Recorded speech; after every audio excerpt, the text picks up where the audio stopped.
Welcome to Fiction Audiobooks. If you enjoy the content, like and subscribing would be greatly appreciated.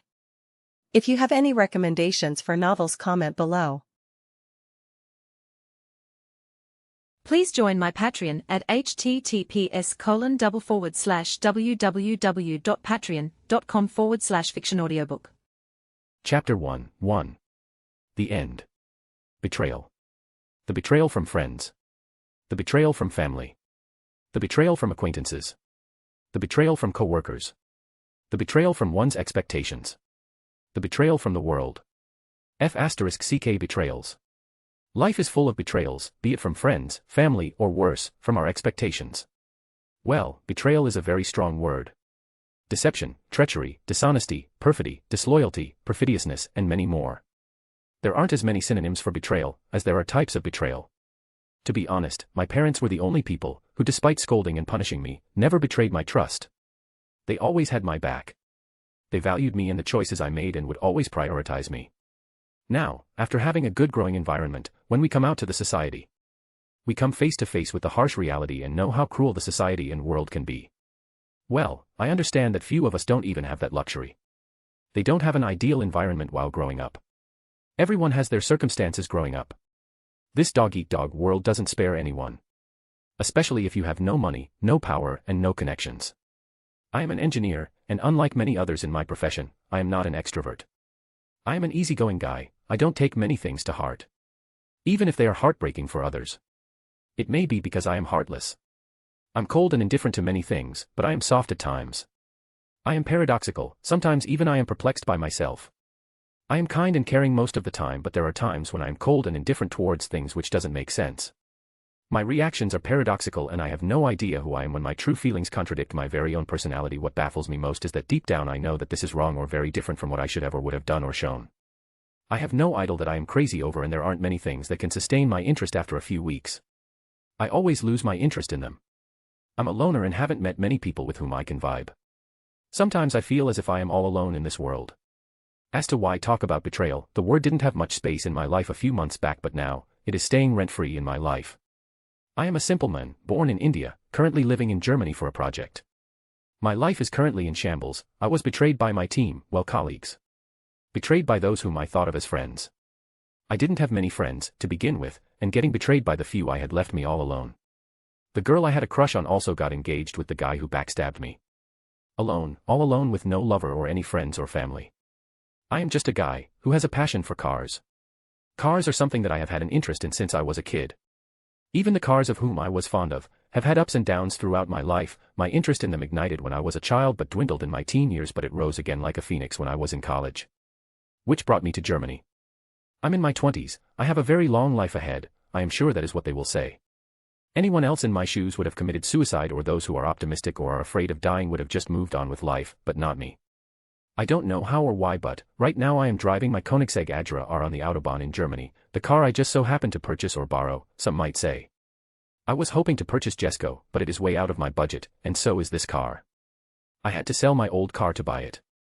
I am going to miss my Porsche 911 for sure. To buy it I had to work very hard, but whether it was worth it or not, only time can say.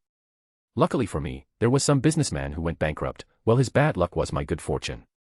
So his cars were on sale and I bought/borrowed them from the bank for way less than I had expected. Well, now there isn't much of a choice for me, but to see if I can bring out this car's full potential. If I can drive it to the very limit and stay alive. Luckily she won't betray me. If something were to happen it would be on me, just that my skills were not up to my expectations. The same old betrayal from own expectations. Unlike where it was the other person's fault and I had to take the blame, to the end debate. Now this can end in two ways. First, where I successfully travel across the highway till the fuel tank is empty, or it is very simple. The result, I don't get out of here in one piece. I do need music now, don't I? Some light music should help lighten the mood. I kept changing the music till I could find just the music to keep my adrenaline flowing, till I got. This one is not bad. The weather is also good and the road is a bit slippery due to rain and the temperature is low. As for visibility, it's fine. I can make do with headlights. It's pitch black, but not darker than my mood, nothing I can't handle. Well, the driving condition is not that good, but this can be seen as a test from the universe. If I can clear it then I am immortal. An immortal virgin anyway. Now that I am going fast, why am I even having so many useless thoughts? Several useless thoughts are popping up in my mind. Like, what am I going to miss if I were to not get out of this? For entertainment, I used to watch anime, read books like novels and comics, or watch F1 or some other racing programs like MotoGP. Now that I think about it, I haven't watched any new anime or any show due to my work. So I am not sure about it. As for novels, I had recently finished reading LOTM. It was a masterpiece if I do say so myself. But I didn't get the chance to read its next book, Circle of Inevitability. But I did read the author's other novel, The Throne of Magical Arcana. I didn't have many chapters back then, but last time I checked, it had more than 500 chapters. I didn't get any time to spend on my hobby. After this, maybe I should just resign, but I am broke. After this car, I don't even have a house. The future is futile. I don't have many options now, do I? All I could do was sigh at myself and the prospect of my future now. My future does look bleak. Just as I was going to sigh again, I heard someone say, "Interesting." This was enough to give me a jump scare, due to which I lost control over my car, but I was able to get it straight again. Who the F***ck are you? There was a man wearing a suit sitting in my car. Who just so happens to mysteriously appear in my car. A car going at 250 miles per hour. You need not worry about me, just concentrate on the road. What? Never take your eyes off the road, young man. F***ck. That was a close call. I was very close to crashing into that car. What is this? Who is this man? And why or how did he even get in the car? Don't stop the car, keep moving. You do wish to run this machine to its very limit, don't you? After the last save, I did not take my eyes off the road and kept the car going. I kept accelerating. Though I wish to stop the car and get this guy out. Since he said not to stop the car, I don't want to find out what is going to happen to me for not following his instructions. After having analyzed the situation, he is not someone to be messed with. There is nothing ordinary about this. First, I was playing the game of life, where I was racing death. Then suddenly this mysterious magical person shows up in my car. I do have a few guesses though. No, I'm not Yamaraj, Shinigami, and neither am I Hades, a Turing, Grim Reaper, or Hell. I am just a normal passerby, the unknown guy said. I can bet my life on it, you are not normal. The term normal will lose its very meaning by calling you normal. No need to get stressed out. Just concentrate on the road and take this fine piece of machinery to its very limit. Unlike the Audi RS6, this car should be capable of going 420 km/h plus speed. Let's put it to the test. I don't care about whoever you are, but this car is going for one hell of a ride. Now is your turn to get off this car, just the way you came. I don't care if you are the Grim Reaper, well, we can meet later if you are. But for now, you can just get out. If you don't wish to get hurt. No need to worry about me. The accident won't be able to kill me, nor would the destruction of the universe or omniverse. So you're immortal. Good to be you. Yes, he replied. Wait, the accident. Yes, the very one that is going to happen now. What? I couldn't process it. Yes, I talked about dying, but who the F***ck is ready to die? I was hypothetically speaking. I am pretty confident in my skills to get out of this roller coaster ride. Hearing him talking about us getting into an accident was a shocker to me. I wouldn't have been so nervous or panicked if it was coming from just anyone but this magical guy. I don't know why, but everything this guy says compels me to believe it is the truth. It was just for a second, but it felt like an eternity. I felt like I saw my whole life pass by. It was just a moment of careless and my F***king luck. It was late into the night when I got out to drive. I was driving just by relying on my headlights. So it was too late before I noticed it. A truck ahead had changed its lane. It might have been because of the slippery road, but the truck ahead had skidded off its lane and had come into my lane, and stopped with its head facing my car. The sudden flash of its headlights on my windscreen blinded my vision. It was all it took. By the time my eyes could adjust to the brightness, it was all over. Luckily or not, last I checked the speed of my car, I was going at 443 km/h.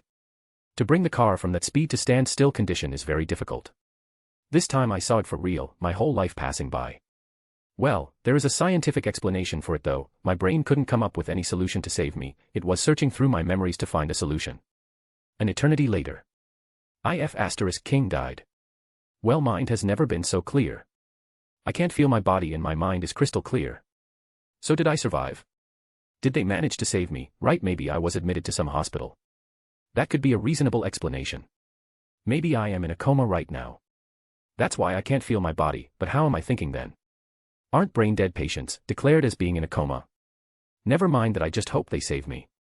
I have suffered a lot to get that Adra, I can't stand to lose it yet. Wait, is my Idrasil safe? The crash was very deadly, but if they managed to get me out of there then the damage shouldn't be anything major. I did slow down, but that was one huge truck.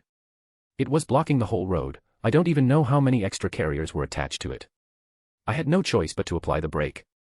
Am I forgetting something? I don't know why, but I can't remember. I remember it. Wait, what happened to that guy? Is he okay? Well, he did say that he was immortal and he was magical. I still can't figure out how he entered my car. Was he just a fragment of my imagination? Was I hallucinating and he was just an illusion caused by my mind? Maybe it was due to all the stress I have had. After all, I wasn't afraid of him. I was shocked but not afraid of him. Maybe it was my imagination. Even the conversation we had was also something my brain made up to cope with my depression. Well, you are one interesting human. While I was busy with my inner monologue, I suddenly heard the sound of that man again. With the sound, the place I was in, which was pitch black, started to crack like a web. I heard the sound of glasses breaking, with web-like cracks forming in the pitch black space. With it, rays of light flood in from the cracks. It was all mysterious. The space was filled with the pillar of light, which was pretty blinding honestly. After the light died down, I was standing in the vast expanse of space.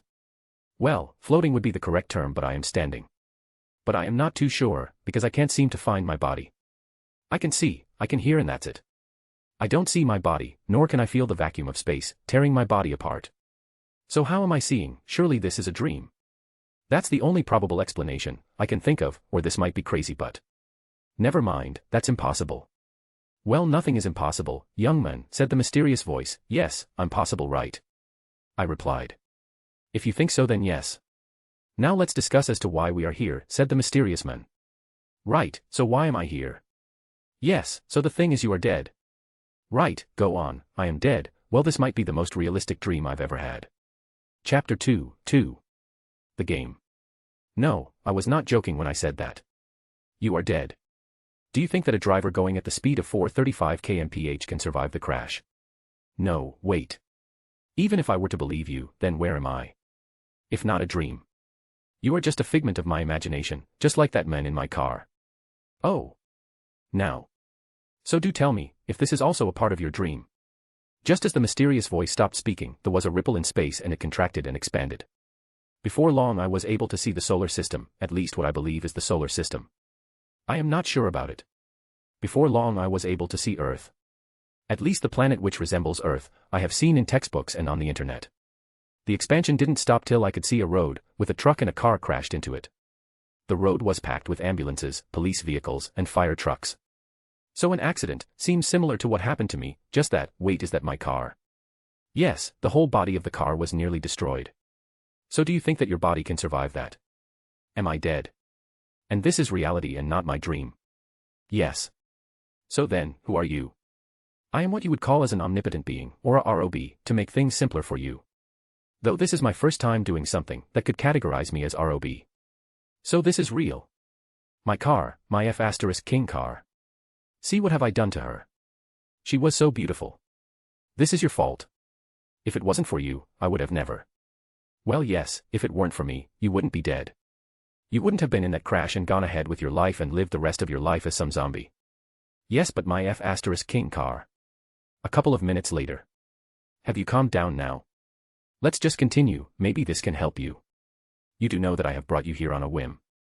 Though the plan is to reimburse you by letting you reincarnate in any fictional world you know of. But my car.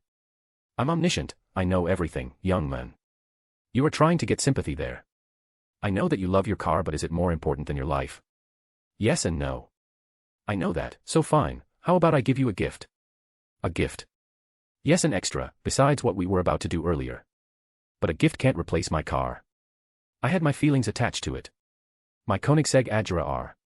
My heart, my life, and my soul. Well, you do know that I can just reverse the time and send you back and just go back to something similar to what your lesser life forms call as sleep. Also, it hadn't been more than an Earth day since you bought that car.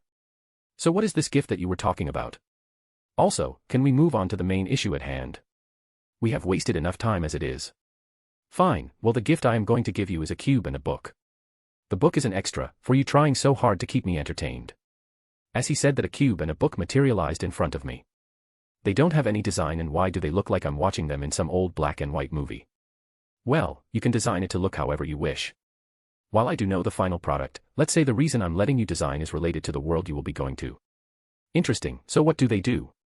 The cube can transform into any vehicle of your choice, with the condition that they should exist in some universe. Also, you can't create a vehicle of your design. But why? Let's say that your acting annoyed me because I'm omniscient. This is my way of punishing you. But you did enjoy me playing with you, right? Yes, your acting was good, but I'm omniscient and I hope I don't need to explain the rest. Yes, I understand, I was just trying to have some fun. My life is already filled with misery. I can't afford to go back now, I sold everything to buy that car. I had to arrange the money urgently, my house, my car, and the farmland that my family left for me. I'm broke beyond measure, to go back now. Who would have thought I would end up here? If I had known, I would have quit my job and given everyone my peace of mind. Let off some steam and then maybe get on that road. Well, you can think of it this way, you are here because of your past actions. The butterfly effect, any small change in any action you performed might have changed the whole result. Also, your thought of trying to gain some sympathy from me was amusing. I am beyond, or it would be better to say that the emotions are beneath me. I am above and don't feel empathy, boredom, sympathy, anger, sadness, or happiness. I am beyond them. So how do you like my acting? Acting. Yes, because even getting amused is also among those I have previously mentioned.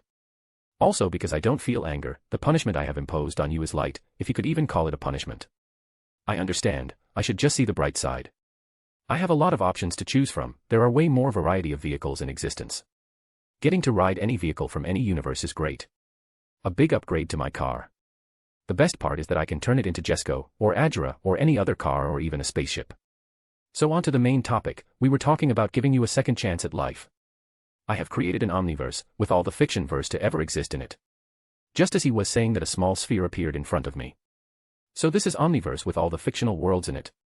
Yes, but you will be reincarnated in any one of the worlds in this sphere that you already have watched or read about. Well, to make it easier for you. Also to answer your query, don't worry, I am not doing this to get anything out of you. Well, there are no free lunches in this world. That's a quote by a three-dimensional being. Do you believe that it applies to me? An omnipotent being is not bound by anything. I am everything and also nothing at the same time. I am death, creation, destruction, and life. Everything is just a fragment of me in various forms. Also, if you are thinking that I am doing this for my entertainment, then you're wrong. As I said, emotions are something your kind has. To me, a pebble or a bacteria is no different than you. You all are the same to me. As I was saying, I am omniscient, I know everything there is to know, all the knowledge there is of everything. Even about nothing, and I'm omnipresent. I am everywhere, I am in that asteroid, I'm in you, and I am even in that car and the bacteria and peoples. Well, it doesn't make sense, but neither do you. So just tell me, how are we starting this? It's going to be a spinning wheel game. Just as he said that, the very same man who got in my car appeared in front of me. He looked just the same, wearing a three-piece suit and was holding a cane and had a hat on his head. Why isn't there anything on the wheel? Don't worry, every angle of 0.1 degree has a name on it. So after stopping, the whole board will display its name. Fine. It's your fate, so take the fate in your hands and give it a push. Yes. Well, here I go. I just need a good world to be reincarnated into. So I forgot to ask, but am I going to get any powers? Yes, while the wheel may take some time to stop, till then let's proceed to the next stage. So just choose any number you wish. Any number. Yes, you can think of it as a test. Well, to be precise, it is related to the test you are going to give for your powers. A test. Yes, a test. That's a tough one. I have to take a test now to get a cheat for my reincarnation. I have no idea what the test is going to be, so it is safe for me to not go for a big number. What if he asks me to memorize something, or if I have to take that many numbers of tests to be eligible? 24. So 24 it is, you can't change the number later. So are you sure about it? Yes. That's good. Now you will have to roll a dice to decide the number of cheats you are going to get. The dice will have 24 sides. What? So if I had chosen 10000000, then I could have had a chance to get 1,000,000 cheats. Yes, but sadly you can't change that now. Fine. Let's go for it. 6. I got a 6, that's not bad. So I am getting 6 wishes. No, you are getting 6 chances to get a cheat power and not 6 wishes. This is where it gets interesting. The first one is going to be you picking a scroll from the box, and in the next turn, you can make a wish. The same will apply for the next consecutive turns. It will be alternate turns till you run out of your chances. So for the wish, is there any limit to what I can ask? For example, if I were to ask to be given the powers of TOAA, Hajuan, Anos, Rimuru, Yogairai, The Presence, Scarlet King, Akudosai, Void Shiki, or Alien X. I was getting to that. For your wishes you can ask anything that is not considered as a power. You can ask for an item, but it shouldn't be a weapon. It could be anything like a vehicle or a carpet that can create any food of your choice infinitely. You can ask for money and all the riches. Anything which can help you or fulfill your desires. So a doll. Well, the wheel's momentum has slowed down. Any moment now. It's Overlord. Overlord, huh? That's a great and crazy world. So where are you sending me, the new world or the 22nd century Earth? Oh, you will be going to Earth, where you can play Idrasil or not. It's your choice, but you will be sent to the new world at the time of the closing of the game server. But there are fixed points in the universe that can't be changed, no matter what you do. I've set it as such. Imagine it as a two-dimensional graph of X and Y. There are certain main points on the graph, X, Y. When drawing a line from the 0 point through them, it creates a straight line. Now those main points have a certain distance between them, where a certain number of small points lie in between each main point. Those main points are the checkpoints of the story, and those small points are the events which lead the story to those checkpoints. Okay, so are those checkpoints absolute? Yes and no. Those main points are in a way absolute, but if you were to give your best, then you might be able to disrupt the line. For example, you can disrupt those small points, then the line joining the main points might not end up in a straight line. But it can still be considered a straight line, from a higher perspective.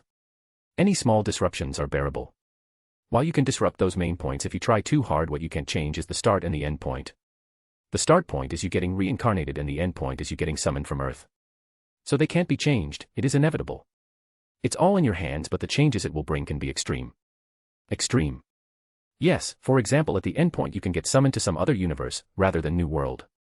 You could end up in the DC verse, right in the middle of the fight between CAS and Mandrak, or drop in the Tenshura verse, Misfit of the Demon King Academy verse, or Instant Death verse. Better it transports you to 6th Heaven of Masada verse. No thank you, I would very much appreciate it if the main points weren't disrupted. I will have to control myself, won't I? Yes. Let's get to the draw now.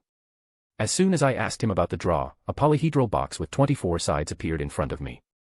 Ah. Seeing this 24-sided box still makes me regret my choice of number. 24th is my birthday. So I went with it. I took out a scroll from the box. It was an assistant. An assistant. Well, similar to Wisdom Lord Raphael or Manas Seal. That's great, but I didn't know why I needed one anyway. Let's move to the next one. This is where I make a wish, right? Yes. Well, knowing my luck, I am sure that all the remaining draws will be something similar. Since I can't ask for power, let's just create power using monetary power. I wish to have unlimited wealth in this reincarnation. The never-ending well of money. That's simple, granted. Infinite pool of money / unlimited wealth. Let's just make the strongest character in the whole of Yggdrasil. Ains Ulgaun and Mamanga, who are my competition, weren't the strongest guild and player in Yggdrasil, but were still the strongest in the New World, at least till now. We have yet to see them face off against PDL, BDL, those other Dragon Lords, and finally the Dragon Emperor. With this money, I can make even stronger characters than Touch Me and Rabido, the strongest player and NPC in the Ains Ulgaun guild. Even my NPCs are going to be stronger than them. Let's get to the next round. The next scroll. Satoru Gojo template. Interesting, definitely something that I wasn't expecting. Infinity will sure come in handy. So for the wish, can I get a skill that lets me create anything I wish for? It is destructive, but it's not a weapon. Sure, it can be weaponized, but it isn't a weapon by virtue. You don't learn, do you? Do you think that you can fool me? You know that it can be classified as power, right? Yes. Fine, I'll allow it, since I am also making you play this game. Thank you. But there is a catch, I won't be giving the ability or the skill to create. I'll give you a book, through which you can summon anything from the Omniverse, but each summon will have a price proportional to the summon. It is in a way similar to your vehicle cube. I'll make do with that. Now that you speak about it, is it because you knew that I was going to get Overlord that you let me design it myself and did not just give me the final product that I would have preferred? Yes, so here you go. Grimoire, the Book of Summoning. Congratulations, you have a book as your third wish. Now on to the next and the last draw. Yes. Fate Gilgamesh template. How the F***ck did my luck get so better? I just wasted my first wish, asking for wealth. So do I get his avatar or just some of his powers also? What about Gojo? You won't be getting their avatar but only their powers and abilities. As for your avatar, you will have to design it yourself. Okay, that is acceptable, but I know that you wouldn't care whether I accept it or not. So for my last wish, I wish for super strength, the strength capable of smashing Saitama, Goku, or any other fighter, and infinite mana. Good try, but sorry, it's a no, for the same reason as your previous wish. You never learn, do you? Well, you are surely playing with me here. I won't be giving you another chance. You can have no limit and exponential growth for your last wish. You should be grateful for this. I'm only doing this because it's your last wish. Also, it was me kidnapping you by killing you. You can think of this as my apology gift. Thank you very much, ROB.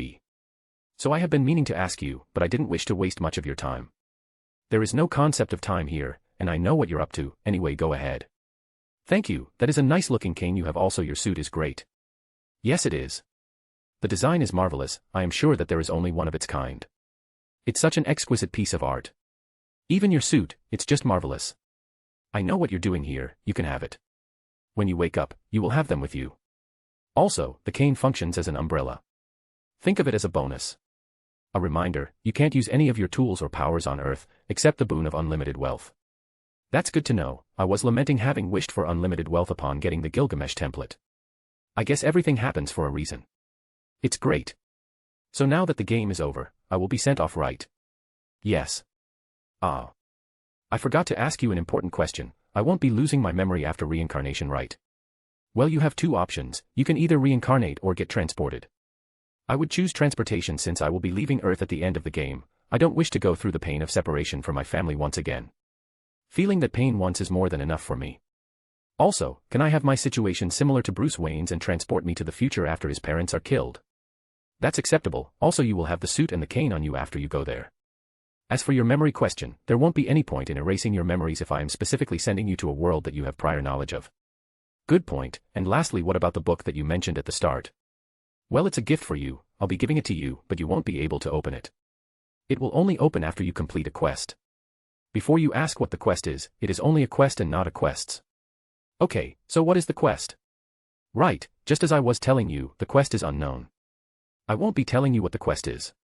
After the completion of the quest, you will receive a key to open this book. The key can be anywhere in the Omniverse. Isn't that very optimistic of you? How am I supposed to find the key? What am I even supposed to do in this quest? You are telling me that the quest can be anywhere in the whole Omniverse and I am supposed to find it. That's just bullshit. Why would I even waste my time completing this quest? What is in that book anyway that I should complete this quest for you? The book has the power to grant you power. It will replace the heart of anyone who opens the book with the heart of the Omniverse, making you an above tier 0 being. They shall be the sovereign of the Omniverse and have all the powers, items, and abilities of everyone and everything in the Omniverse. They shall become omnipotent, omniscient, and omnipresent being. The true ruler of the Omniverse. Well, that settles it. I am getting that key.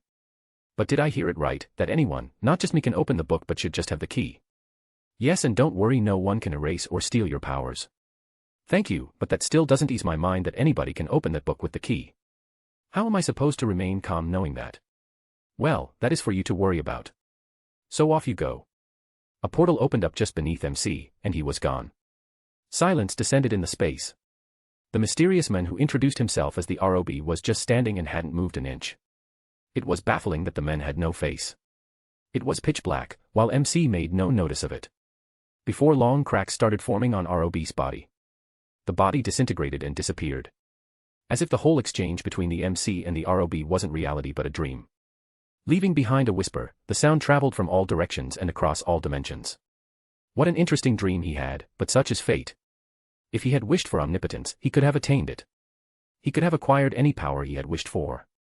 For if he truly deemed it necessary, the whole game and the dream were in his control, to begin with.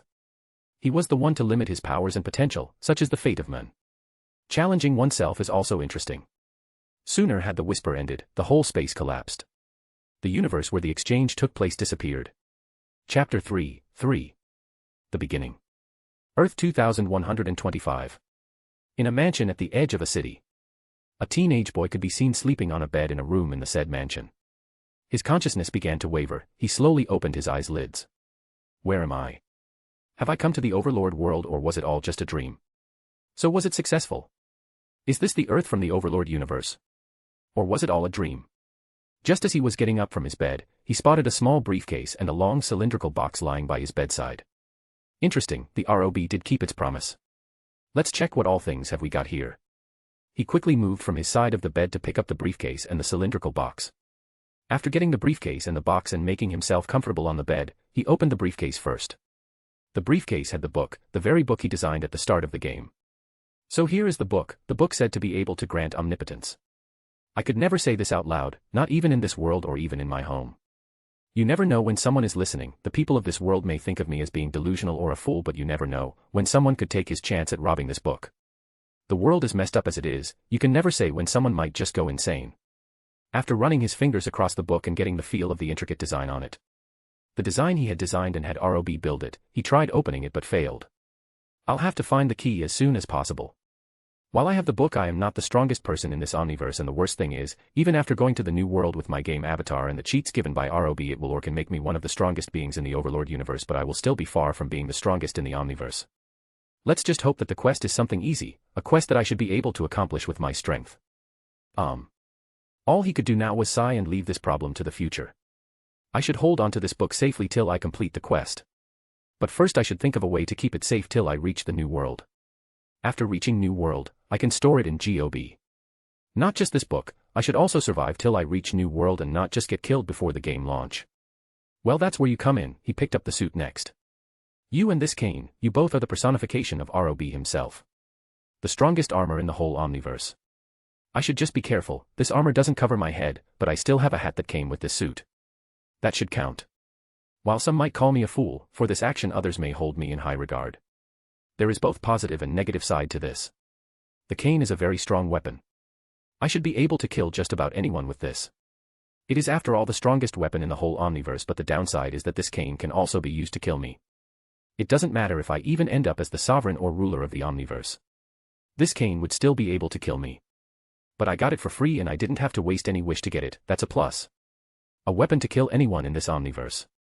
I have nothing to be afraid of, except when the enemy kills me before I can make use of it or this weapon is used against me. With a heavy heart, he set aside the cane. While placing the box aside, his eyes caught a glimpse of a letter lying on the table by his bedside. He got up from his bed and picked up the letter. So what does it say? He skimmed through the whole letter while standing. He finished reading it in one breath. It's a letter from Rob.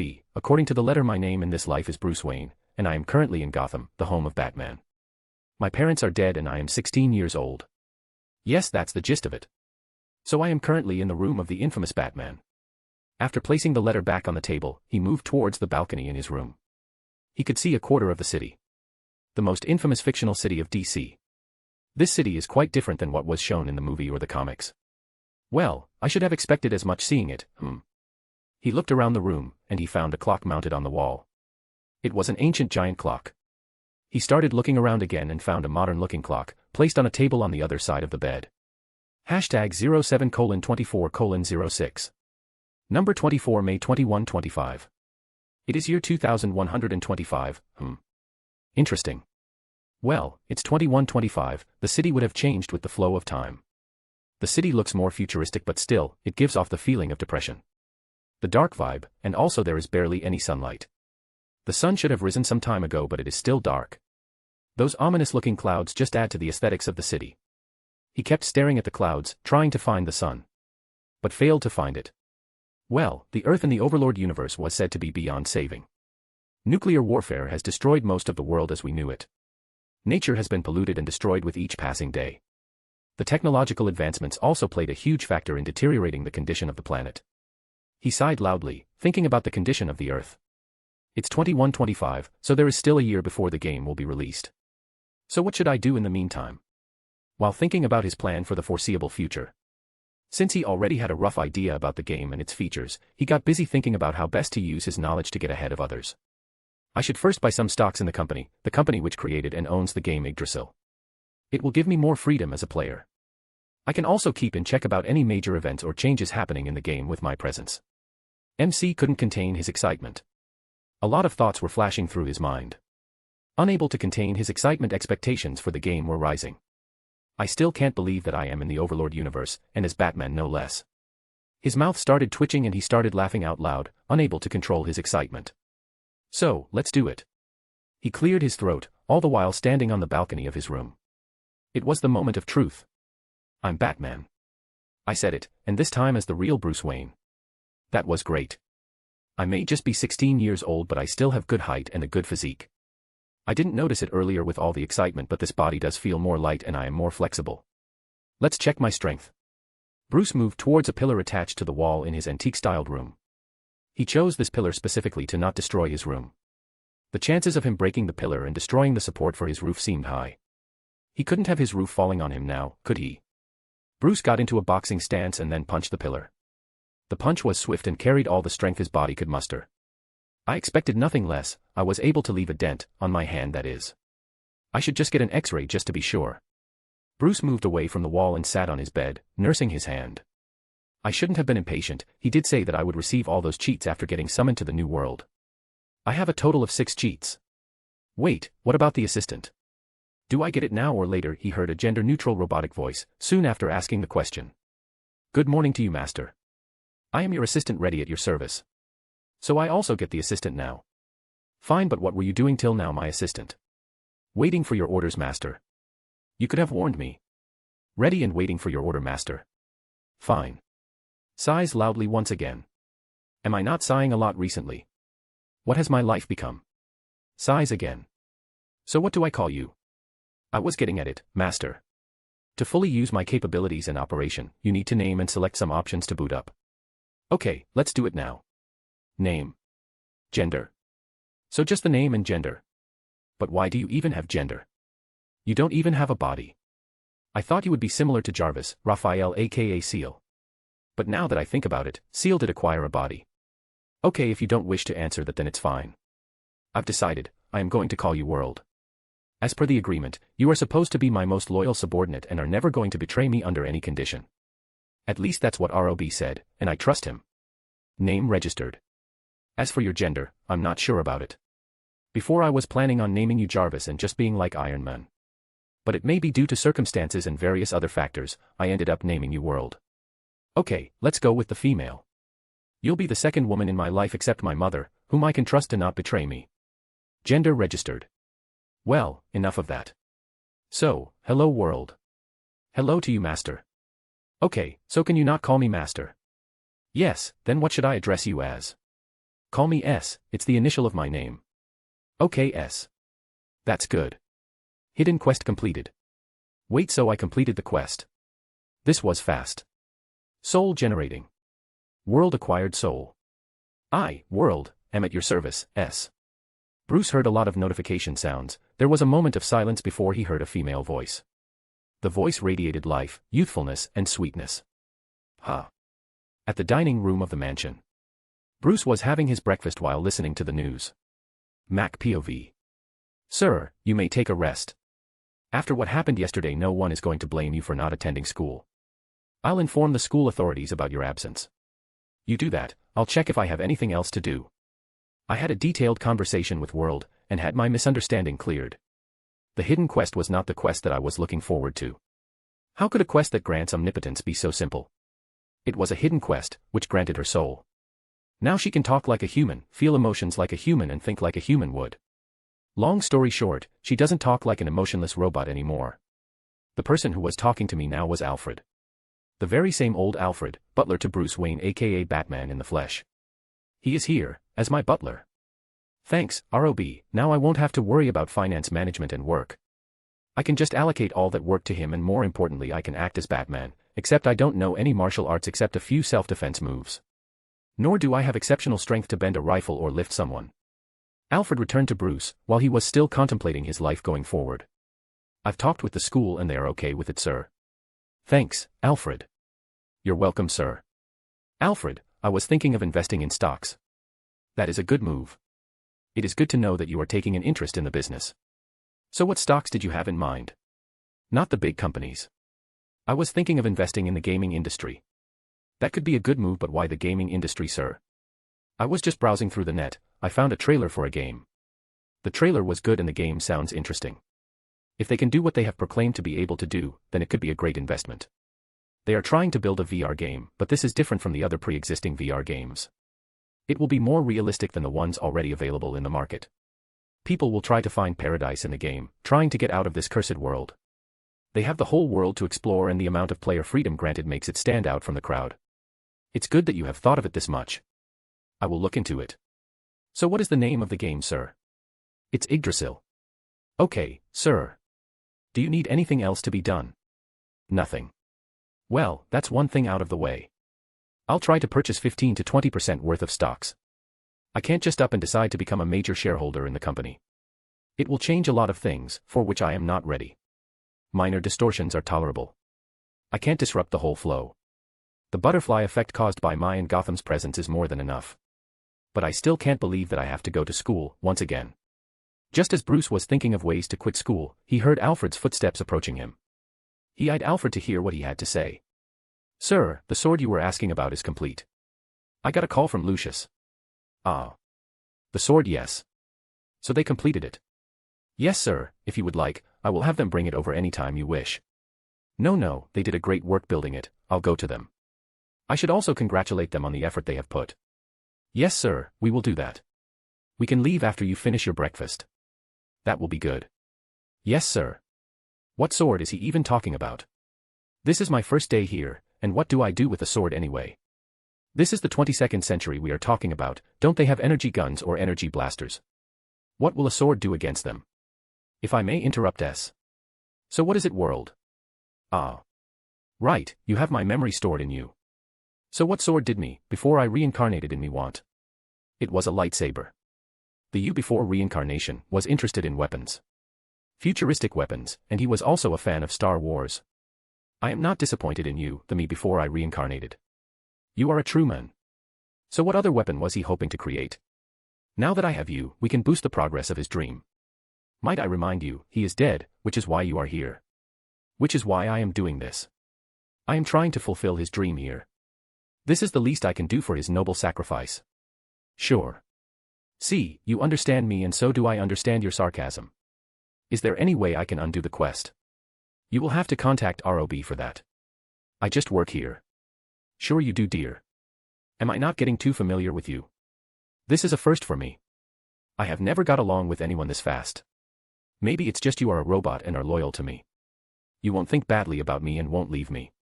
That might be right. It was built this way by ROB. Right. Bruce, after having his breakfast, got ready and wore his suit and got into the car Alfred had kept ready for him. Soon the car left his mansion and entered the city, moving towards the Wayne Enterprises building. In the car. The city is in shambles. Alfred, what happened to the city?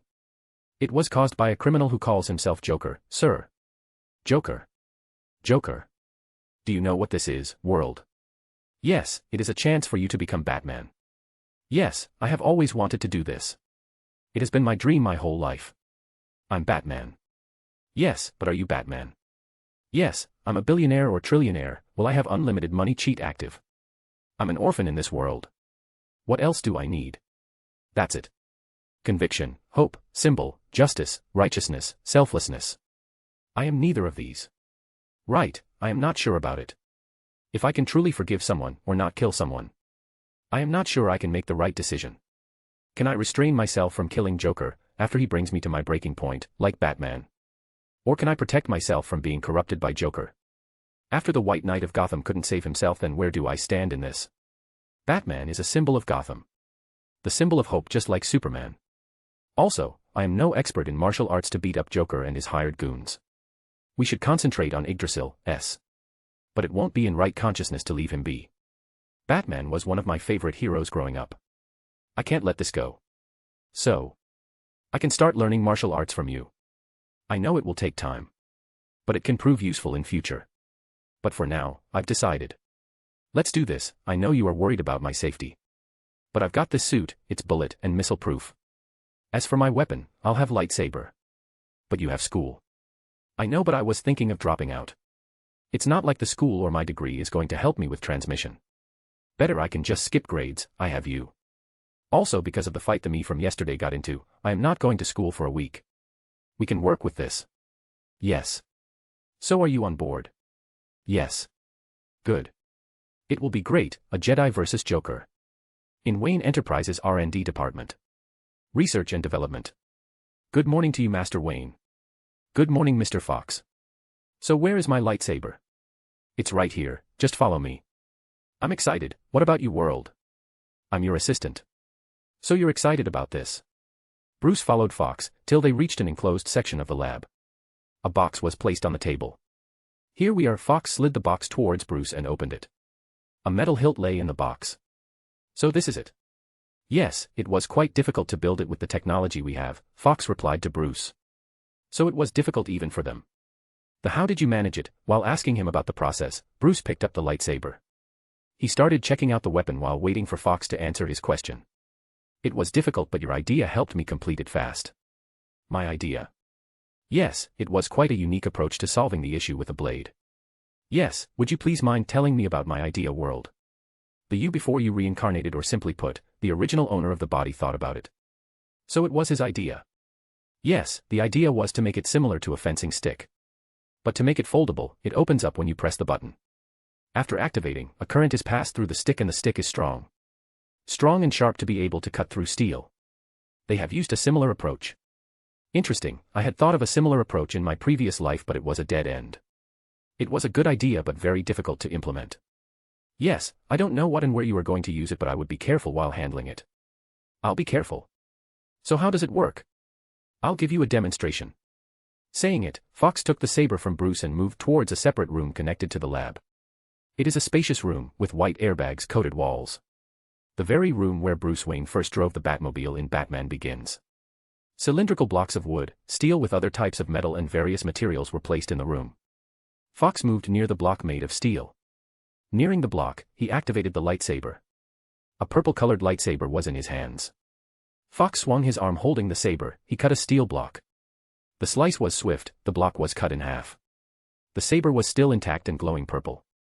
Wow, that is one good lightsaber. I'm honored you like it, Master Wayne. I am not sure what you're using it for, but you should use it with caution. I will. I wasn't planning on using it. It's just what you would call a collectible. Having an advanced and futuristic weapon is all men's dream. Didn't you guys have fun building it? We did, but spending such a large amount of money to just build a toy. Don't worry, I own the whole company, Mr. Fox. There is no one in this company with the right to question me. Especially the expenses, projects, or research headed by the company. I am the one to decide all that. Right. I didn't make any mistake in that speech, did I, world? No, you have whole ownership of the Bruce Enterprises. That's good to know. Yes, you are right, Master Wayne, but using funds for building toys. Well, it will depend on how you see it. You may see it as a toy, or you may see it as a step for mankind towards the future. A building block for the advancement of our civilization. Now you have managed to build a lightsaber, the next could be Death Star. You never know. The out-of-the-box thinking and the architecture design of this weapon will help you in the long run. I don't think we will be building a Death Star anytime soon. It's all about mindset, Mr. Fox. I have my complete confidence in you. You will achieve it. As a bonus for building this lightsaber, you can have a nice vacation, and I'll ask them to increase the budget of your department. How does that sound? It will be much appreciated, Master Wayne. Good, I want you to build 100 of these. Wait, how many do you have now? We have 6 of them. You can build within the end of this month. It is possible, right? Yes, I still have my vacation after that. Yes, then see you around. Also, I'll be taking this one, as for others, get them delivered to my home. I will see to it. Good, also, do you have any other military-grade weapons and equipment lying around? Yes, we have. Good, I'll check them out. It is yours, sir. Bruce smiled at Fox for his answer. He shakes his hand before going to check out the other weapons. Don't worry, I can manage to do it alone. Don't let me distract you from your work. Okay, sir. Let's get our hands on some military weapons, world. Yes. Since I can't go in like Batman, due to my poor fighting skills. How do you think I should do it? I can always hack his location and share it with the police. It can be done discreetly. So what role am I playing in this? A role of a good citizen. Never mind, world, that's the last option. Wait, since you are world and I am wearing a suit, and especially since I wouldn't trust my life with anything else. You can be considered as my other self or the other half. I can play as the fool from Lord of the Mysteries. It was a great novel. We can also build our guild and my game character around the theme. Good old fantasy horror with old and outer gods in the mix. I can use the gun with a lightsaber in this fight, like a true American citizen. American breathing. That could be considered racism. I was from India in my previous life, that should count, right? Well, it's fine. I am a model citizen in the eyes of everyone else. A human with no flaws is what I'm going with. Did you just smirk at me? No, I did not. Fine, you and I are one. We aren't different, are we? Why do I have to hide my true self from you or hold myself back? Well, you don't have to. Good, now where are you, my dear toys? Sighs. There you are, I remember this. It's the same gun and belt Batman used to climb walls with. There are more advanced and variety of weapons available here than what Batman used. Yes, now just you wait, Joker. You will be facing the Fool now. Our battle will be legendary, the Fool versus Joker. Well, the Fool/Jedi with Batman equipment versus future Joker. Yes, but don't have too many expectations with this battle. Yeah, I know that he can never compete with me. Yes. Note, this might not have been the best way I could have executed, but I have done it now. So if you have any suggestions, do drop them in comment. Constructive criticism is appreciated. I'd like to know your opinion of this FIC. I've been curious about it. I'd like to know your opinion about this. Chapter 4, 4. The Battle Part, 01. Bruce was on his way back home, after acquiring the lightsabers he wished to get. He was in a good mood. Who wouldn't be? He has reincarnated in the Overlord universe with limitless wealth to create his avatar while waiting to get reincarnated again.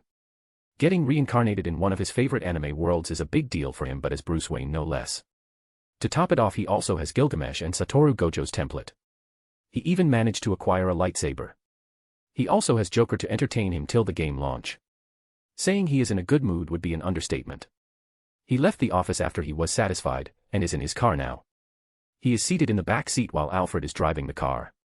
It was a good start for Bruce. His first day in the world was spent going through various weapons and even trying some of them. Bruce was in a trance state, contemplating about his next move and thinking his battle strategy against Joker. With the moonlight shining on him, as what he assumed was moonlight. Just similar to daytime, at night, the moon wasn't visible, much to his dismay. The clouds and the light pollution blanketed the stars and the moon from the earthlings. But there was moonlight bouncing on the surface of the earth through small gaps in the cloud, much to his happiness and yearning. He liked to stargaze at times. With a cool breeze and stars shining bright in the night sky and moonlight on him. It was one way he used to enjoy his nights when he was all alone, other than reading, watching or playing a game in his room, which by the way was how he spent most of his free time when he had no work to do. He was mulling over the day, as he got sidetracked from his planning. I can't believe the variety of weapons and equipment stocked in there. After all, he spent the day going through the pieces of equipment and weapons used by one of his favorite superheroes. They had a mysterious charm, which attracted him, and it was not just him. The same would hold for most boys and men in his old and the present world. I can't believe that such fine pieces of gadgets are just lying in there collecting dust. Also, the variety of gadgets they have built is mind-blowing. It is their job to build it, but due to many reasons, such as cost, material quality, and scarcity, have led to them being locked up in there, never to see the light of the day, unless you wish to use them. True, similar to the movie, the people here also are stingy with money. Hey, look at me talking about money like I have an endless supply of it. I can't and won't be able to speak for those people. I have never in my life been or experienced anything remotely similar situations they have. In my previous life, I was way below their league, and in this life, I am way above their league. Time changes. Well, enough about it, let's just enjoy our time here. There isn't much to enjoy concerning scenery, except all those games and gadgets left to explore. Though I have to say, they have damaged and destroyed nature, built gigantic structures and skyscrapers and made advancements at the cost of life and nature, but this view does have its charm. It's similar to those post-apocalyptic world but set in future. A zombie apocalypse world with sci-fi theme. Bruce paused to take in the view of the city as his car drove through those empty roads. Checking up on the city, the night view of one of the biggest cities in this world. At night the whole city is shrouded in darkness, with barely any moonlight making its way here, and in the daytime, the sun is covered by the clouds. With one side of the city being as bright as day and the other ruled by the darkness. Representing various walks of life. I can't believe they built separate roads with toll charges for using it right above the old roads. This road is clean, fully illuminated and well maintained. They have nicely done their job. A world based on social stratification. Everyone living in their version of the world, every group of people see and live in different worlds, and their financial and political powers control which world they are a part of. As we observe exponential growth in technological advancements, it's hard to ignore that there might be an imbalance of power. The rich and powerful will likely exploit these advancements to their advantage, potentially leading to even greater control and enslavement of the masses. It's an instinct for individuals to strive to be at the top of the hierarchy, and technological advancements enable greater control. The people of this world are living in ever darkness. Most of them are poor and slaving away their lives for the small part of the population who are rich. The rich who control the world are selfish. That's the way it has been since the beginning of civilization. Just sometimes the driving factor behind the ruler is strength or money, and now it's technology and money. His inner monologue was broken by Alfred's voice. Sir, I managed to contact the XYZ company and they have agreed to arrange a meeting. XYZ company? The parent company of Idrasil. Ah. Yes, thank you, world. What would I do without you? I should have checked the name of the company beforehand. You're welcome. Yes, so they have agreed to meet. Yes, sir, replied Alfred to Bruce's confirmation. So when is the meeting? Asked Bruce, to which Alfred replied they have agreed to meet by next month. They were very happy with it, sir. They were looking for investors when we approached them. As for the meeting place, they have let us decide the location. So when and where do you wish to meet them? Good, let's meet them in their home country. It will also be a nice vacation. We can tour around after the meeting. Sir, but your school. School won't be running away. Anyway, I forgot to mention it to you, but I have decided to skip grades. So talk to the respective authority and can you make sure to arrange it before we leave for Japan? I will look into it, sir, but skipping grades.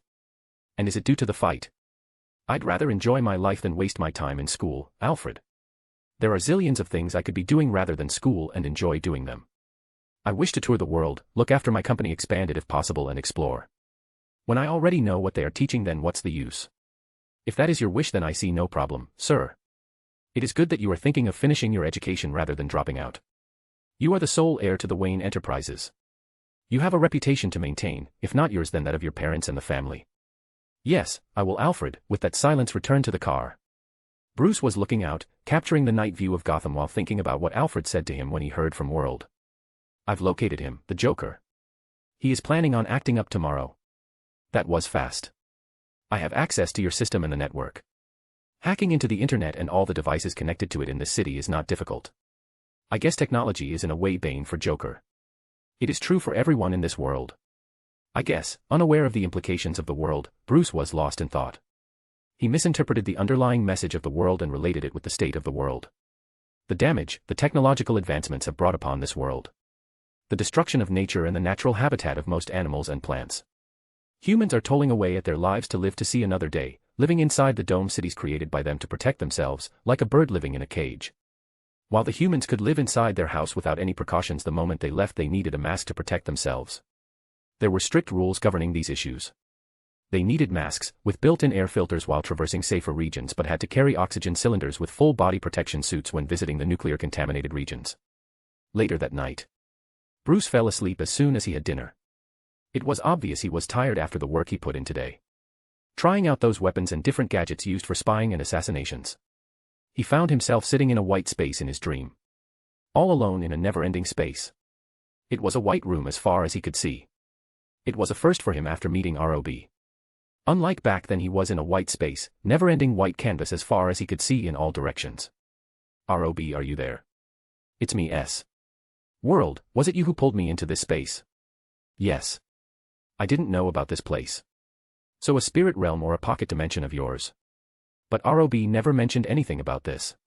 So now I can practice here as much as I want and can use them in real life. That's great. It's not a bad thing to have as many cheats as you can in life. True, but unlike what you are thinking, this isn't some pocket dimension or a secret spirit realm for you to train. Then what is it? Nothing complicated. Every human has it, but they don't just use it or have no control over it. You can try guessing. So the Earth of the Overlord universe is also magical and not just the New World. So are there any secret societies, sects, and cults in this world? Does the Joker also have supernatural powers and that's why you brought me here to train me? Good try, but the answer is lucid dreams. Lucid dreams. Well, that is disappointing, but never mind, you can continue. Also, let's call it mind space. Sure, if that is what you wish. Sometime later. As you have summarized, you have a great body with full control over it. You just need to command it and it will move as per your wishes with no delay or lag. To perform those precise movements you will have to train your brain. If you can get the hang of it here, then you should have no problem implementing it in real life. Great, let's get started. Bruce moved on and started getting trained by World in martial arts for the next week. Since I have had lucid dreams in my previous life, but they were very few of them. Also, I had no control over them. Just like normal dreams, there it is me who is controlling the whole dream world. Yes, is it not obvious? That's harsh, but anyway, what if I did something similar to the shadow clone technique from Naruto? He used his clone to increase his practice and reduce the time required to master the art. We could try, but it can cause you a headache in the morning. That's a small price to pay for my safety. Bruce managed to do it. While his logic was flawed, he went with it. He went with as many clones as he got. Before long he woke up with a headache. He decreased the number of clones till he got the right number where the headache was manageable. After getting the number of clones right, he divided them into 3 separate groups. Multitasking at its finest. Mastering different techniques at the same time. The first group were practicing martial arts.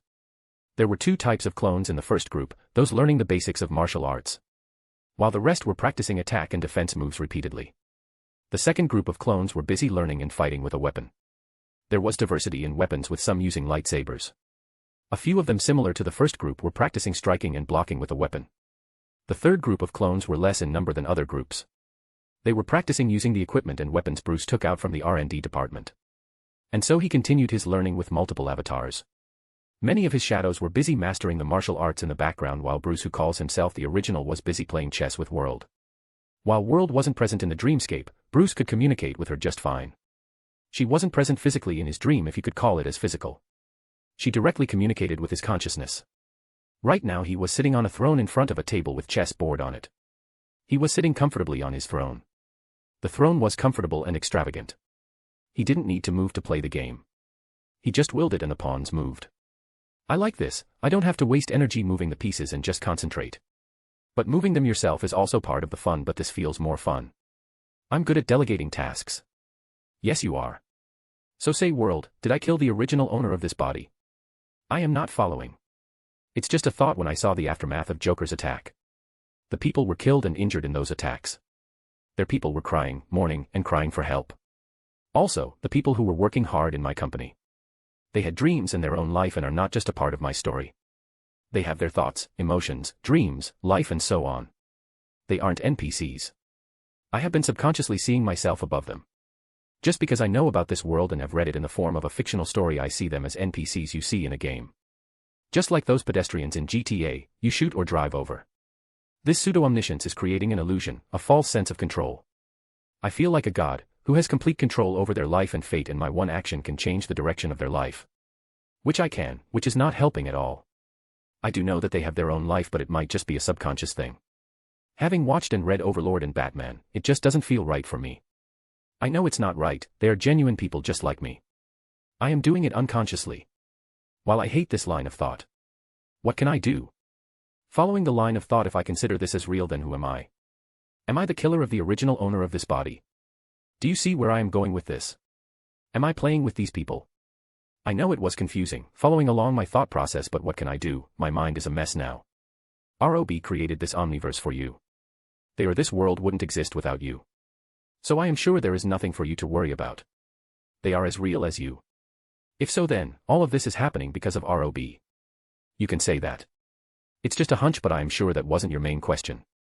True, I can cope with it. I can change myself. Well, that is a lie that I have been telling myself. It was just a thought process, I know about it, but I know that I am not responsible for his death, but I feel like a coward. When I think about it, I feel bad for his demise and sacrifice. I was happy or relieved that it wasn't me. His death gave me my second chance. This is what has been disturbing me. Am I a bad person? Am I different? Is that why I have been having difficulty connecting to people? When I go on thinking, I remember my previous life. I think about the old times. My past experiences. The hitch makes me question myself. Who am I? What am I? My feelings and thoughts.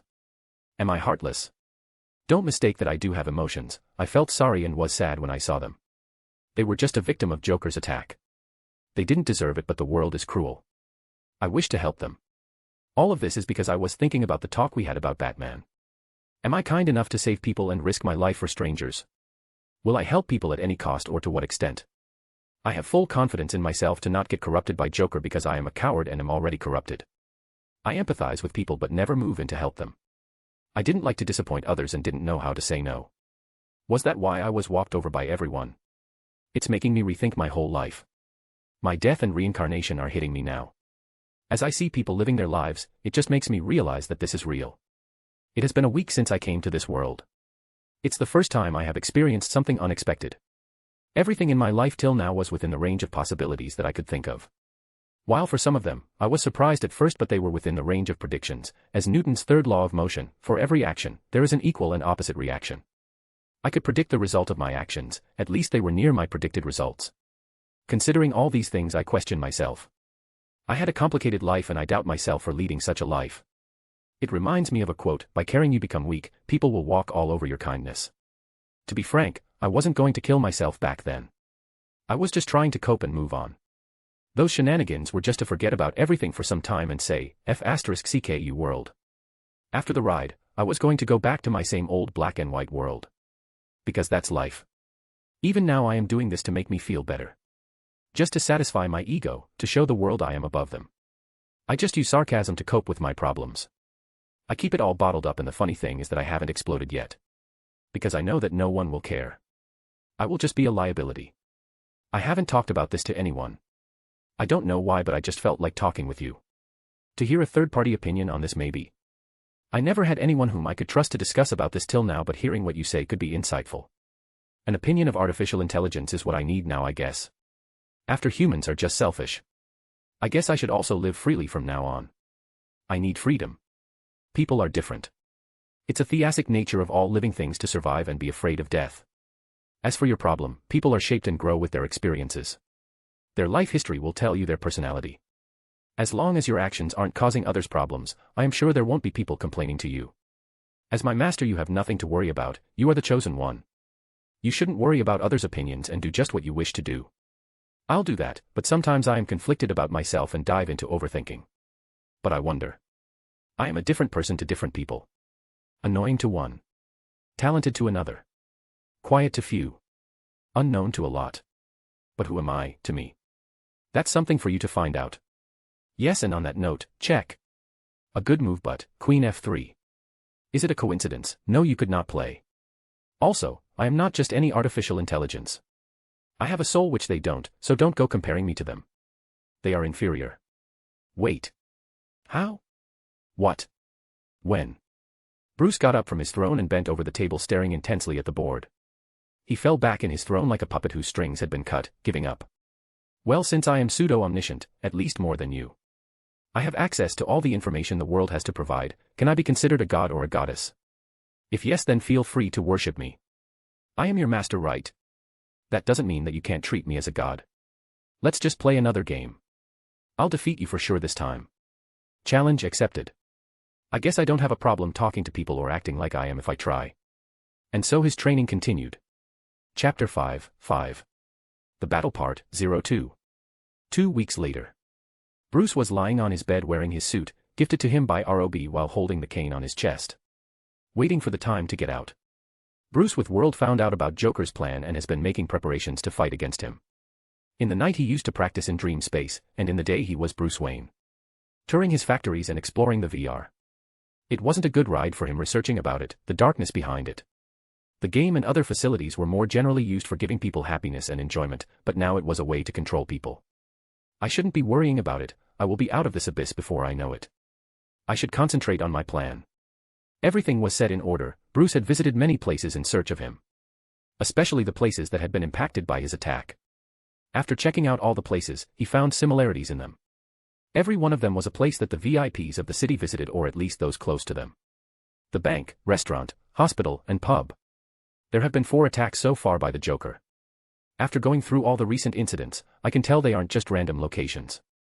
The police commissioner was visiting the bank on the day of the attack, the mayor was at the restaurant at the time of the attack, and a judge was at the hospital visiting his relative at the time of the attack. But luckily they survived. It might have been a warning. The pub is the only place that doesn't fit in this criteria. There were no notable figures in the pub at the time of the attack, and nor were there any named gangsters in the pub. Rather, there were no big-time gangsters. The peace is protected by the police, but to the poor, they are dogs serving those in power. The government is corrupted, but unlike in the Batman lore, the rich have complete control of the city now. They don't have to worry about these people when they have power. People don't have any say in the decision most of the time. So no gangsters were present in Gotham before Joker. Even if they existed, they were uprooted before they could cause any major damage. After all, the city is governed by those true gangsters. They can't have competition now, can they? I guess it was just him attacking for no reason. There is a possibility that he was there, someone got on his wrong side, then boom. We are talking about Joker here, he is anything but normal. Some people just love to see the world burn. They don't care about the consequences. They love to hurt others for their amusement. But I can't say Joker is that type of guy. I haven't met this Joker yet. I sometimes wonder if it was true when Green Goblin said about people, but the one thing they love more than a hero is to see a hero fail, fall, die trying. Despite everything you've done for them, eventually, they will hate you. Why bother, to Spider-Man? Ironically, what Norman said could be applied here. I think Joker would resonate more with the quote than Peter Parker. They have initiated their attack. Let's go. Bruce got up and took the mask lying beside him on the bed and wore it. Despite many qualms, he chooses to go with Batman's mask. Much to his surprise, he can change the design of the suit and cane. He proceeded to turn the blazer into a long coat. To boot it up, he was born a handsome man with black hair with red eyes. He was born with a good physique, and while he didn't have any supernatural powers, he more than made up for it with world, money, and many weapons he took out from his warehouse. MC, Image. After following the leads and checking the city calendar, they found a construction site to be visited by some of the city's VIPs tomorrow. The site of the visit is important, a major government project is taking place in that site. Despite the tight security placed on the construction site, the intruders had managed to get in. The chances of Joker being one of them is high. Yes, but we are unaware of his true identity, which makes it difficult. I can only follow the clues that lead me to those incidents. Joker has been using the police server to control and direct the attacks. He camouflaged himself pretty well. While they are searching for him, he just stays under the radar. Let's go. Mac POV. Construction site. Is this it? Where are those guys? They have entered through an underground tunnel. Well, then let's get this over with. I can't get caught by the police. I am surprised they could get in with this much security. I moved through the way World pointed and made my way through an underground tunnel. After making my through the tunnel for some time, I could hear some muffled voices. I slowed down as I got closer to the voice. Luckily for me, I was near the exit, but there was a grunt standing watch at the exit. Just like Batman, I moved slowly without making any sounds and got right behind him, without him noticing anything. Took him out with a jab to the neck. That was easy.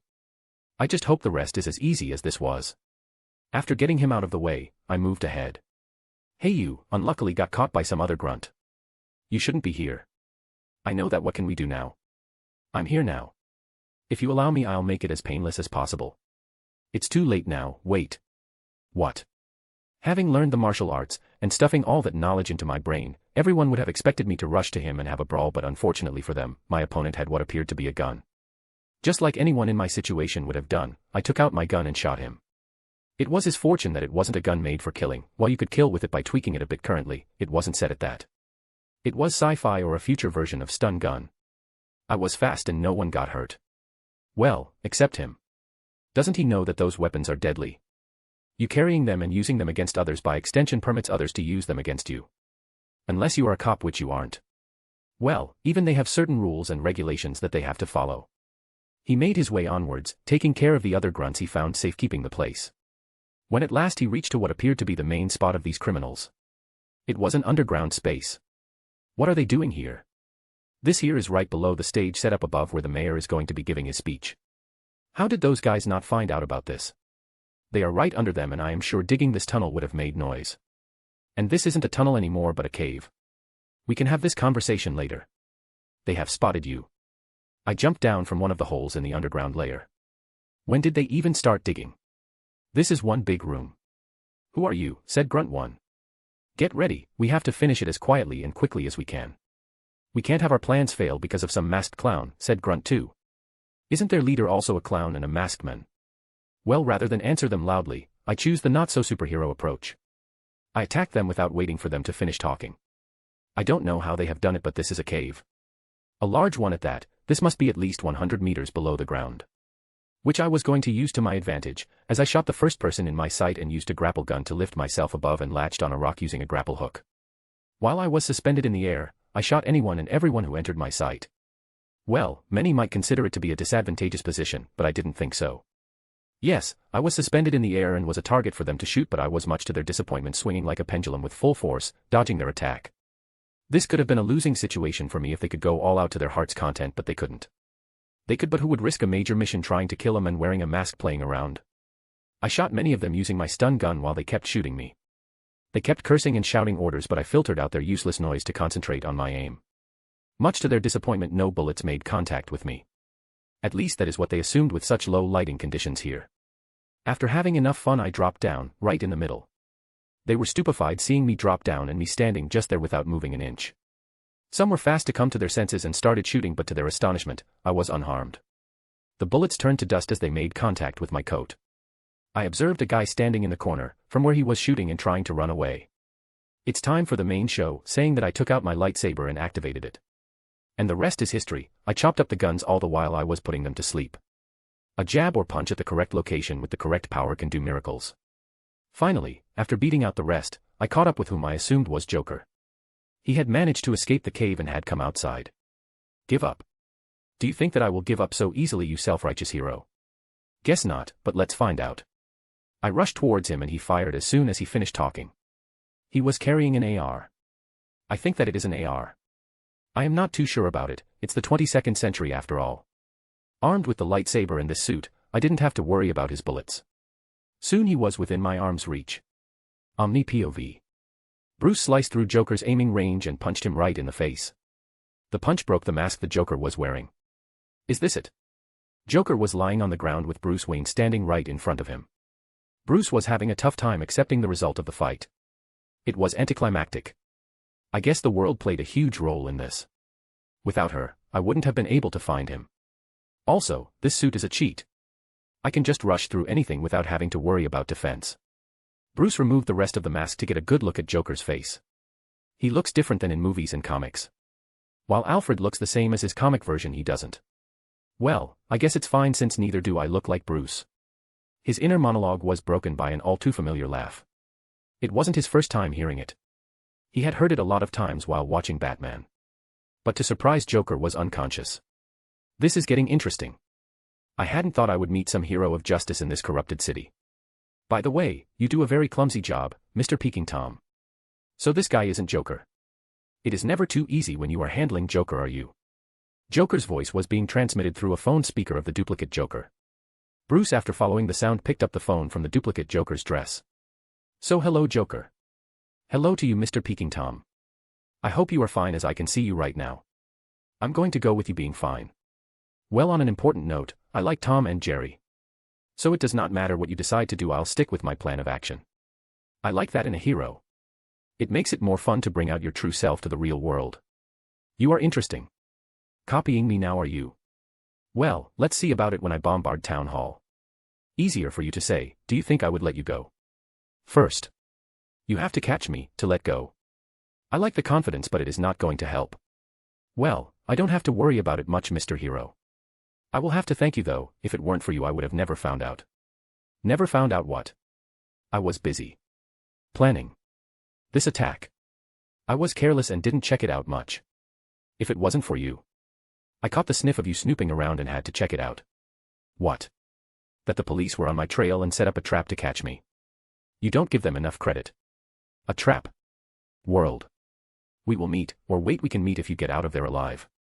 Though your suit is impressive to protect you from that barrage. Guess we will find out whether that is enough. Exit plan initiated. Joker. Don't be disappointed, I won't disappoint you. Just for you right now I am in a restaurant having dinner. See, you can listen to children laughing and people talking now. Asterisk indistinct sounds of chatter and laughter. Don't worry, I will do right by you. You wouldn't. Bruce was petrified. Despite the sound of footsteps, he didn't move from his place. Asterisk footsteps. You sound young, well, get to see you. Without you, I would have been caught by now. But here I am, free. Bruce could hear the sound of a chair moving, followed by his footsteps. Hey, kid. What is it? What are you doing? I am trying to find my friends. Finding your friends, So are you guys playing a game? Yes, have seen my friends. I can't find them, I have been searching for them for 2 hours now. So you are staying in this hotel, kid? Yes, can I leave now? I have to find my friends. How do they look? Maybe I can help you find him. Really? Yes, I know how it feels to be left alone. Left alone. The police had arrived and encircled Bruce, leaving him no place of escape. Come quietly, Joker, and don't even think of escaping. Otherwise, you won't be leaving this premise alive. I am not Joker. It's okay, just come with us back. I'm sure there are some unforeseen circumstances here. Yes. We believe in you, so let's go. We won't harm you if you come quietly. I'll have to decline. I am not Joker. You leave us no choice. A drone has arrived and is hovering just above your head. You see, in my childhood I didn't have many friends, but the few I had were always mean to me. They used to always hide and ask me to find them. When I wasn't looking, they used to go back home while I remained there the whole day looking for them. That's mean. Yes, they were mean. Not all friends are good. So are you saying my friends are also being mean to me? No, I am not saying they are mean. I am sure they are your good friends. They wouldn't betray you. Yes. Good, let's find them. Okay. Here, take this switch.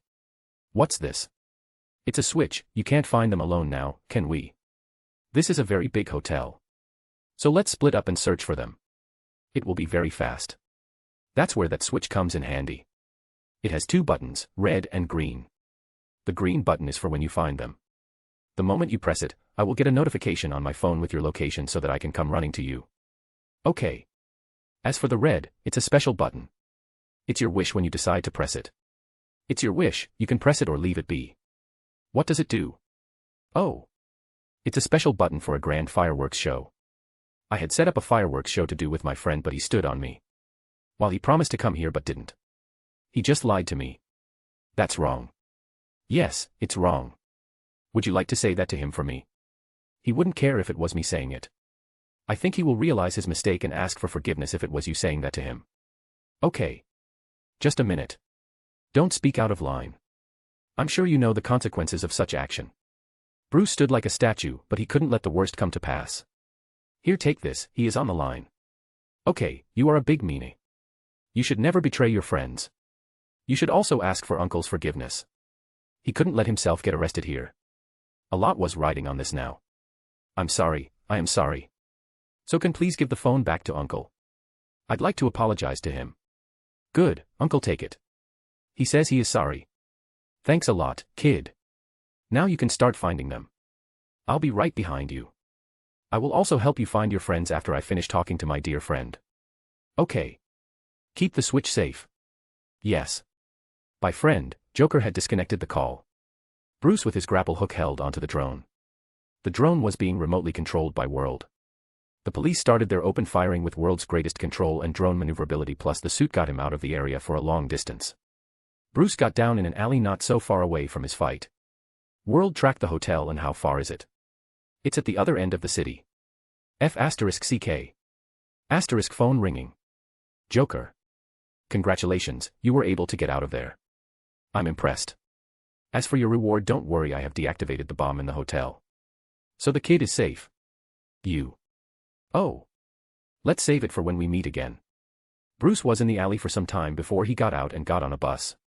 While he was on the bus, moved down the road towards the area where his home was located. Then he heard a loud sound of an explosion. What? The explosion took place on the construction site. Unread message. Joker, I never said anything about defusing construction site bombs. Late at night. Bruce was lying on his bed, thinking about today's events. If it weren't for me, the police might have caught him. Those people wouldn't have had to die. Do not worry. It's not entirely your fault. Joker has a pattern of manipulating the emotions of others, and you are well aware of this. I know, but it doesn't help.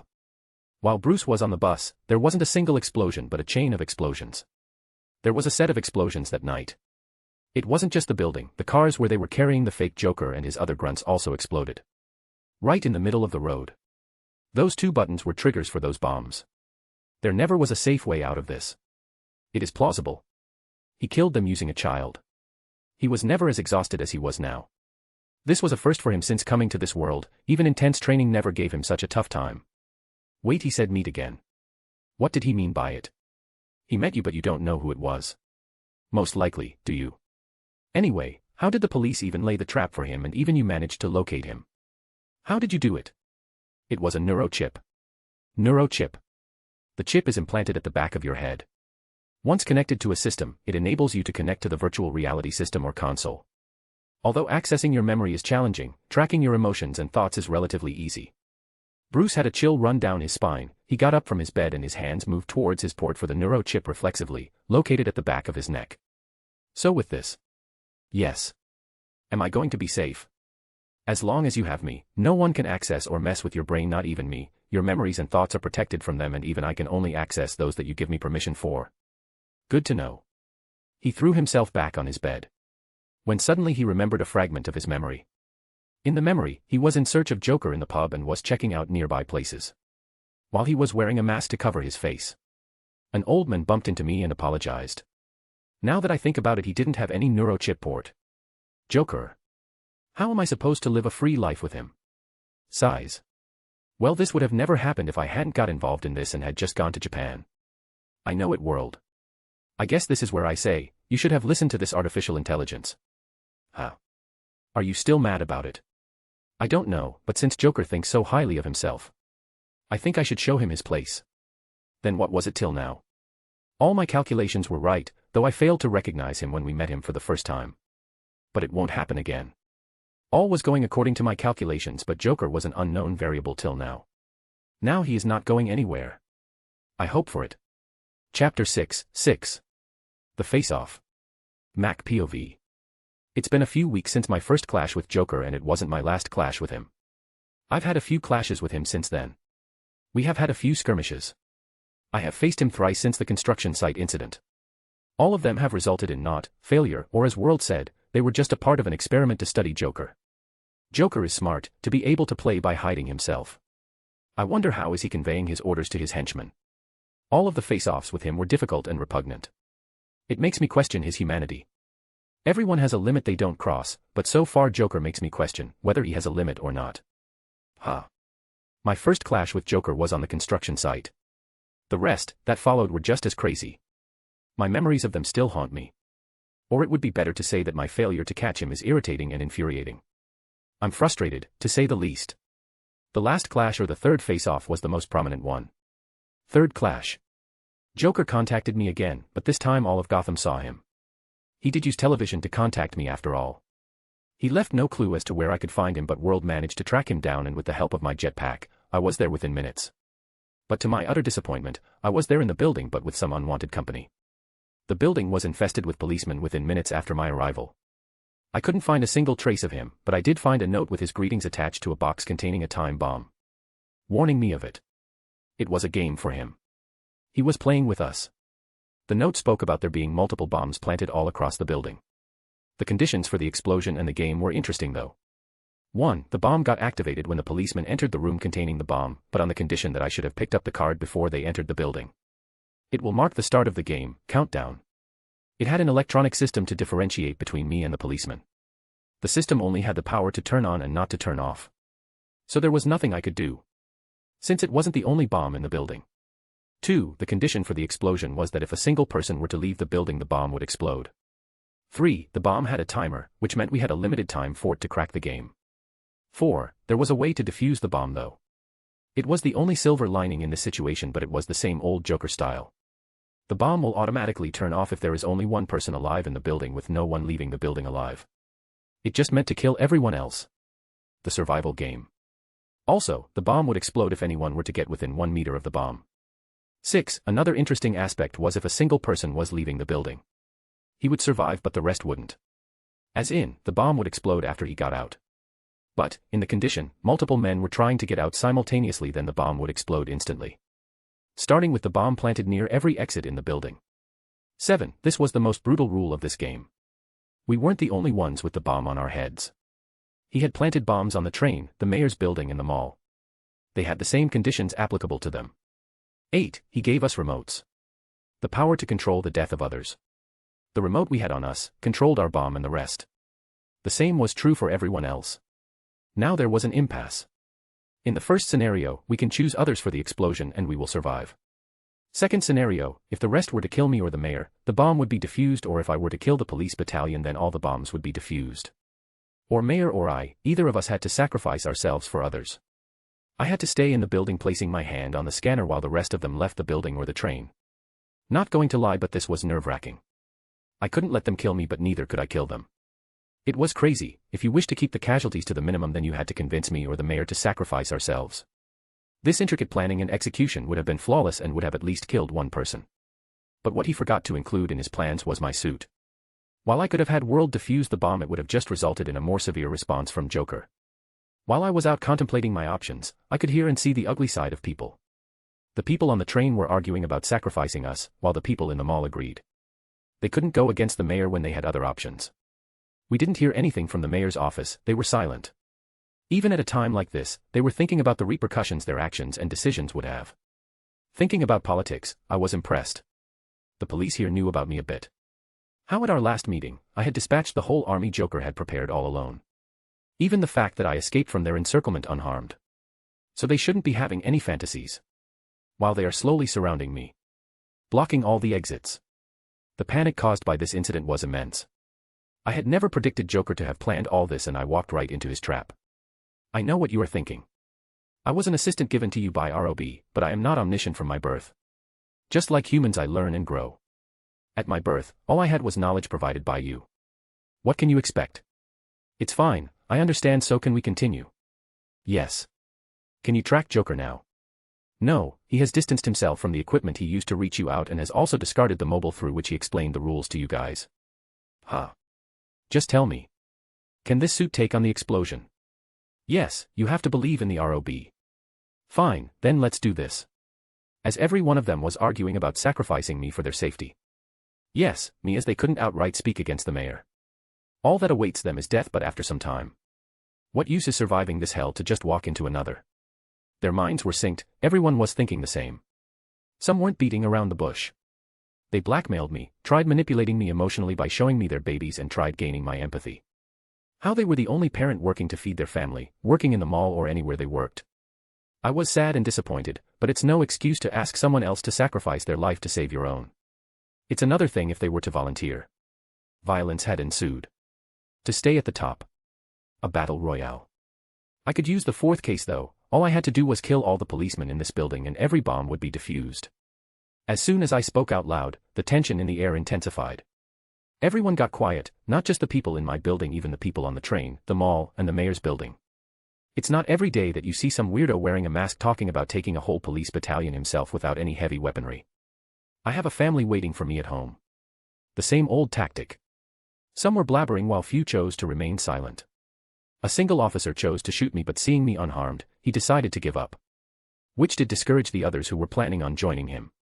Just as I was planning on my next step, a lone officer came forward. Going by his uniform, he is a higher-ranking officer. I understand. Officers, I am sorry that we are stuck here.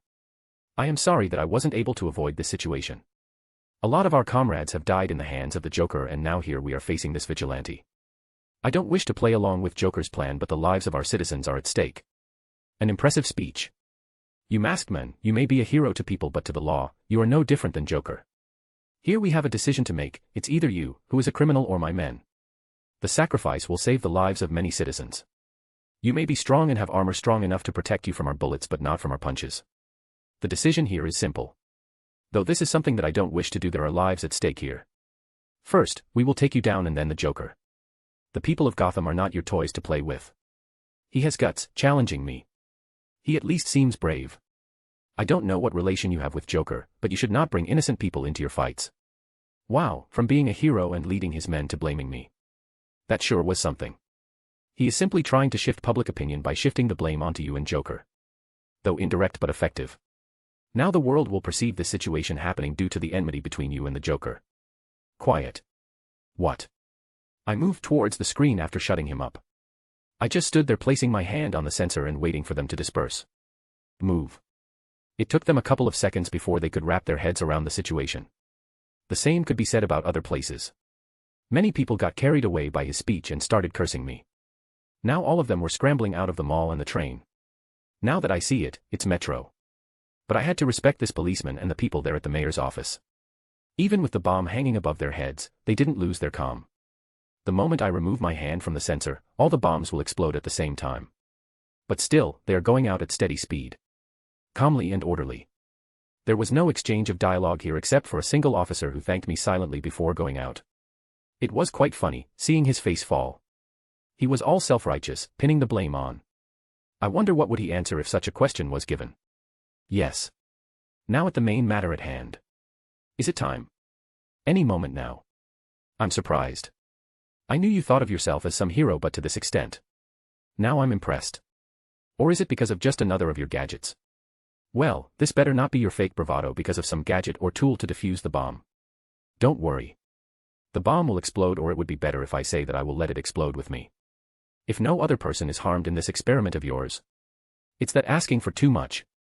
Well, we'll see about that. Fine, let's see if you can keep up that bravado till the clock hits 0. Every second will feel like an eternity. You can remove your hands, you know. No one will blame you.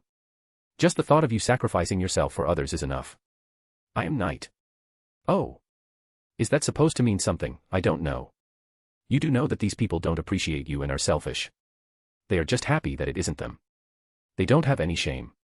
Those policemen whose duty is to protect people are just tools of the rich. I'm doing a favor for this city by showing its people the truth. Joker. Well, you are no fun. Well, the time is running out. Any moment now. You can still change your mind if you wish. 5. 4. 3. 2. 1. Time's up. Boom. I walked away unscathed that day. I was scared, but I had to hold on. I decided to trust World and ROB. People are selfish, but when I decided to wear the mask and become Batman, I had to honor his code of conduct. I couldn't say his name. I couldn't betray the symbol that is Batman. More than that, I was heartbroken seeing orphans roaming the streets and streets littered with dead bodies. As a reincarnated person, my old world wasn't this brutal. This broke me. I was yearning for happiness. The suffering was too much for me, and this happened due to the feud Joker has with me. Well, at least what that officer said was true. He was playing with me in the city, but what irked me was that officer pining the whole blame on me.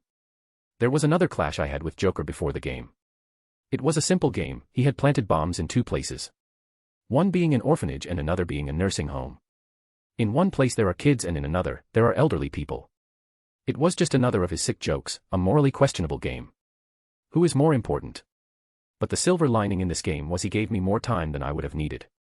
I used my jetpack to reach the orphanage in time while drones dispatched by World reached the nursing home on time.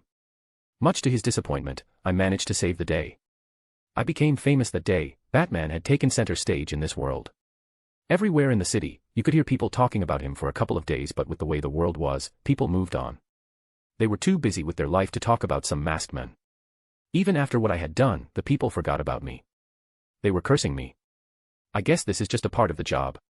Though I have my whole attention devoted to Joker, many small-time criminals were afraid to make a move. Did you lock onto Joker, World? Just a second, done. Good, let's go. Omni POV. Present day. Bruce Wayne had his fair share of encounters with Joker. But none of them resulted in him meeting Joker. Joker always stayed behind the scenes, hiding away in the darkness. Being the eminence in shadow. All the games he played with Bruce had people's lives at stake.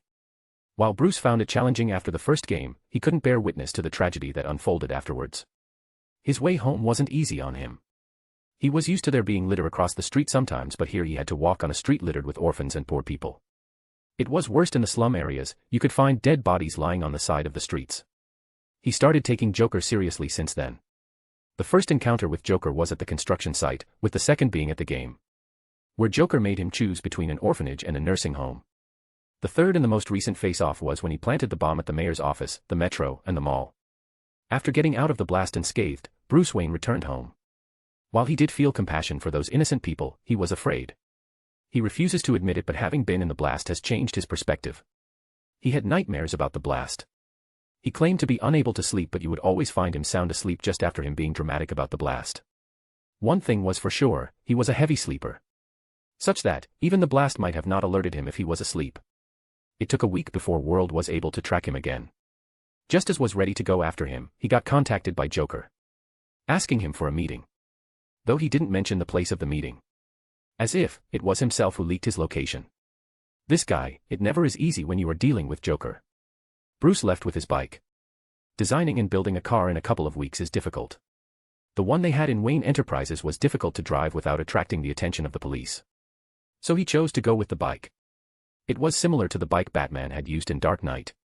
The wind is great, though polluted and hazardous substances in addition, so I can't breathe it in without my mask filtering it first. It's cloudy today.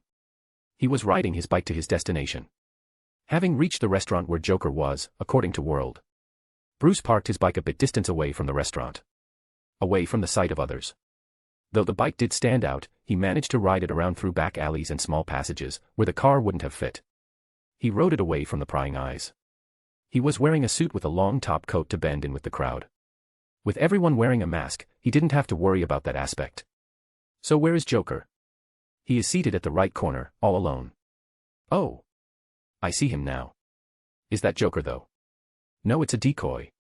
Fine, comedy it is. Bruce, after finishing his talk with World, went and sat at the table with Joker. As soon as Bruce sat down, Joker started laughing loudly. You have decided to grace me with your presence, Bat. It's Batman. Whatever, so how are you? Did you have any trouble finding this place? Just get to the topic. Though I am quiet for now, you aren't getting away this time. But are you sure about it? I am the Joker. The police themselves have been unsuccessful in catching me. What are you going to do any different? Because I am stronger than you and the police. There is no need to worry about small things. Let's not get violent now, shall we? So let's play a game, shall we? I've had enough of your games till now. This one is great. I am sure you will not be disappointed with this. So no explosion. Well, where's the fun in games without explosives? Continue. Explosion is an art. A way for me to bring people to their knees and show the world their true nature. Didara, is that you? Let's leave those explosives. Why don't we play a game of chess? It will be useful to check our mental prowess. Well, isn't it obvious till now? This game now that we are going to play is for this exact reason. If you say so. Well, here is the game, saying he took out a remote with 2 buttons and placed it on the table. Another bomb, Bruce sighed, seeing the switch. You are correct, but before you proceed, how did you know I survived your game? Because you can't hide from me. Now on to the game. You will now understand why I called you stupid, though indirectly. In this game, you have to find the real Joker. I am a fake and the real Joker is hiding in plain sight in this restaurant. So you're stupid. And now the game starts. The fake Joker pressed the red-colored button. So, fake Joker, what role does that button play in this game? Oh. I just got so busy playing about the Joker I forgot about it. It had been my dream to meet Joker, and not only did I meet him, but I also got to work with him. Get on with it. This button activates the bomb placed in this restaurant. You have 5 minutes to find the real Joker before this bomb explodes. This guy. After hearing about it, Bruce couldn't stay still. He flipped the table on him. Did you know about it, World? I did say that he is fake. Great, so where is he? The guy you are searching for is to your left. 4 tables to your left. Is he also a fake? Yes. Bruce got up from his seat after flipping the table on fake Joker. His action alerted the whole restaurant. Not minding the other customers, Bruce pulled a stun gun from his pocket and shot the guy World pointed. The people were panic-stricken and afraid. His action had caused a major panic. People were running for their lives away from the restaurant. There is a bomb here. Well, this should get them moving. Bruce, after seeing fake Joker 1 get up, gave him a Brazilian kick. The kick was enough to knock him down.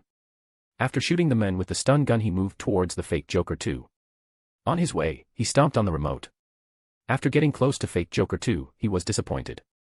After all this, his 4th time going against Joker, and all his attempts have failed. He found a letter lying on the table that fake Joker 2 was sitting on. Taking out the letter from the envelope. Batman, that is what you call yourself, right? To find me you will have to play another game now. Oh. I know you are tired of these games now. Just the last one. You will find a yellow car numbered XXXX parked in the parking lot. You will find the next instructions in it. I know you are tired, but I'm sure the letter in the car will interest you. After having read the letter, Bruce threw the letter and was on his way to the exit. While on his way, he found a kid crying and an old man with a disabled leg struggling to get out of the restaurant. Well, except for those fake Joker 1 and 2. Ah. It does not bode well with my consciousness to leave them there. He picked them up. He held the child in one hand while he picked up the old man like a bag of sacks on his shoulder. After dropping them off outside, he moved towards the car. Just as he got in the car, he heard a loud explosion. Guess he wasn't lying about the bomb. He brought it on himself, and I didn't kill him. Technically speaking, I didn't save him. So that shouldn't count as the same thing. Killing someone isn't something that he has ever done before, but this incident is troubling him. I'll think about it later. After finding the car, he got in the car. It was unlocked, so he didn't have to worry about it much. He found a letter on the dashboard. Glad you could make it out alive. Now for your next assignment, take this car to the location marked on the map. Your next assignment involves this car, so you know the drill. No cheating. After reaching the location, park it on the spot marked on the map. Afterwards, you will find a red car numbered XXYYY. Similarly, you will find a map in the car marking your next destination. You may think of it as a nuisance, but trust me, I'll be waiting for you at the end to enjoy the look on your face. Also, it should help you throw the police off from tracking you, and it is fun. A world where privacy is a myth. Awk. Just put up with it for now. The guy had the nerve to mess with me. So now you're serious? Yes, I have it all under control. Let's go. Okay. He drove the car to the location just as Joker asked. It was mall parking. Joker. He is a pain. After getting in the next car, he drove to his next destination. It was a hospital. The same ensued for his next couple of rides. In total, he drove 21 cars that day. At last, his destination was an old abandoned port area. After parking his car, he walked a bit. It was already late into the night when he reached his final destination. It's smoggy. Well, it is always the same, so no use worrying about it. The letter did say about following the arrow marks marked on the path. As he looked down at his feet, he found arrows painted on the concrete path pointing forward. Guess this is it. I'm nervous now. It was you who wished to confront Joker in the first place. No use worrying about it now. Fine. He walked following the markings while making small talk with World. Soon he found himself on a ship. Where are you, Joker? I have come just as you wished. See, I came alone and haven't brought any cops with me. But will the cops come with you peacefully? Bruce, hearing the sound, looked above to find Joker standing on the upper deck while watching him from the lower deck. Neither Joker nor Bruce made an effort to get to the other deck. Well, if they get to catch Joker, then maybe. I'm honored. Let's get to it. Why did you call me? Why the rush? I understand you are impatient, so let's start. What do you have for me? Just ask it and I'll answer honestly. How did you know about me? How did you find out that I survived? It's easy, I was betting on it. You weren't the only one that I invited here. You don't look surprised. Well, I have had my fair share of surprises for today. That seems to be true. So how did you feel killing 2 people today? I am sorry, but I didn't kill them. It was you who killed them and I just refused to save them. Well, if it is what you wish to think, then fine. You still haven't answered my question. Crash. Don't worry, it's just an old ship. There are sounds like that from time to time. As for your first question, it was a game. All those attacks were just my way to test you. I was intrigued by your suit when you escaped the construction site. I was just checking for the level of technology you wield and checking the extent of that suit. My first test was to check your arsenal, and my next test was to check your arsenal and your defense. All other outcomes were just add-ons. World was right. If I hadn't gotten myself involved with him, then maybe all those people who died would still be alive. Wake up, you can mop around after defeating him. Am I the type of person to mop around? No. Yes, that did rock my world just like that explosion in his previous game. But I am fine. I am sad, crestfallen, heartbroken, and many things, but I am fine. I can handle him. You are a strange one. You get hurt but still show off as if you aren't being affected by it. You even laugh it off sometimes.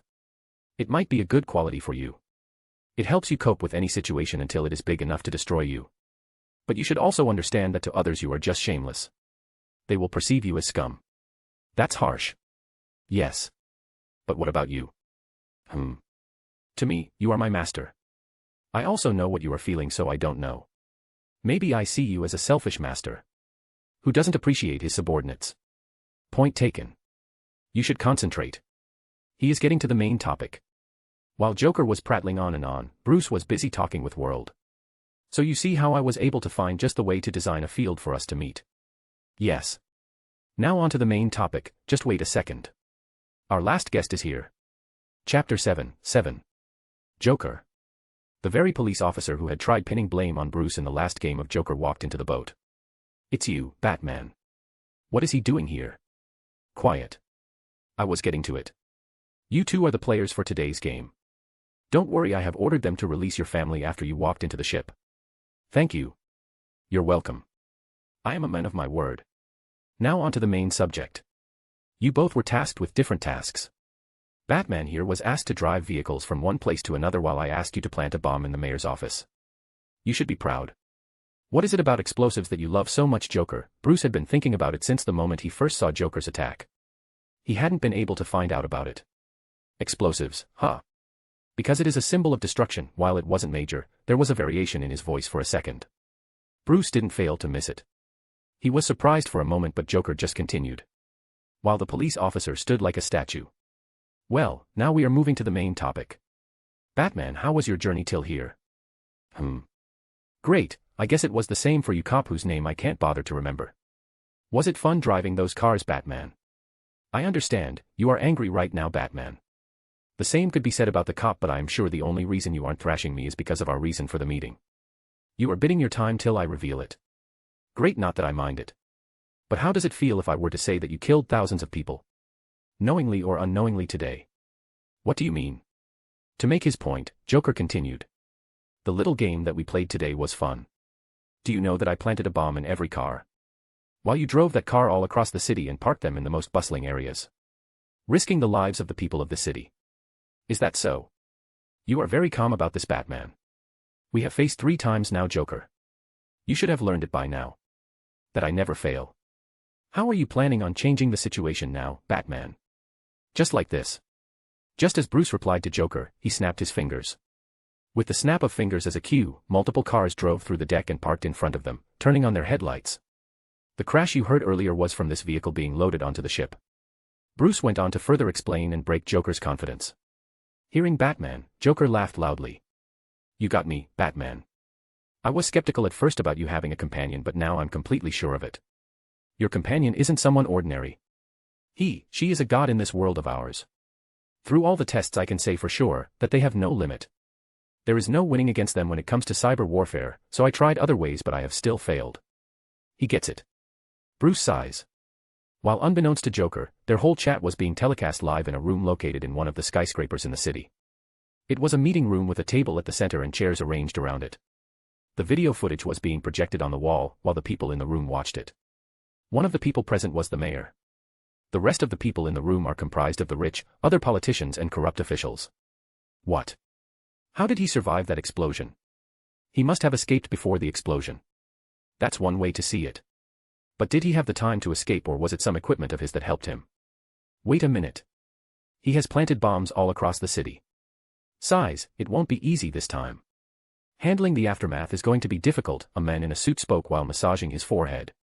What do you think we should do? Should we send in the cops to arrest them? Do you think it will be easy enough to arrest them? Replied another. What are supposed to do? Wait a minute, check the stream. They watched as Batman played with Joker.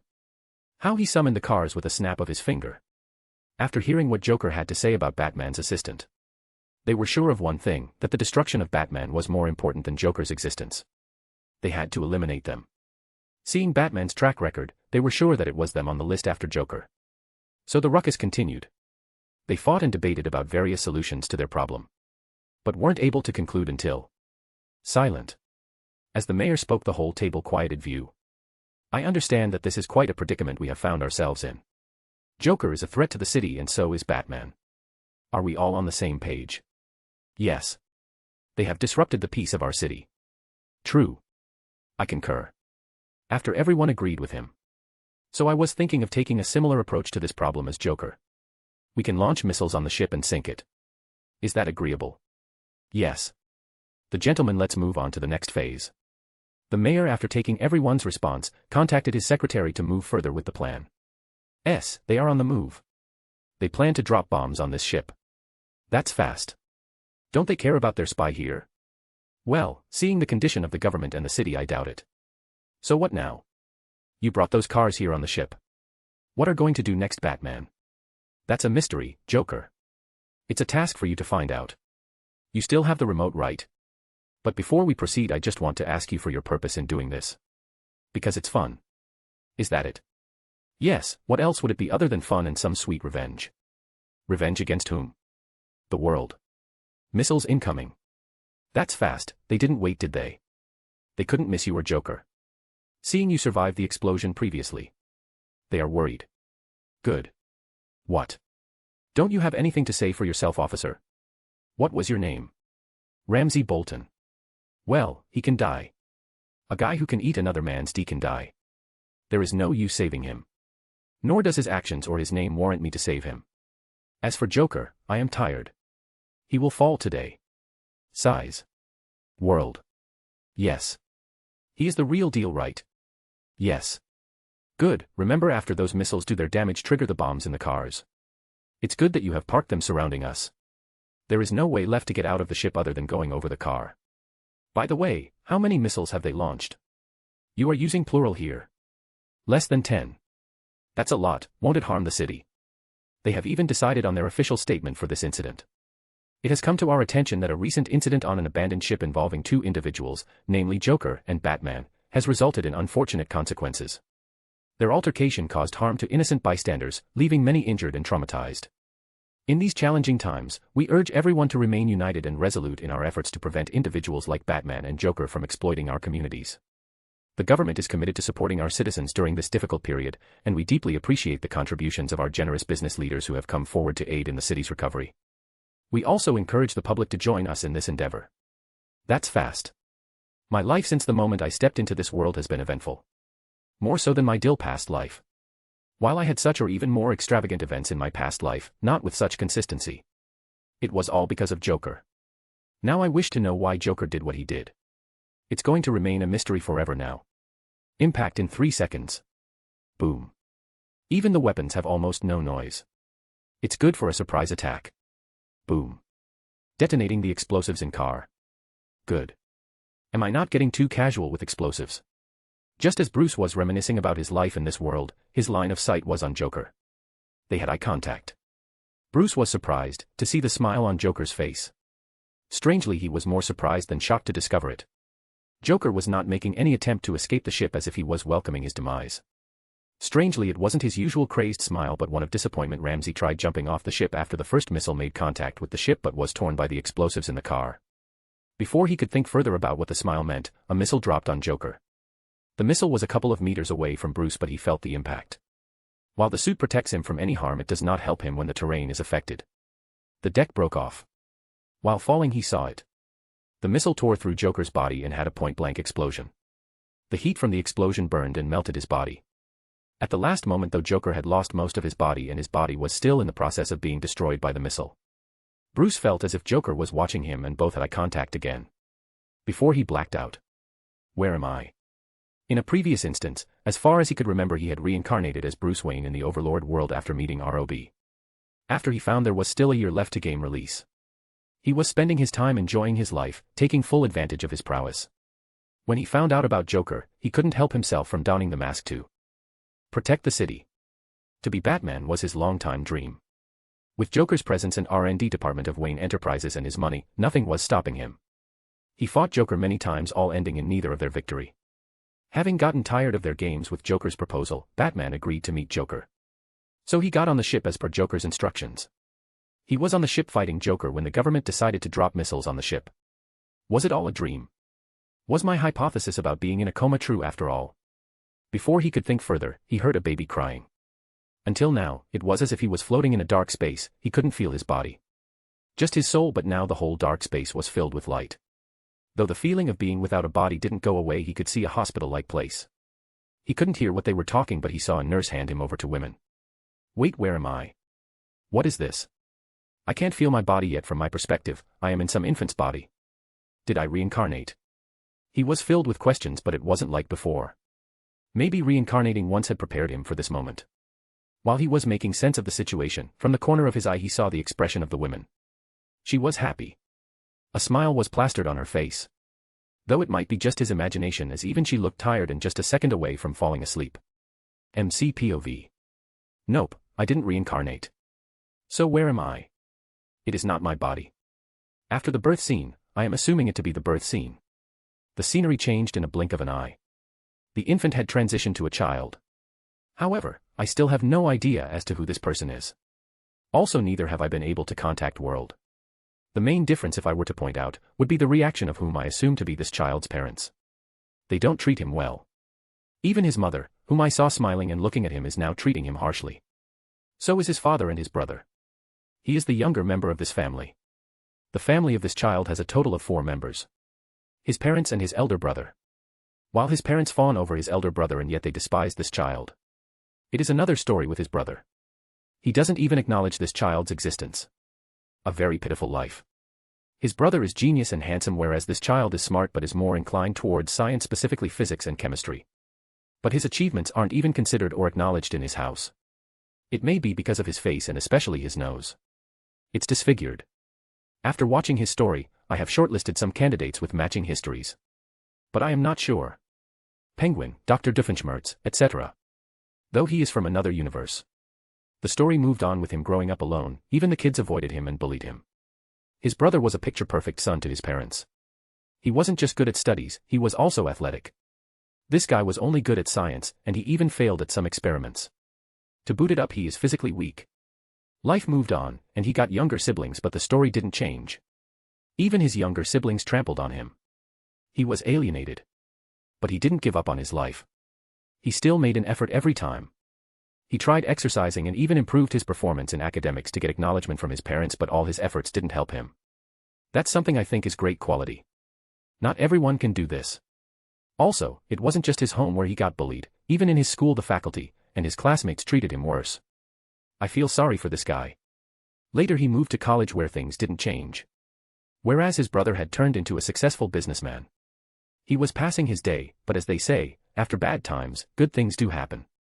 I am not sure if this can be considered good, but this guy mustered his courage and proposed to one of the most beautiful girls in his college.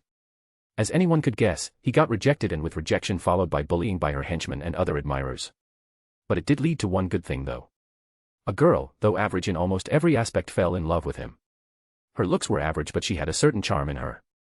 They met when he was tired of his bullies and was trying to build some weapon to seek revenge against his bullies. He knew it, people didn't love him. Even in his school days, when he approached his teacher about bullying, rather than it helping him, it backfired. The bullying got severe. He had to stand up for himself. To not let others trample over him. But fate had other plans for him. With this, his life took a drastic turn that day. He suddenly felt loved, and a new experience for him, and he loved it. He promised himself to protect her and protect their future together. There wasn't any job he would have not done to protect her. He cherished her. One day, his brother all of a sudden visited him, asking for his help in his business. It brought him great joy. The very brother who was a genius finally was talking and acknowledging his presence. Well, despite all the things they did to him, he didn't hate his family. He loved them, he always went the extra mile to make them happy. But he was jealous of his brother, for he was loved by his parents, while he wasn't. He was desperate for acknowledgement. But he couldn't keep up with his jealousy anymore. He was happy, finally, everything was going his way for once. Even he was entitled to happiness. He helped his brother in his business, everything was going well. Everyone was happy. Just as days passed, he found his wife pregnant. His happiness knew no bounds. Finally, he was leading a happy life. But it all came falling when he messed up in his work. His brother was angry, his parents were angry, and even his wife was angry with him. He didn't understand it. He had thought at least his wife would have stood by him in this situation. He had to sell his properties to fix the situation. He still had a sizable sum to his name, enough to live a decent life after finding a job. At this time his wife also gave birth. It was a boy, he had a son. Having gone through a difficult childhood, he didn't wish for the same to happen to his kid. But to alleviate his worries, his son didn't have a disfigured face like him. He looked normal. But again, life didn't give him a moment to rest or enjoy the moment. He had again found happiness, and even his wife had stopped fighting with him. He had found a reason for himself to live. Until his son was diagnosed with a lethal disease. A disease caused by excess pollution. The toxic and poisonous substances present in the air. The damage was already done, and to treat him he required a lot of money. He begged his brother, but to no avail. The fighting between his wife and him again started. He was down, even his wife had to start working to save money for their son's treatment. He didn't give up and again approached his family and his brother for money. While his brother was a successful businessman and was rich, so was his family. He was born with a silver spoon, but to his fate, he didn't grow up as most would have expected from a family such as his. It was tearing him apart inside out, and his helplessness was driving him crazy, but one day, he had something that destroyed him inside out. What destroyed him was seeing his wife with his brother. He was heartbroken, his whole world was crumbling. He couldn't bear it, but he had to live for his son. The only fragment holding him together. He was in denial, but when he thought about it, maybe his wife was also working hard to earn money for their son. She did love him at his lowest. This very thought process saved him and gave him the courage to move forward. He entered the dark side of the world. To earn more money, he made contact with some notorious criminals. They, knowing him, formulated a plan to rob his brother. While hesitant, he moved forward thinking about his wife and his son. The rage he felt for his brother also played a part in this. The rage he never felt before. He kept on bearing their treatment of him, but he couldn't help when it came to his son. On the day of the operation, he was nervous, but he had no other choice. He needed money, and if he were to back out, he would be putting his whole family in danger. Before the attack, he was there at the hospital looking after his son. It was his turn now. He moved outside to get coffee to calm his nerves. While getting a can of coffee from the vending machine, he was approached by a nurse, urging him to follow her. His son was in critical condition, as his health had deteriorated. He had started vomiting blood and was in urgent need of blood, but so were the other patients, and they were paying more for the limited supply of blood left. They were being prioritized. He didn't have money, so he had no other choice than to give his blood instead. This guy is strong. I don't think I would have lived such a life. The courage to live through. The guy, after giving his blood, was resting on the bed when a nurse came in. Not to be a misogynist, I have never understood the concept of a guy being a nurse. When you are in the hospital, you expect a beautiful nurse to take care of you rather than a man. The nurse, after talking with this guy for a bit, asked a question. You are a great person, though. It wasn't the first time this guy had given his blood. But why? I would have never expected a person to go to such lengths to save someone who is not your son. Own son. Yes, he is from your wife's first marriage, right? My wife's first marriage? Well, that's what she said when had checked his reports, as you were mentioned there as a father, but he wasn't your son. Though he is related to you by blood. Wait, don't tell me. I am sorry. The nurse consoled him and left the room fast. It was the final nail in his coffin. The news destroyed him. He didn't know what to believe, or whom to trust. The world didn't even give him a moment to rest and sort his feelings when he received a phone call. It was time for the heist. The rage he was feeling compelled him to go. It was almost time for his wife to visit the hospital to take care of her son. He didn't wish to see her now. I am not too sure about this, but I can feel his emotions. I can feel his rage, hopelessness, and emptiness. He moved outside, to get to the decided meeting spot. While on his way, he saw some explosives lying near the parking beside a tent. There was some construction work happening in the vicinity. Seeing the explosives, he wished to blow up the whole city, but he couldn't. He was in a turmoil right now. Trying to reel it in and get the hang of his emotions. He wished to, and also not to, forgive her. But she was the only person in this world who ever showered him with love. She was the one who taught him the meaning of love. He wished to forget about it, but also confront her about it. But was afraid of the result. He was living for his family now, but if the family was out of the picture, then what was he working or living for? He was afraid to find the answer. In the emotional turmoil, he went to the predetermined location to meet up with the gang. Though nervous and afraid, he went with the plan. These guys successfully launched their heist, but they messed up at the end part. The guy was nervous. He didn't wish to get caught now. He didn't even wish to lose what little he had left, even though there was nothing left with or on him. He ran as if in a frenzy. Rather than going to the exit, he took one wrong turn and entered the wrong place. In the end, he managed to get out of the factory, but he didn't get out unscathed. He had entered a lab. A lab where you can't enter without any protection due to the radiation. He was exposed to the radiation and had a near-death experience, but managed to get out. Though the room was locked, his access to the factory was surprisingly not revoked yet. Due to this, he entered the lab and was also able to get out. While the rest of his team died in the shootout. He got out and was on his way home in a deranged state. He sat down on a bench in the park, en route to his house, to think about all that happened to him. He wished to curse the world. But he couldn't. I'll go see my wife. Maybe she still loves me. Maybe all of this was just a big misunderstanding. I hate her for this, but... my son. Rather than going straight home, he turned towards the hospital. He had decided to go somewhere far away from the city and country. He at least wished to see them for one last time before leaving. As he was sure if his parents were to find out about his son being their elder son's child, then they are for sure going to help him. Maybe he will also get all the love that I didn't get. I am sure they will also look after her with my nephew. He took a bus and got down near the hospital. While on the bus, everyone was avoiding him. He didn't mind then and was lost thinking about his future. His footsteps were heavy on the way to the hospital, but it broke him. God didn't give him any respite to cope with. His only love was also stolen away from him, and he couldn't even meet her one last time. The hospital was on fire. It destroyed him. Later, when he did some inquiry, he got to know about the reason. Some thieves had robbed a jewelry store and after their encounter with the police had taken refuge in the hospital. They had shot some big shot in their heist, which led to a harsh reaction from the police. Their fight had caused a lot of casualties, but as the end resort, it was unknown who did it. It was either the terrorists, that's what they were later labeled as, blew explosives to escape or commit suicide, or it was the cops who used the explosives to kill the terrorist faster. The fight had after all taken a toll on them. They had even suffered casualties on their side. They wished for swift results to answer their owners. Everything else passed and was over in a flash. In the end, I saw myself standing in front of this guy when a missile made contact with him. I saw my expression at the end. The space started crumbling, and I was back in my previous position falling down the deck, but I held out my hand at the last moment before I could fall into the sea. The water condition is by far worse. I am not sure the N number of diseases I would get from getting down in there. Omni POV. Bruce climbed back on the deck. The line of sight followed Joker's remains. Joker. Is something the matter, S? Did you see it, world? See what? Never mind, I'll tell you about it later. Okay. So did I blank out now for some time? No. Then how many missiles have landed so far? Boom. Boom. Boom. That's the 5th one. Also, get out of here as soon as possible. If you don't wish to get in that water. Yes, world, I need you to do something for me. What is it? Hack into the navigation system of those missiles and redirect them towards the mayor and all his goons. I don't wish any one of them to survive this. If that is what you wish. Also, these weren't the only cars Joker had procured and planted bomb. Oh.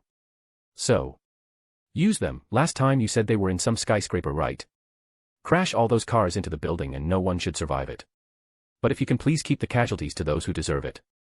Aye, Captain. Great, let's get out of here. With his command, his bike came to his rescue, with which he escaped the ship and soon lost all surveillance on him. 3 weeks later. Bruce was on his way to Japan on his private jet.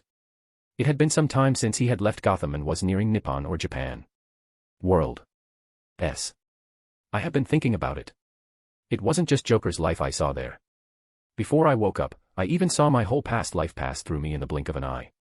Interesting, while you were stuck there not a second had passed in the real world. It might be something related to ROB. Or you have 2 types of specialized that have caused side effects. According to what you say, you can't control it. So you will have to control it. True. I think, having lived my life, though however short it may have been, I think I understand a bit more about myself. I am paradoxical. I desire happiness, but my mind often dwells on things that make me sad. I am both lazy and ambitious. I don't particularly like myself, but at the same time, I love who I am. I often claim that I don't care, but in reality, I do. I crave attention, yet I push it away when it comes my way. I am a bundle of conflicted contradictions. If I cannot make sense of myself, then it is unlikely that anyone else can. I have decided, rather than being someone better fitted in the world, to be the ideal person or adopt a personality suited for the world, to be the person I wish to be. To live freely. Good. What I did wasn't right, but I did what I did. Gotham is in crisis now. After the death of those upper echelons, everyone was scared. They were scared of Joker. To the people of the world, Joker and Batman still live on to the date. While I have set aside my mask, as for Joker, he is dead. But the terror is still ever present. To people, he managed to kill those who did the killing till now. People are in power and still out loose. If that isn't a show of power, then what is? As for Batman, people believe he is still hiding in the shadows, healing himself to face Joker. He rules the night. Even though the government was in shambles, the criminals and other troublemakers were equally terrified of causing any trouble. Master Bruce, we will be landing soon now. Okay, Alfred. Bruce walked out of his plane. The plane had landed on one of the private islands of Japan, owned by Wayne Enterprises. All thanks to ROB. The weather is ever the same. It's just as smoggy here as Gotham. Despite there being no pollution-creating equipment or facilities, the situation is the same. Yes. The car is ready. Okay, let's go, Alfred. We have a business deal to make. Yes, sir. Mac POV, on the plane. The relationship between Joker and explosives was sad. He also managed to kill his brother. I am sure that wasn't easy. Despite his treatment, they were still related by blood. They grew up together. I am sure that must have been hard. Joker killed him using explosives, and he did play a game before he killed him. He died at the explosion that took place the day I came to this world. The very explosion I had heard about in the news. The explosion that announced the presence of Joker to me. In the very place I had observed while Alfred drove me to my office to collect the lightsaber. He was pitiful. Chapter 8, Idrasil. A couple of weeks after the fall of Joker. Japan, year 2125. A teenager was standing by the window of a building observing the pedestrians as they moved about their lives. The sight of a child trying to sell a pack of cigarettes caught his attention. The world is truly corrupted beyond belief to be saved. It's been almost 2 months since I came to this world. It's just a daily average commonplace occurrence, but I still can't get used to this. Japan fares no better than Gotham. Even here I found orphans suffering in the slums with dead bodies left to rot at the edge of the roads. What troubles me is that no one bats an eye towards it. They have accepted their fate. Just as Bruce was contemplating the state of the world, he heard footsteps approaching him. Alfred's arrival broke his train of thought. They have arrived, sir. It seems. What were you thinking about, sir? Is the world we live in truly beyond saving? Is it about Gotham, sir? Why do you ask? I've always wondered about it. You were compassionate, but I never thought of you to partake in the fight yourself, sir. Neither did I. It's no wonder he found out. Well, I have never tried to hide it. I was worried all the time you went out. I have been keeping it to myself, but I was worried for you, sir. I have a promise to keep. I have promised to look after you to your parents, sir. You have nothing to worry about, Alfred. You didn't say it, sir, but I knew it was you. You were Batman. Yes, I am Batman. Does that change anything now? Yes, sir. I was there in the house to hear your first cry and have looked after you from when you were just a day old. Your parents were very happy to see you and wished for you to be happy. Next, I wish to hear the cry of your child in the house and not the cry of people mourning your death, sir. Nothing of the sort will happen, Alfred. I have retired. I defeated Joker. I am the Knight. I am the Dark Knight of Gotham. After the completion of my mission, I fade into the darkness, never to be found. That was my goal from the very beginning. It is over now. Now that the people of Gotham fear Batman or hope for Batman to return, that has nothing to do with me. It's all in the past. A couple of years away from the house has changed you, sir. You were different before you left for school. People change, Alfred. I guess I have changed. Whether for better or worse, only the future will tell. Sir. Right, I will be attending the meeting. We can't keep our guests waiting now, can we? Yes, sir. I apologize for my behavior. I was worried about you. You are hurting yourself trying to change the world. It is a difficult endeavor. One filled with only pain and suffering. It is tough times, Alfred, and I have made my peace with it. I am not a god, at least not yet. Yes, sir. Bruce turned his back to the window and moved towards the meeting room as Alfred looked, his back getting further away. Just before Bruce stepped into the meeting room, he called Alfred. Alfred, buy all those cigarettes from the child and dispose of them. Kids shouldn't be playing with cigarettes. Also, help him solve his problem. Children his age should be learning, studying, and playing, not working. Yes, sir, I'll get it done at once. Great, wish me luck, Alfred. This is my first meeting as head of the Wayne family after all. You always have my well wishes, sir. Hearing Alfred say it out loud brought a smile to Bruce's face. Spending 2 months together has made me care for him. It's good when you know that someone has your back. The same applies to you also, world. I am happy to be regarded with such high honor. Well, you should be. Alfred was happy to see the kid transition into a young man. He was happy with the growth the heir to the Wayne family had.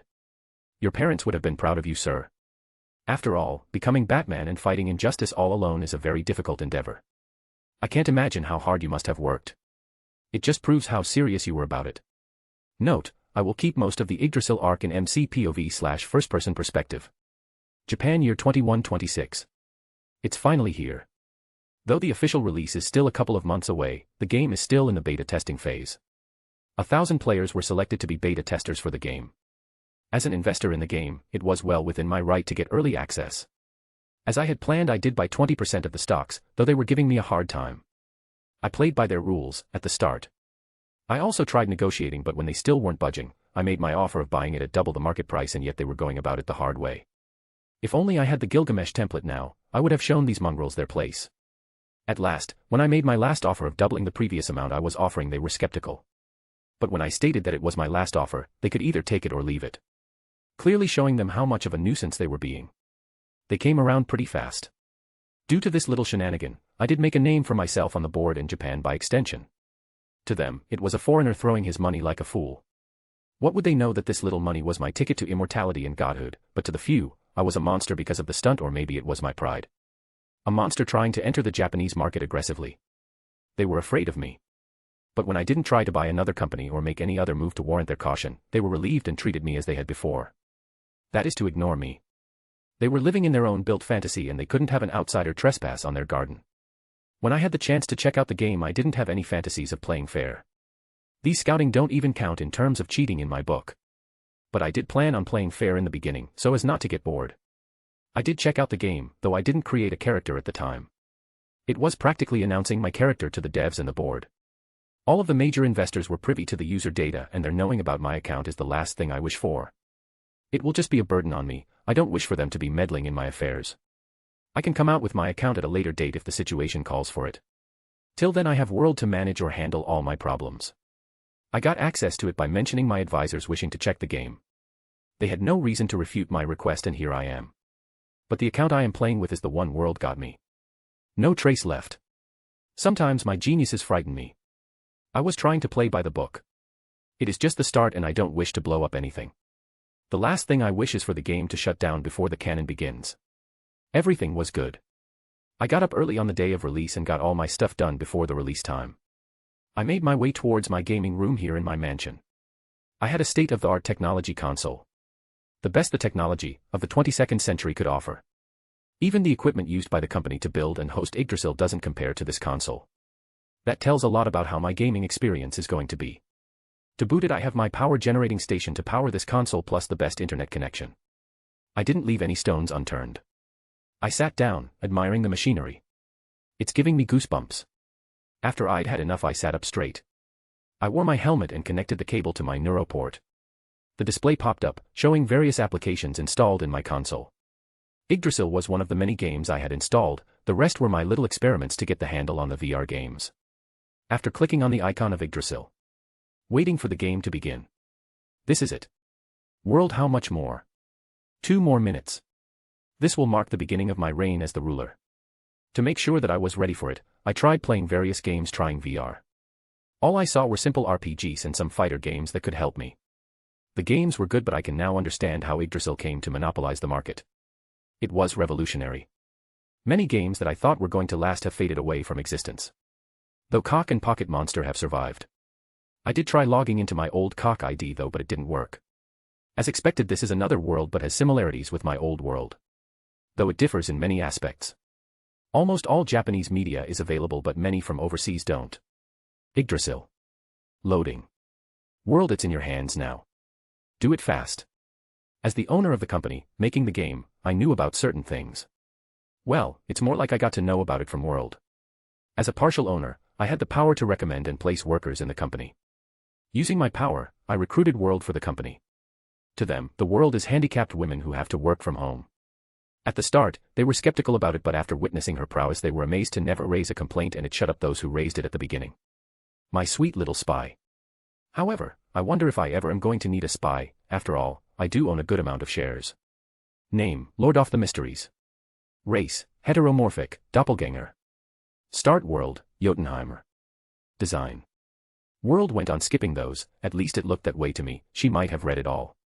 She went to answer all the questions and selected the options we had discussed beforehand.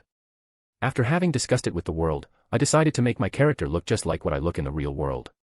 I have grown accustomed to this body. Also, I have a great body that is handsome and has good shape. So why bother designing another? However, I had to spend a great deal of money to purchase Creator Tool to make a doppelganger, a heteromorphic race individual to resemble a human. To make his default look like a human. But for it, I had to wait till they released Creator Tools, and that's a story for another time. Till then, I had my monster look. Enter. From World, I got to know about an interesting event. There are 3 race types in the Yggdrasil. Those are human, demi-human and heteromorphic. There was an event designed to award the first players to choose a race. World sped up the process, moving along without reading any instructions for controls or the lore of the game, or she knew about it from beforehand. Congratulations on being the first heteromorphic race player in Yggdrasil. Check rewards. Here it is. Great job, World. It's my honor, my lord. Well, I am happy now, so I forgive you for the sarcastic remark. It's my pleasure. Well, never mind. It was my first achievement and a great one at that. As the first player of my race, I am to receive a god title. It doesn't just end there, I also received a rare class. A class equivalent of Eclipse which my manga possessed. It was Shapeshifter, though the class that one received depended on their choice of race. I chose Doppelganger and got Shapeshifter. A great class, and it is powerful. With it, I can fool anyone of my identity. I can set up duplicate player data for those using divination on me, and the only way to bypass it is to have a world item that helps with divination. No other world item holders can see through my guise. Also, as a shapeshifter I can turn myself into anyone I wish except world enemies. Though there are limitations with each level, what I can achieve is great. though I will only possess 80% of the strength. It's an important point to remember that in most games 80% is not equal to level 80 and so is Idrasil. So I should be as strong as them when they were somewhere around level 90. But there is a solution to it, it is to conduct a ritual to ask other players to allow me to access their avatar. However, there is always a catch.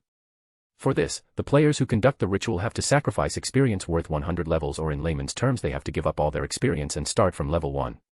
Plus there is a good chance of them losing any one class they possess, though they will be retaining all their equipment and skills. As for the title of God, it grants me immunity against time, instant death, and divination, plus I am immortal. Resistance to acid and poison is just a bonus. Achieving it this early in the game has its benefits. Normally the players don't have innate skills to protect against these, they have equipment that does the work.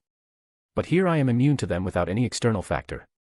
So if I were to strip them of their equipment, which is not possible in the game but in the new world, it would be another story. Additionally, I get a 1.5x multiplier on all my stats. So my HP, MP, and other stats would be 50% more than another player with the same build as me. After reading through the whole passage mentioned about the rewards, I moved around to observe the world I was in. I specifically chose Jotunheimer. The days of discrimination against heteromorphic races are yet to begin. So it will be better to explore the terrain now. I had been dropped in a forest and my first quest was to hunt goblins and make my way to the central town of this world. Each world has a town located around the edge of the world.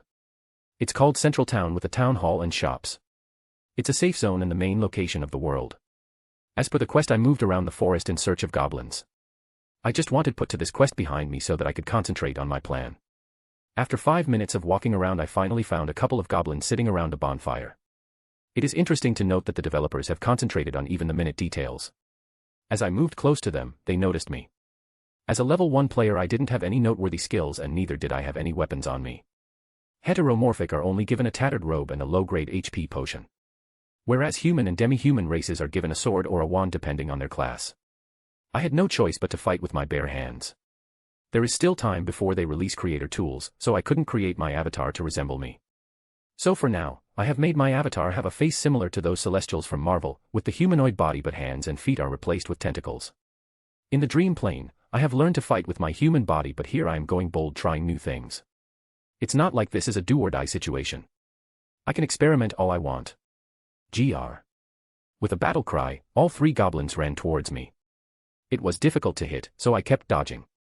They were level 1 and so was I. But they had numbers. Also, they had clubs.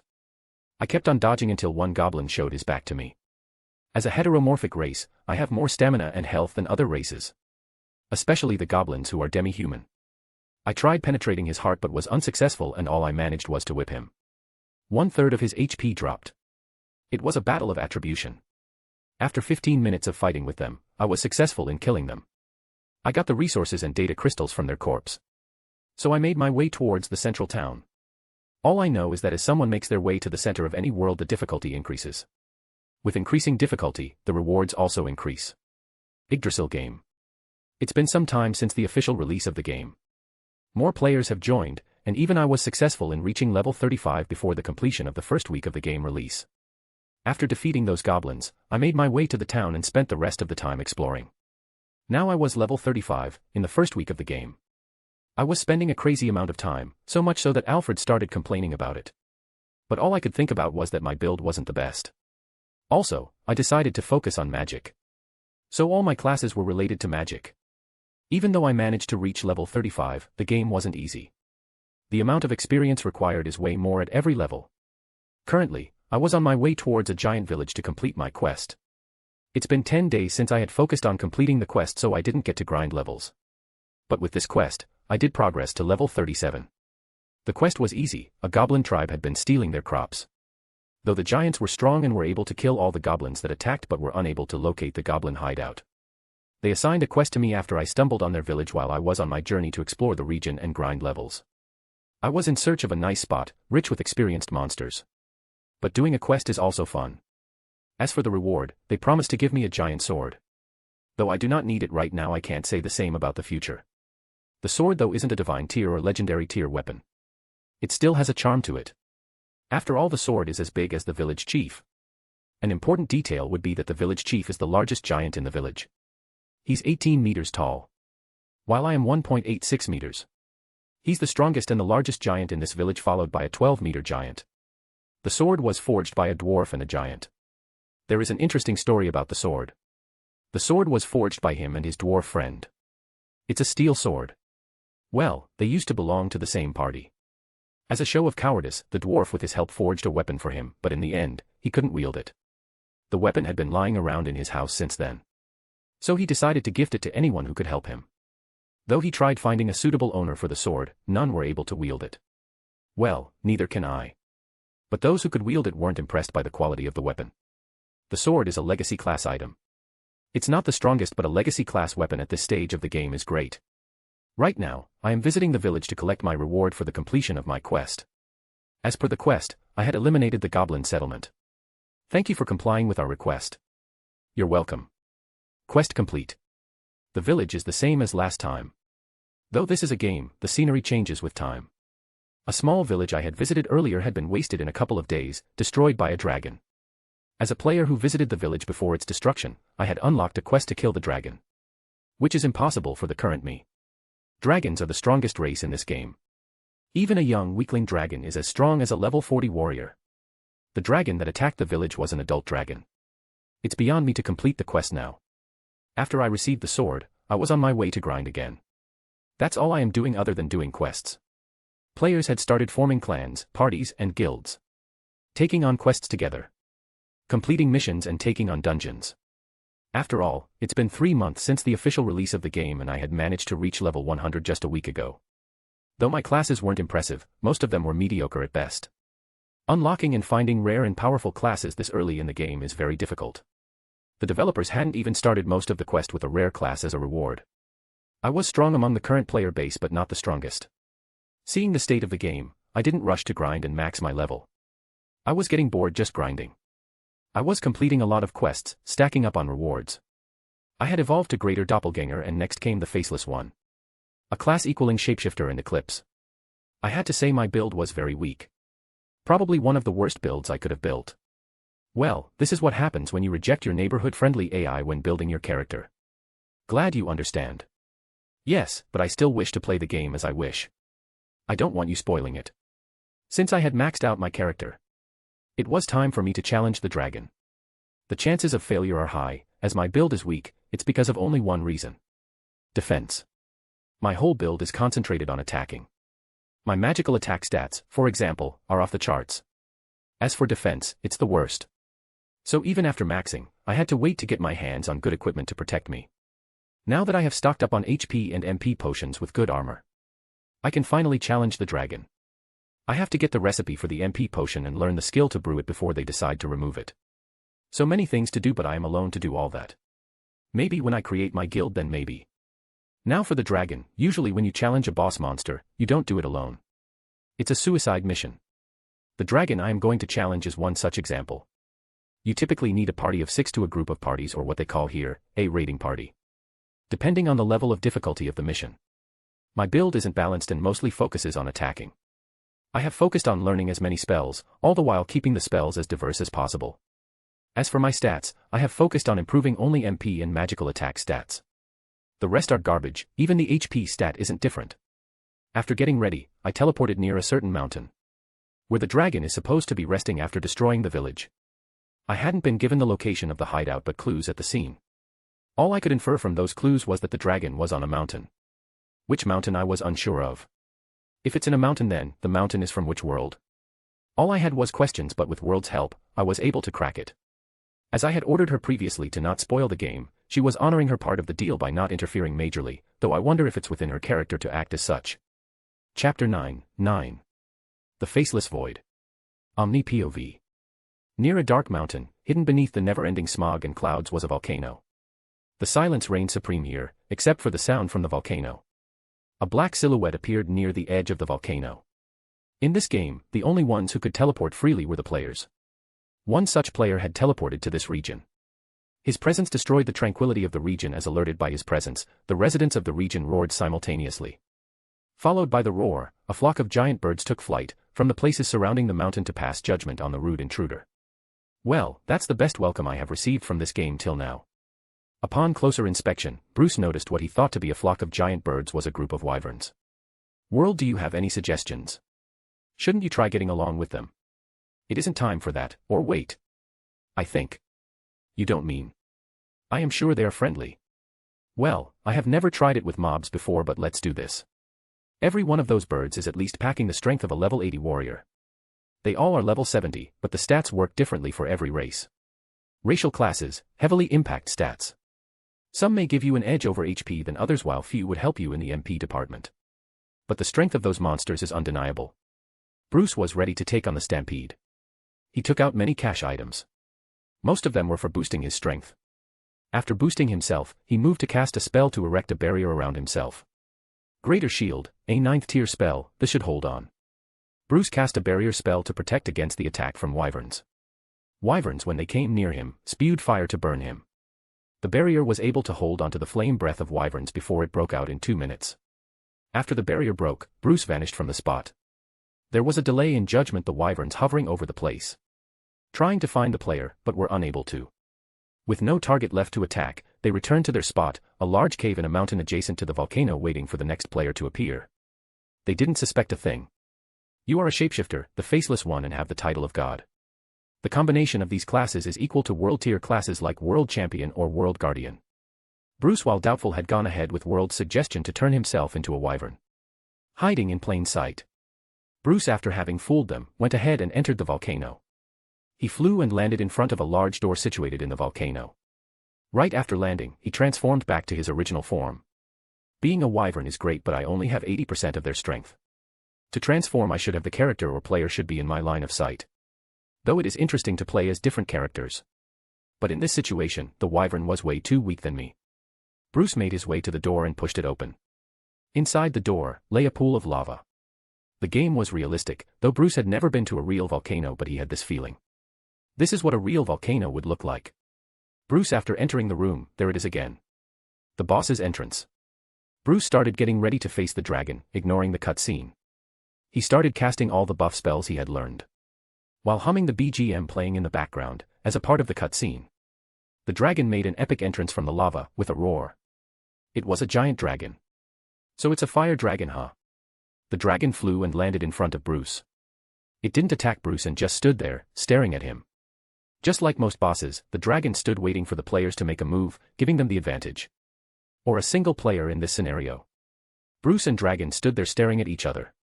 The silence continued, with the lava spewing in the background. The smoke rising, the bubbling sound of the burning lava, and the artificial show of the rising temperature in the background. Everything was peaceful.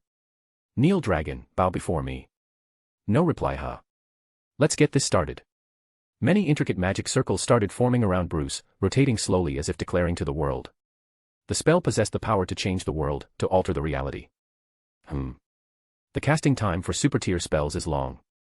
Well, if you don't use the cash shop items, then what's the use of purchasing them, right, world? True. Bruce took out the cash shop item to cut cast time short from his inventory and activated it. The spells in Idrasil didn't have to be said out loud while casting them. But the players did it anyway, as a courtesy towards their comrades. While I don't have any friends, I still honor the contract. I still say the spell I am casting out loud. Even when I'm in PvP fights. Asterisk shattering sound. Super tier magic, fallen down.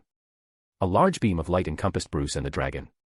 Yet when the light died down, the dragon stood there, not affected in the slightest. The dragon, in response to the spell, replied to Bruce with a fiery fire that spewed, encompassing Bruce in the flame. The attack was powerful and majestic, as expected of a dragon. It was dragon breath. Greater Shield. Just before the fire made contact with Bruce, he erected a barrier to protect himself. After the dragon breath died down, Bruce dispelled the barrier. Summon Meteor, a giant meteor slammed into the dragon before it could move. After the smoke cleared, the dragon and Bruce were both standing staring at each other. The fire dragon took to the sky and got ready for another dragon breath. Those attacks should have done something, but even after it, I still haven't whittled down its HP to as much as I had expected. I was only able to reduce less than 1% of its total HP. How strong is this guy?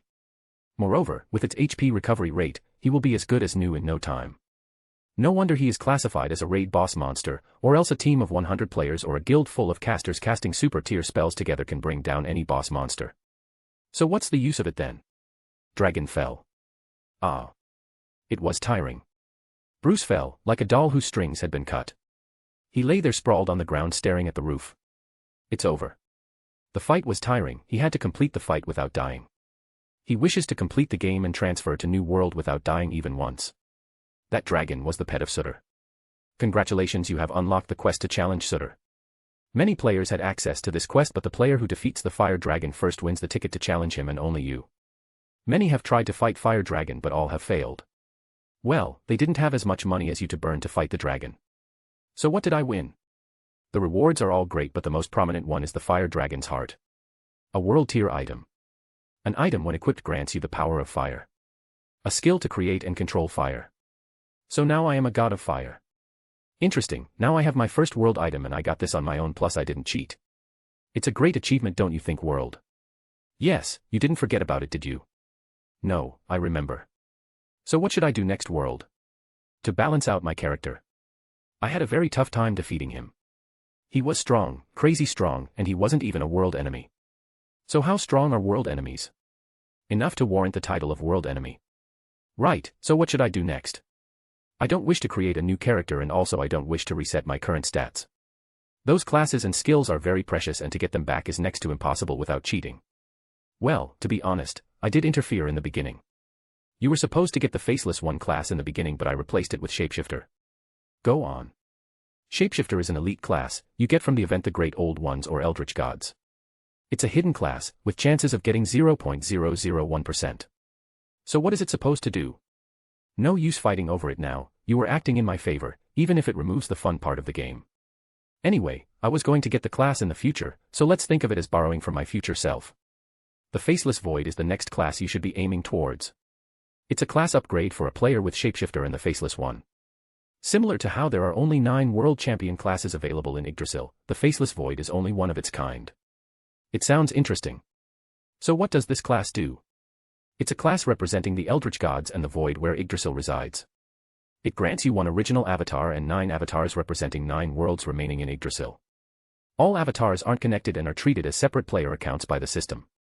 There is still time before the event, but since you have the required class you can go for it. Mac POV. So world, is this right? 1. I get 9 additional avatars or characters to play as. 2. All the characters aren't related to each other and I can play as any race and class in each character as I wish. 3. At first I have to complete a quest to unlock the class and I have to sacrifice all my experience.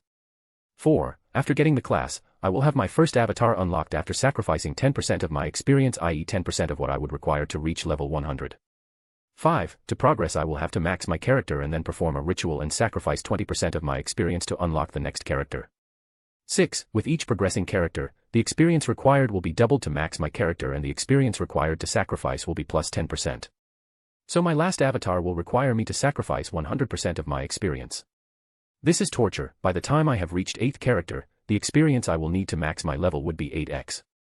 This is torture. I will be spending more than approximately 5.5 years, if you go by your current speed. Is there no shortcut? There is a shortcut. You will need the magical fruit or magic apples. They are apples that can grant experience. Each apple store experience that is enough to push a level 1 player to level 40. It's too good to be true. Now that I think about it, there was a legend about a magical apple tree in Norse mythology. Something about the fruit of immortality. Yes, but it's not as easy as you think of it. The tree produces only 1 fruit per day. It's a godsend for any player or guild. Enough to secure it with their lives. But that's not the end. The tree produces 2 types of fruit. A golden apple and a silver apple. The silver apple grants you experience and is produced daily. The golden apple grants you immortality. It can be used to revive once without any penalty upon consumption. The golden apple is produced once a week. So where is this tree? Hidden deep within a valley.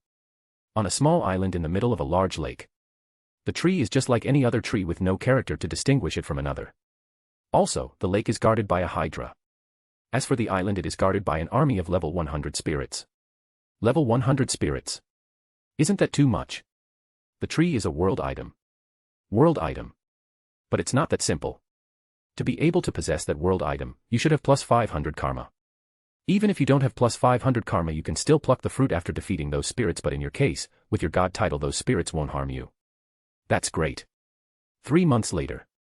A black-haired man was walking towards his room. After entering, he closed the doors. Finally, after a day of work, I can finally play now. He after his inner monologue moved towards his console and logged in. Hey guys, I'm not late am I?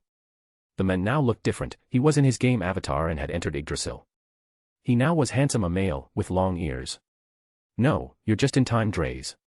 Is everyone here? Yep. Then let's get going, we have been waiting for a long time now. Yep, we can't let some dragon have its way. Yes. All the members present with Drays walked into what appeared to be the gate. After passing through gate they appeared near a volcano. A fight ensued between the players and the wyverns. The fight was fierce but in the end with the help of HP and MP potions the players defeated the wyverns. After their fight, they moved into the volcano. After walking for some time, they came in front of a giant pair of doors. They were getting pumped up for the fight. They had taken a break, after their last defeat at the hands of the dragon. But to their disappointment when they opened the door, there was no dragon for them to challenge. Instead when they tried to activate the quest, they received a message informing them of the completion of the quest. Are you kidding me? So this quest was a one-time only quest?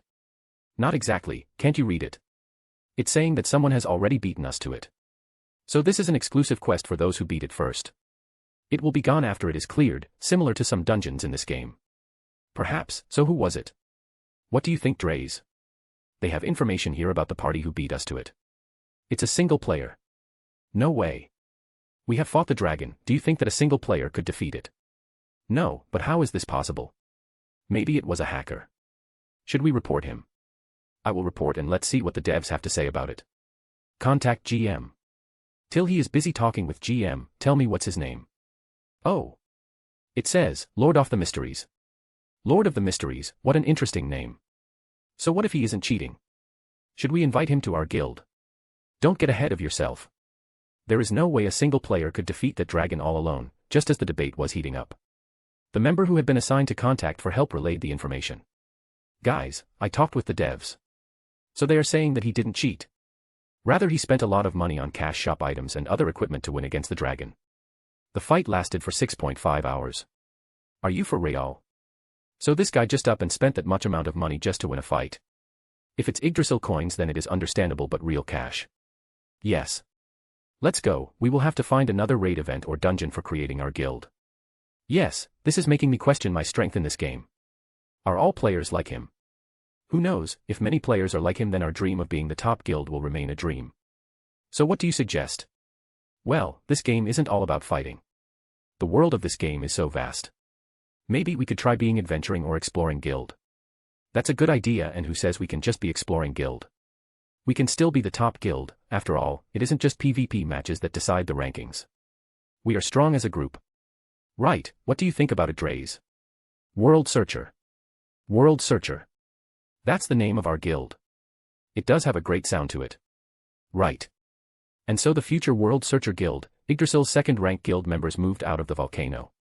In search of a dungeon to create their base. 1.5 years later. In the depths of Muspelheim, Bruce stood fighting against a fire giant. The fight was similar to his fight against the fire dragon. But unlike last time now he was fighting with other players. It was 100 players against the fire giant. The fight was in its end moments. Mages, sorcerers, wizards, and other magic-based class players were raining spells upon spells on the giant. While the warriors and other melee-based class players were clashing with the giant and chipping away at its HP. The archers fired arrows giving no time for the giant to recover or defend itself from the others. The fight was prolonged for a long time, and many players fell in the battle but were once again raised or brought back from the dead by the casters, in the back to join the fight. Forgive me comrades, but if I don't do this, we will never reach the end. This is Itsuter. Ultimate skill, Soul Nirvana. Bruce standing at the forefront cast a spell to end it all. This should do it. Soul Nirvana was a spell I unlocked after equipping the Fire Dragon's Heart, it was classified as both a skill and a spell. As a spell, its destructive power was at the upper end of or it was better to say it surpassed those super tier spells and as a skill, its power surpassed World Break in terms of destruction, at least that's what World said to me. It's an ultimate skill of a world item, after unlocking, it grants you the spell Soul Nirvana. Underestimating its power is just foolishness. According to the lore, the spell has the strength to destroy the small worlds of Yggdrasil. Though all the small worlds of Yggdrasil are already destroyed or devoured by the Devourer of the Worlds. So to prove its strength you will have to wait till you reach the new world. After he finished casting the spell, many magic circles of unknown origin appeared hovering above Bruce, each rotating at a different speed and in the opposite direction to the adjacent circle. With every second the magic circle got bigger and the battle area got brighter. This is my first time using it, I wonder how strong it is. Whoa. Unable to look at the fire giant clearly because of the brightness, Bruce tried finding any changes in the surroundings, but when he looked up, he was left speechless. The roof or the ceiling of the castle in this dimension in Muspelheim had disappeared. Instead, there was a mini-sun, an orange star prodding in this room. The descent was slow, but the star moved closer to Sutter. Run. Bruce, seeing the sun, was left stunned, but he came back to his senses faster than he would have expected from himself. He didn't delay in giving his orders to others, but was left shocked to find teleportation and gate not working. When tried using it, a disclaimer appeared in front of all who tried escaping. An error stating location not found. Explaining that the spell had disrupted the space of this dimension, making other players or Bruce himself unable to exit this place. So a spell that blocks teleportation, so what is the result? Destruction or the death of a star. Supernova. You're kidding me. The star collided with Sutter, though Sutter tried dispelling and other counterattacking strategies against it. But in the end, due to its low HP and MP from all the fighting, it fell. The star collided and exploded, marking the death of a star, thus resulting in a supernova. It's beautiful. A blinding light enveloped all those present. After the aftermath of the spell was over, Bruce alone was standing in the battle area, where he and others fought against Sutter. The battle area was back to normal, showing no signs of his previous spell. It may have been more powerful than Grand Catastrophe. It is a byproduct of a world item. True, but going by its power and flashiness, Ains should have known about it. But I don't remember him mentioning something so outrageous in the novel. It's simple, it didn't exist in the game. What? Well, to be honest, while I was working for the game, many male employees there were trying very hard to impress me. Well, that's what I understand from their behavior. As such, one such dev came to me to help him design a world item, to brainstorm. If possible, also design an event for it. He was already creating this event for Sutter, I just helped him by suggesting he add another event to decide the right to challenge Sutter. From there it was simple, I led him to create it and manipulated you indirectly to head to the village. You are an amazing and scary woman. Remind me to never cross you again. So long story short, it was your work. But won't it change the timeline? It would have, but you are one with it. Unless you plan to use it, flaunt about it in the game. I don't think it will be a problem. After a deep analysis of the world, I don't think it will be a problem. So it will be best for us if you control yourself. Yes, ma'am, now I feel sorry for those guys in the company. Well, aren't you happy that they can only dream for it, but here I am with you? Yes, ma'am. While Bruce and World took a jab at each other, the rest of the players who were fighting with Bruce returned to the battle area, one after another. So did you design this dungeon, World? Yes. The dungeon was located in the depths of Muspelheim, in a fortress. The fortress, or what looked like an ancient castle on top of a hill surrounded by lava. The hill was located inside a huge volcano at the center. After entering the castle, Bruce and his team faced many challenges: fire primordials, spirits and other fire monsters. The castle was a dungeon infested with monsters. After clearing the dungeon, the party came across a door inside the dungeon leading towards what they thought was the boss room. They were ready to face Sutter, waiting for them across the door. But when they opened it, they came across another dungeon, a double dungeon. The dungeon was located in another dimension as per the description. After fighting their way to Sutter and defeating him, now they, Bruce and his party, stood before Sutter's corpse, and all the rewards from their quest lay beside him. Silence descended upon the room. The battle area was a cavern. Bruce and the other players stood staring at each other, none of them uttering a word to break the silence. Until Bruce decided to break the silence. Let's do it. Simultaneously, all of them, following Bruce, retrieved a ring from their inventory and wore it. Following him, they chanted, "Wish upon a star." Mac POV. It had been a long time since my fight with Fire Dragon. I had wanted to create my guild rather than join another. My priorities, choices, and tastes wouldn't match, especially because of how picky I am about everything. I was on my journey to build a guild. I met a few players with whom I could connect. I played with them, but in the end, they had their life in the real world. They wouldn't put or try as hard as me playing the game. This is understandable, so I was left with no choice but to delay my plan of guild creation. I wished to wait for some time before taking the decision. Not before long, the discrimination against the heteromorphic players started. It made it difficult for me to visit other worlds, but it didn't stop me. I roamed free, though I wasn't always at the best of my abilities, as I had to transform to hide among them. On my journey I came across the well of Ord. Triggering the event of Great Old Ones. Upon defeating Mimir, an event raid boss, equal in strength to world enemies, I acquired a world item and a potion. To defeat him was not easy, but unlike last time, I was not alone, I had companions. We defeated him. They were strong players, hardcore, or better say most of them were NEET, living off their parents with no job. The loot was to be divided among us, but we had 2 items that we couldn't decide on. One was a world item and another a potion. The world item was a mystery, we couldn't study it unless one possessed it. We had to take ownership of it to find out more about it, but none of us belonged to the same guild. It was a makeshift party, formed last month after we encountered each other in a town. We did become friends after the encounter and had fun conquering many dungeons and clearing quests, but when it came to world item it was another matter. Lord of the Mysteries, it was you who found out about the place, so it makes sense for you to take one item. The remaining one, we will think about it. Fine. That's acceptable. The world item was alluring, but so was the potion. The Potion of the Endless Wisdom of Cosmos was the name of it. It not only grants reduced casting time for the player from now on, but also doubles his MP and spell slots forever. I'll take the potion. So that's it. As for the world item, you guys can take it. Lord of the Mysteries has the potion and you guys can have the world item on the condition we will have the rest. That's acceptable. Those guys from the same guild are backing out and letting these guys from the clan have the world item. Even a child can see it's a trap. Let's just buy it. Everyone, I have an offer for you guys. What's it? We did let you have the first choice. Now what do you want? Yes, you can't change your choice now. These guys from the clan are so gullible. I know, I won't change my decision. Then what is it? He had now caught everyone's attention. How about I buy the loot from you guys? We aren't selling these. Do you think we don't have money? Also, where can you buy world item with gold coins? Yes, that's true, I didn't think you would be so desperate, Mysteries. True, you can consider this as my desperateness, but I don't think you guys understood what I was saying. Isn't it plain enough that you wish to buy the world item and all the other loot? Yes, replied others. Wait, unless you wish to buy it with real money. You wish to buy it IRL? Yes. Wait. Just tell me your price. Do you wish for a car for the world item? Are for you real? Yes, just name the car and it will be yours, or I can also give you the cash. Everyone present there had a hard time comprehending the deal. They had heard about players using IRL cash to buy stuff in the game, but to buy a world item, that was new to them. If a car isn't enough, then how about an apartment complex or a mall? The conversation was derailing fast. It was long before they finalized the deal. The group donated everything they had on them plus all the loot of the fight with everything that belonged to them in the game in exchange for a mall and a couple of buildings. I and the rest are quitting the game, some might wonder why. Especially my guild mates, but what do they know? Here I was planning on how to steal the world item from these guys and to fool them. I was planning to become the guild master or the vice guild master with the world item, but this guy spoiled all my plans. Well, I don't regret it one bit. There were 11 of us, except Mysteries. He gave us a mall and 11 buildings in exchange for a measly world item. A 2D item that doesn't even exist in real life.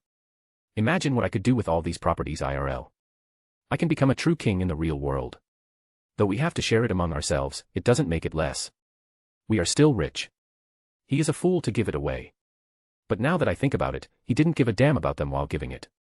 He also talked about not owning that many buildings in my area. He told us that he would buy a single building for each of us in our hometown and the mall we could share. So going by this, he is filthy rich to not give a damn about these things. What is his motivation to play this game? I have played with him for a month and I can tell he plays it very seriously.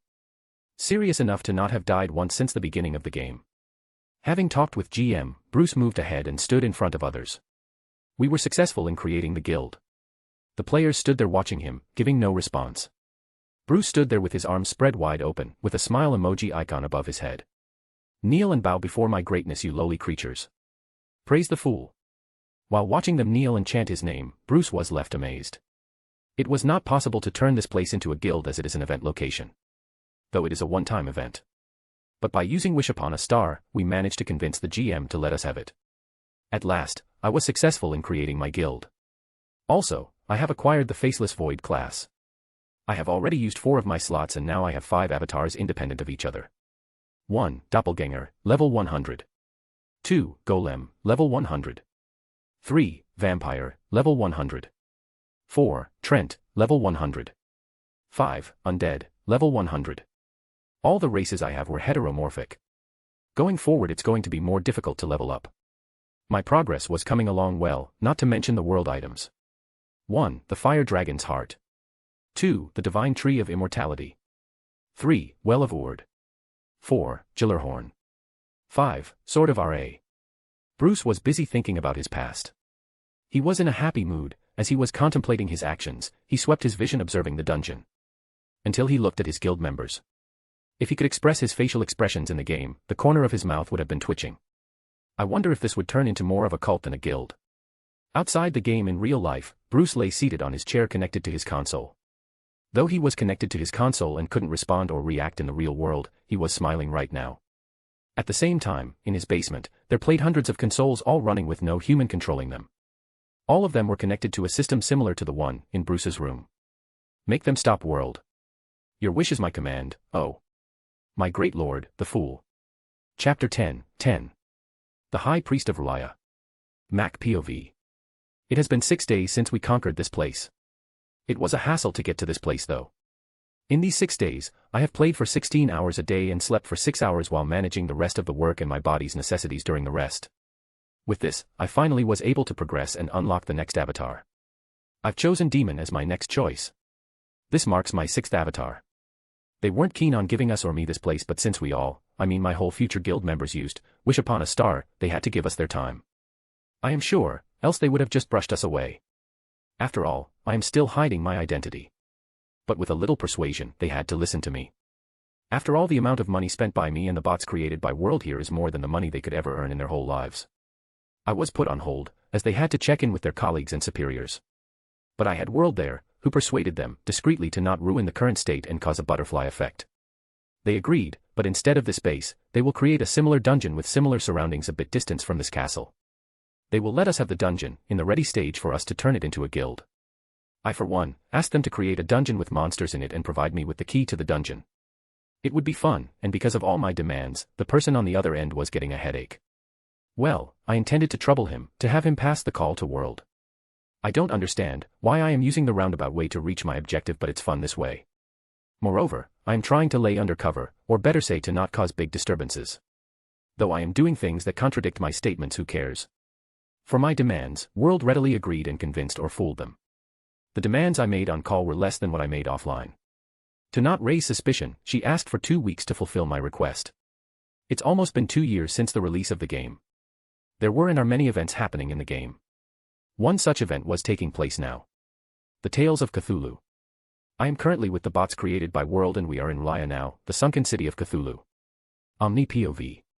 Bruce together with his teammates moved through R'lyeh. From the moment they entered the sunken city, they faced enemies of all races. Cultists of different races roamed the ancient city, waiting for their master, their god, the high priest of the old ones, to awaken and grace them with his presence. They weren't the only ones to inhabit the city, there were shadowy creatures and dark creatures with grotesque forms. The inhabitants weren't very pleased with Bruce's and his teammates' intrusion into their sacred city. Bruce made his through the roads of the city, fighting all those who tried to oppose and eliminate him. Finally, after clearing their way, they arrived at the largest building located at the center of this magnificent city, a building with a history that dates back to ancient times. The architecture speaks of the days old, older than the castle of the all-knowing father, the king of gods Odin. The moment they stepped into the temple, shadowy tentacle monsters ganged up on them. To eliminate them, and by looking at his surroundings, Bruce was sure of it. They were being treated as sacrifices to the great high priest of the outer gods. It didn't help him that those monsters were soon followed by races of Idrasil in priest attire.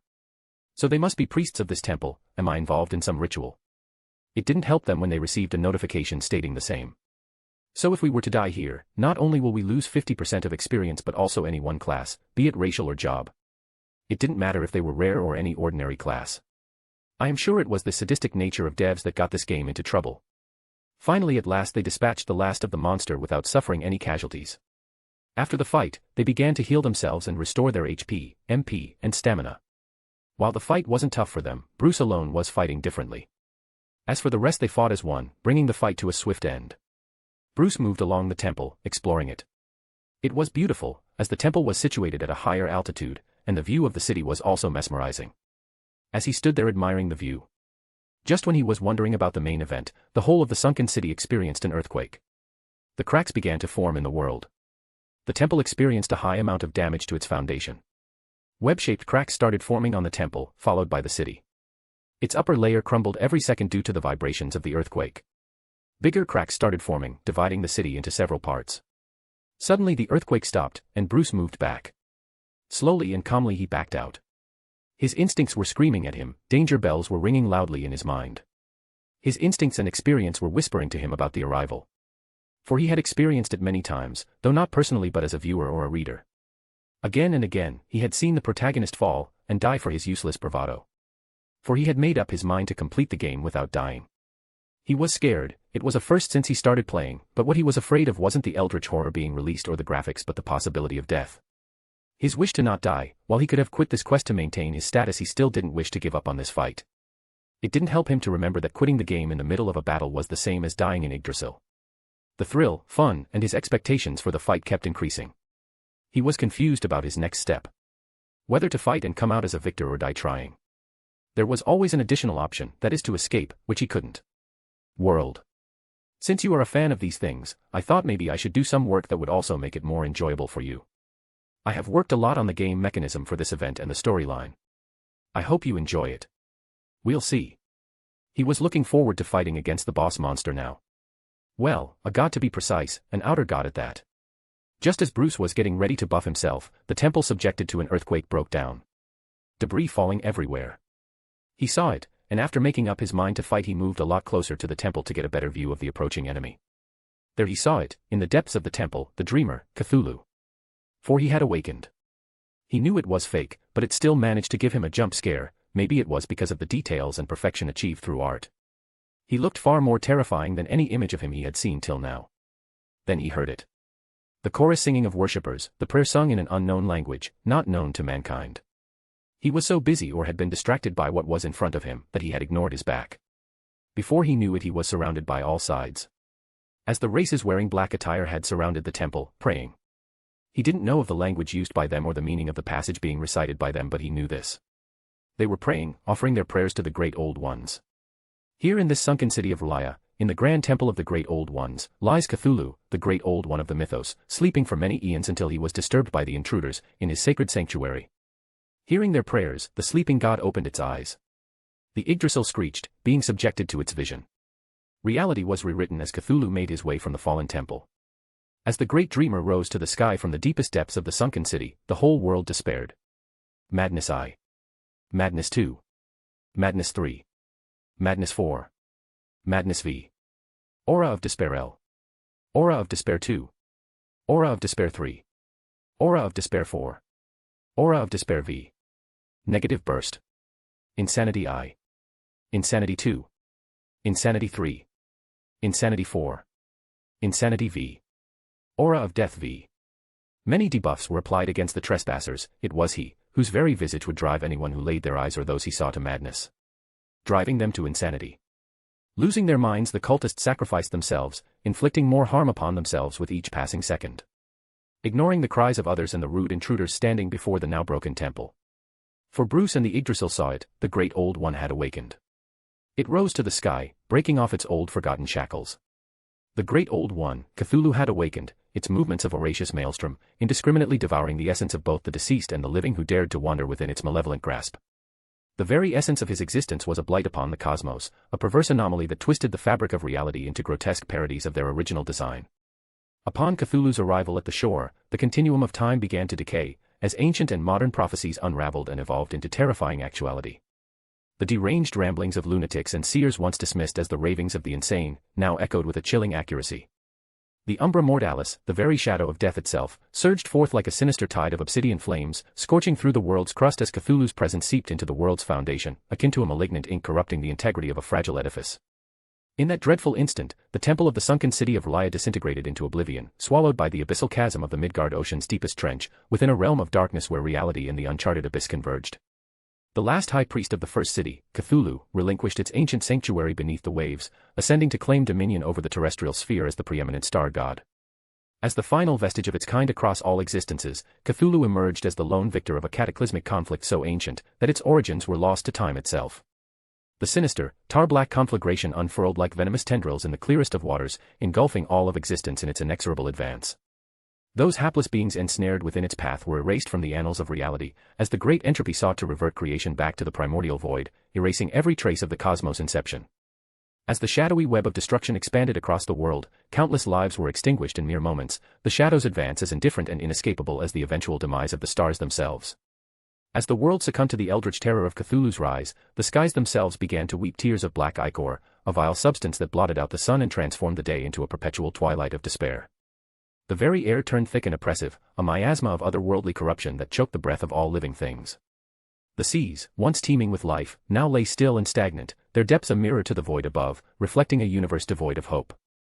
Monstrous shapes lurked beneath the surface, their forms too terrible for the human mind to comprehend without succumbing to madness. The Idrasil trembled with the weight of his malevolence, fissures spreading like a plague, swallowing worlds whole, and reshaping them in a grotesque mockery of their former selves. Mountains crumbled, their once majestic peaks now mere rubble at the feet of the cosmic interloper. Races, caught in the throes of this cataclysm, found their sanity fraying at the edges. The fabric of society was destroyed as individuals turned on one another, driven to violence by the whispers that echoed in the corners of their minds, whispers that promised oblivion as the only respite from the horror that had befallen their world. And amidst the chaos, the cultists who had long foretold his coming rejoiced, their chants rising above the din of destruction. They welcomed the end with open arms, believing themselves to be chosen to ascend beyond the mortal coil, to bask in the dark glory of their god. Sacrificing themselves to their god. But there was no salvation to be found in the embrace of Cthulhu. Only darkness, only the end of all things.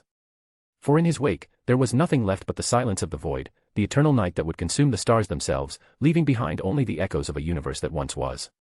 Cthulhu had made its way to the sky, now gazing down at the mortals, who disturbed his sleep. I can't even count the number of debuffs we got just from his arrival. He didn't even chant or cast spells, those are debuff caused just by his presence. This is getting fun. Bruce was in his demon avatar, to fight against this monstrosity. For he was leveling up as he defeated those cultists and the monsters found on this island. Let the battle begin. I don't think Soul Nirvana can defeat him. It has the power to destroy small worlds, but I'm sure this guy has more HP and defense stats in both physical and magical ways beyond what is acceptable. Yes, fun fact, he isn't a mainline enemy but a limited edition event boss. So the regular rules don't apply to him, that is power levels. It is advised for guilds to collaborate to defeat him. So he is stronger than the strongest world enemy, the Devourer. He is made so strong that he can take on the 8 dragons altogether. Isn't that cheating?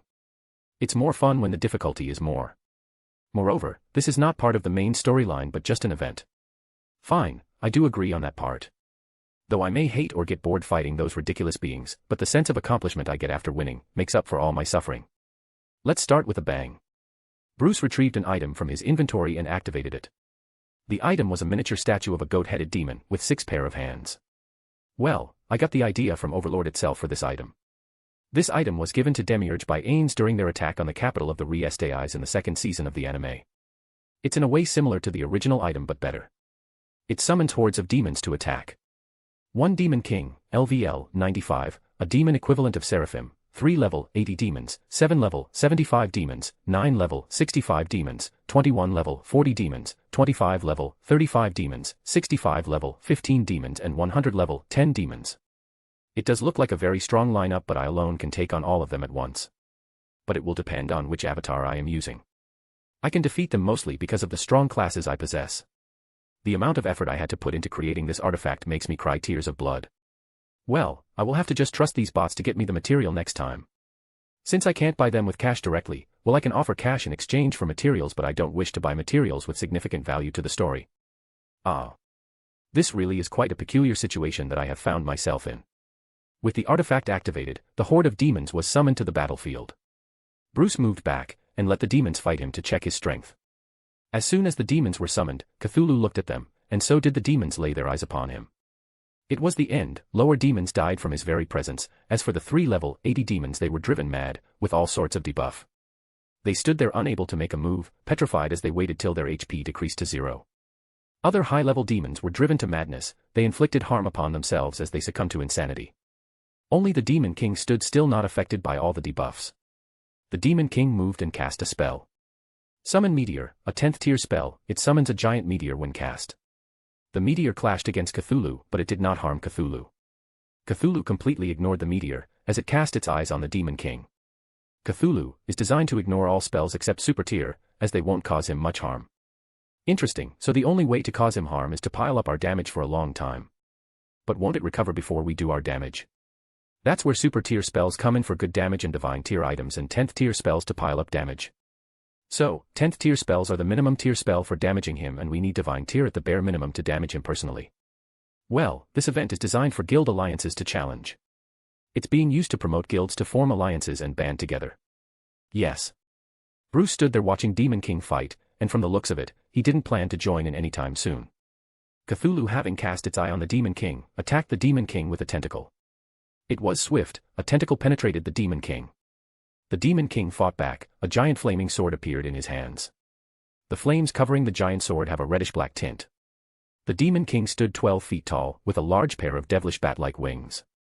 The cut was almost as swift as Cthulhu's. The demon managed to cut off the tentacle that penetrated him. Flames of hell, raging inferno, skill. A pillar of fire rose from the ground beneath the Demon King, and the pillar of fire enveloped Cthulhu. After the fire died down, Cthulhu was still hovering in the air. As expected, all these attacks and still his HP hasn't dwindled any more than 0.1%. The attack was swift. Cthulhu had appeared before the demon, and he stood before him. The size difference between them was apparent. Size doesn't matter when it comes to strength, but this time it was just the opposite. The bigger one dominated the clash. The Cthulhu in front of him was different than how he was described to be. He did look similar but had many big tentacles protruding from his back. They clashed, and the demon was sent flying after receiving a punch to his chest.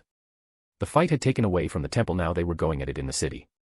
As Demon stood up to continue the fight, but before he could move, a small sphere of light appeared in front of him. The demon couldn't move. The sphere of light expanded till it covered the Demon King. The light died down, but the demon was nowhere to be seen after it. So was the land the demon standing on. What happened? A spell of Demon Sultan class, called Star Nova. A special spell, where you have to decide the target first. After selecting, you can cast it. After casting, the sphere of light envelopes the target and erases it.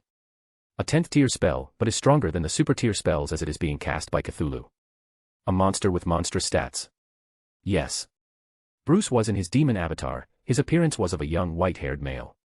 He stepped forward, after seeing his last summon's demise. A fire wrapped around Bruce, and through the fire, he emerged as a red-colored demon. A demon with no eyes on his face, but there were many eyes on his body. Having many horns on his head, wearing a simple garb. Just like Shaltir and Demiurge, his demon avatar had two forms. His human form and his demon form. I have decided to name him on the being on whom I have based this form. The Scarlet King. I can't lose now can I? It will be an insult to Scarlet King if I lose here without a fight. Also, I was very weak when I fought against Fire Dragon compared to the present. All the rare racial classes and the job classes I have now, plus my current stats are more. Just as he finished his inner monologue, many magical circles formed around him, before he broke a small hourglass he took out. Super tier magic, the promised star fall, Stella. As soon as the super tier magic was activated, far in the sky, a white gigantic humanoid being with a pair of golden wings on his back was summoned.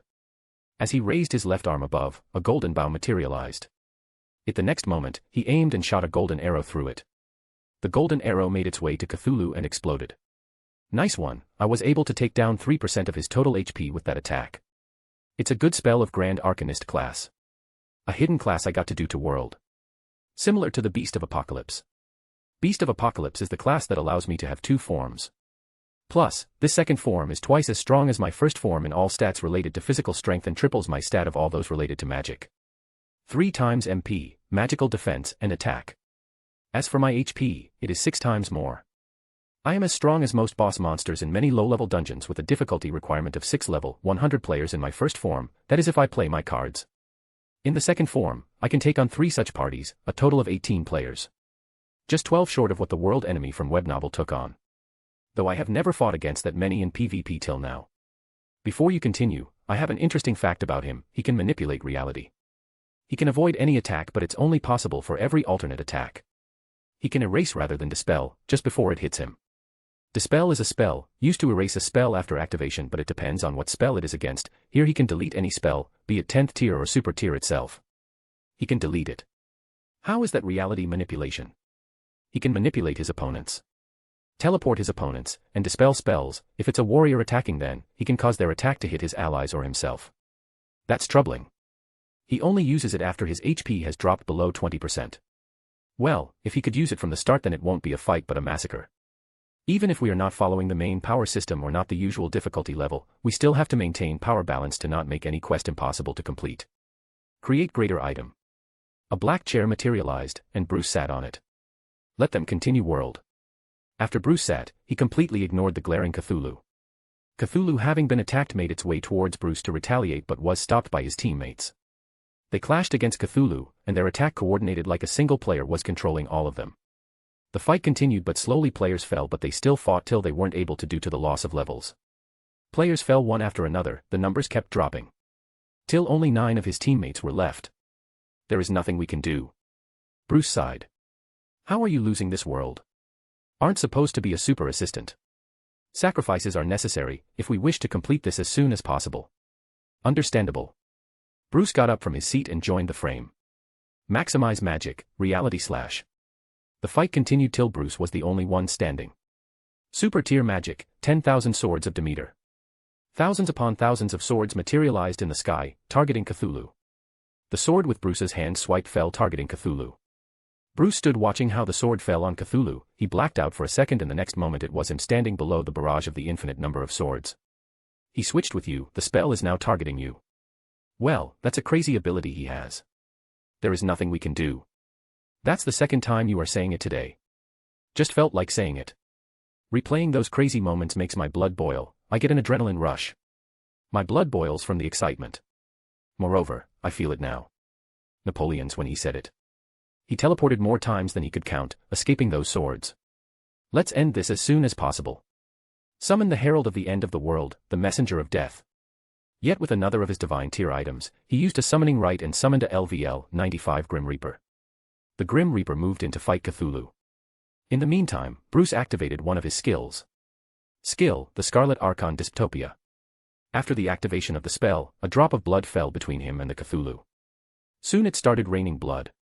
Between him and Cthulhu, the area in the center, a giant magic circle lit up under them. All of them were within the circle range, Bruce, Cthulhu, and the Grim Reaper. After the magic circle lit up, a blob of blood started forming in the center of the circle. Converging and diverging, taking a spherical form in the process. The sphere took to the skies, the ascent was slow but it made it up to the sky in no time. Bear the destruction and accept your death, Cthulhu. I know you can't understand me nor do you possess the intelligence to do so. Anyway, enjoy my present.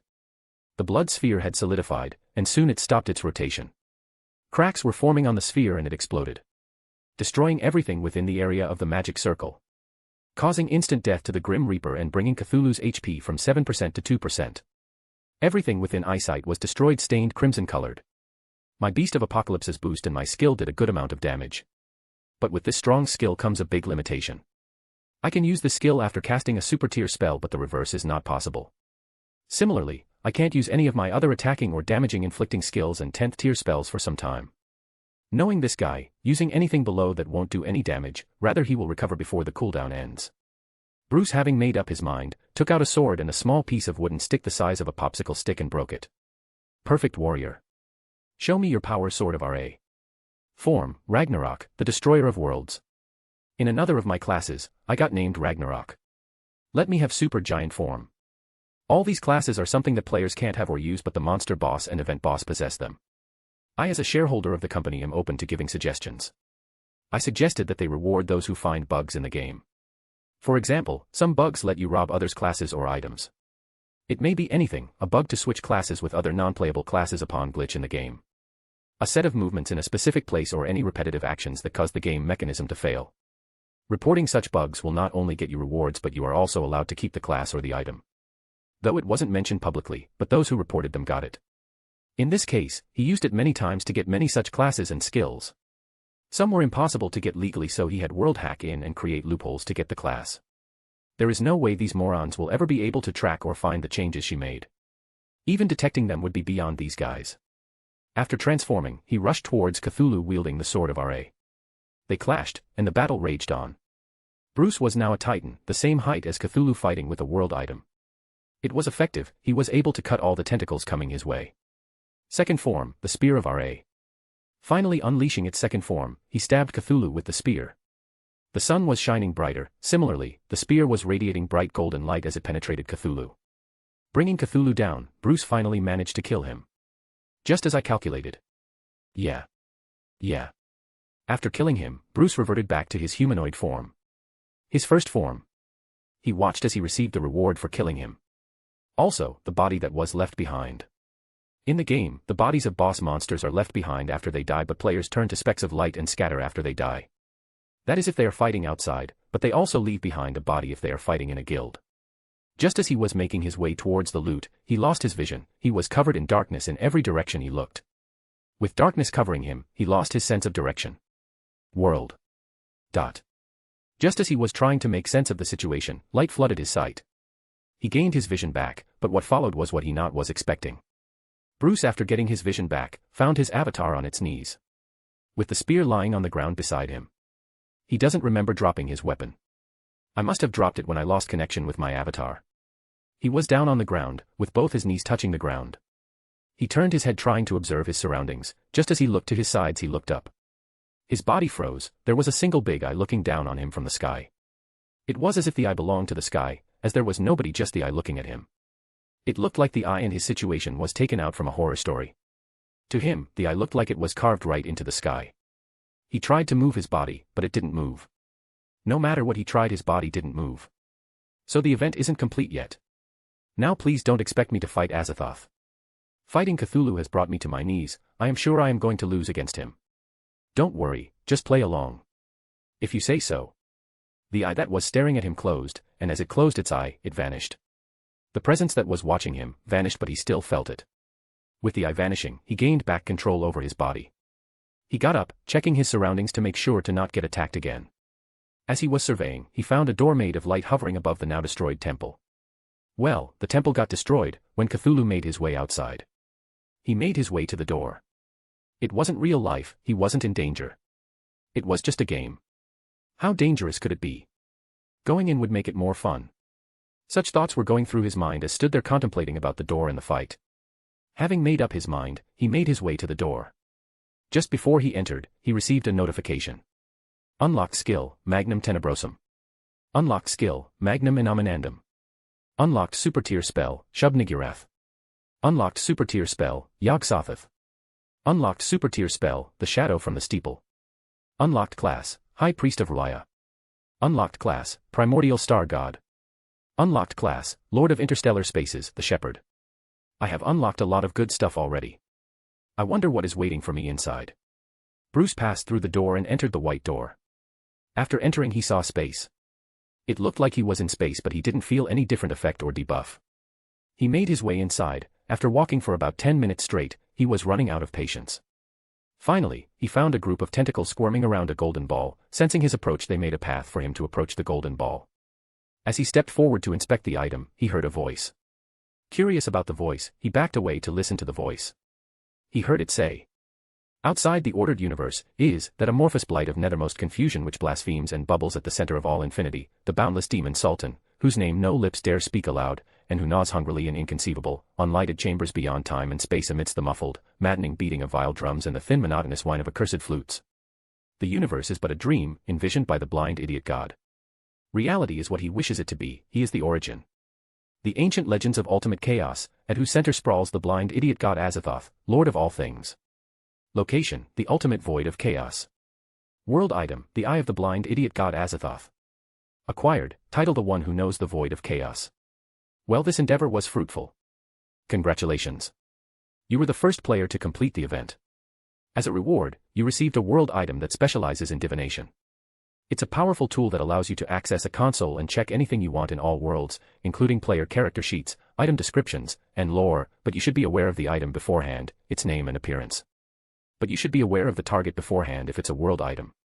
Normally, divination is limited and can be blocked by protections, but the world item Heimdall can bypass these limitations. However, Heimdall only allows access to the world you're currently in, but it will fail if your opponent possesses a world item. Here, if the target is in the same world, divination can bypass world items. With this, I have 6 world items. 1. The Fire Dragon's Heart. I acquired it after defeating the Fire Dragon. 2. The Divine Tree of Immortality, was when I went to the lake to collect the magical fruit which gives you experience. 3. Well of Ord. I bought it from those guys by trading a mall and some buildings. 4. Gjallarhorn. I got it when I defeated a dungeon in Asgard. It was my first battle with these bots. 5. Sword of Ra from Sutter. Finally. 6. The Eye of the Blind Idiot God Azathoth, after defeating Cthulhu. With this you have enough EXP to start the ritual and unlock your next avatar. In this world of Overlord verse, the love devs have for Dragon is very clear.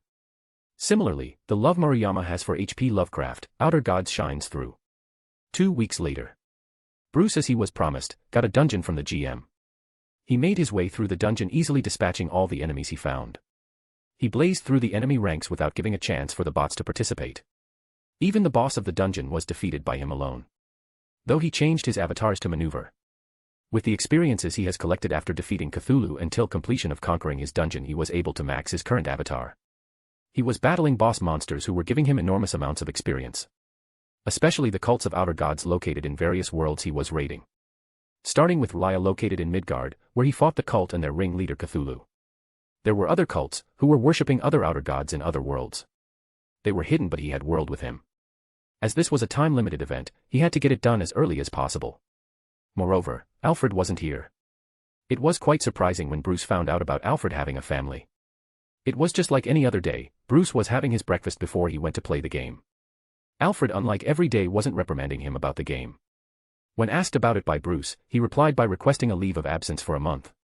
It took him by surprise. He was worried about whether Alfred wished to quit. But when he found out about his family, he was more shocked than he was before. He didn't know about it. Well, he had never bothered asking about it to him.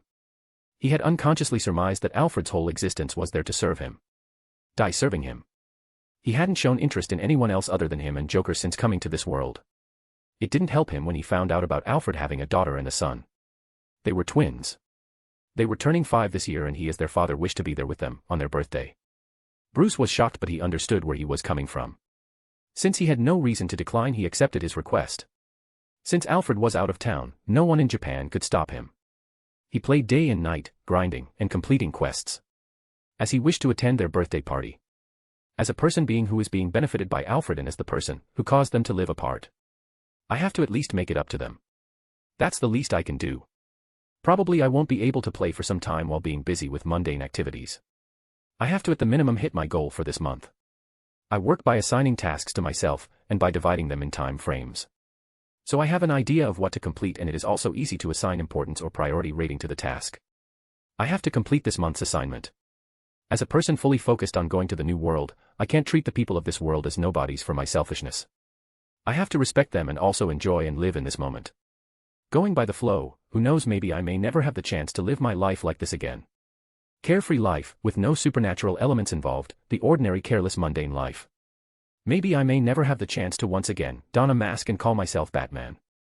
It reminds me of a quote, though I don't remember the perfect wordings. It went something like this: in the end, everything returns. But what returns is not what went away. I miss my childhood days, but gone are those days. Especially now that I have died and come to another world. Nostalgia hits hard when your life isn't going according to your plans.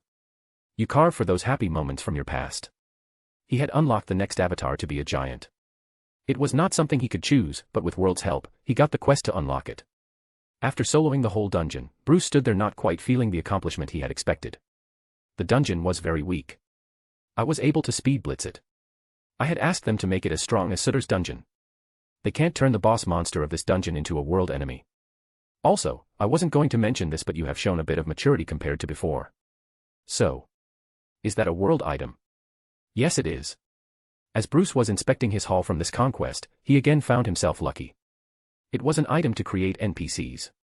With this, he could create 9 max-level NPCs. I am stacking up on world items a lot. Just the other day, I was able to collect 3 world items. All from Greek mythology: Poseidon's trident, Hades' helmet, and Zeus' wrath. It's a javelin. This is my 11th world item. World item, Children of Idrasil. As for those Greek mythology world items, Poseidon's trident, Bruce got it from a clan that had decided to attack this lone traveler. Seriously, the attacks against heteromorphic races have increased a lot. I get attacked left and right while I am traveling. Usually, I deal with them myself, but sometimes for the fun of it, I summon the bots. They are usually a group of 6 to 30, who go on player killing. Especially if it's a heteromorphic race player. But when they are surrounded by 100 players is quite a sight to see. The hunter turns prey. Even in these situations, I alone hunt them, while the bots just watch the battle, forming a circle covering the area and monitoring these guys so that they don't escape. It's fun. I even made it to an online forum, discussing the hunter who hunts. I got Hades' helmet from a dungeon in Helheim and Zeus' wrath, the javelin from a dungeon in Asgard. Having collected 3 Greek world items, he was craving for more to complete the set. But he couldn't go for Atlas as it had a significant role in the canon. So the other items he could go for were unknown to him. He promised himself of it, that it would be the last time he would cheat, except for the things he would do in the end. It was the same old excuse students used, that they would start studying from tomorrow, but the tomorrow never comes, or does it? So with World's guidance, he was able to get Chronos' side from a dungeon. There are still many Norse mythology weapons lying around. I can't wait to get my hands on those world items. Create guild, Y/N. Y. Ping. Ping. Ping. Ping. Ping.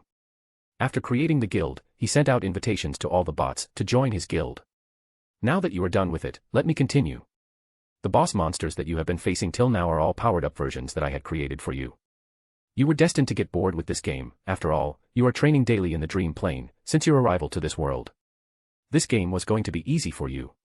Though you were playing as a magic user, it still wouldn't have been enough of a challenge to you. So I had to power them up a bit. Previously you were mistaken about something. There exists a penalty for super tier spells. If a player uses a super tier spell, then the penalty applies to all his teammates. So no super tier spells spamming. I had to do it to maintain your interest in the game. That's my duty as your assistant. There's no believing in you. In one moment you are filled with motivation to conquer the world, and in the next, you lose interest and wish to sleep the rest of your life.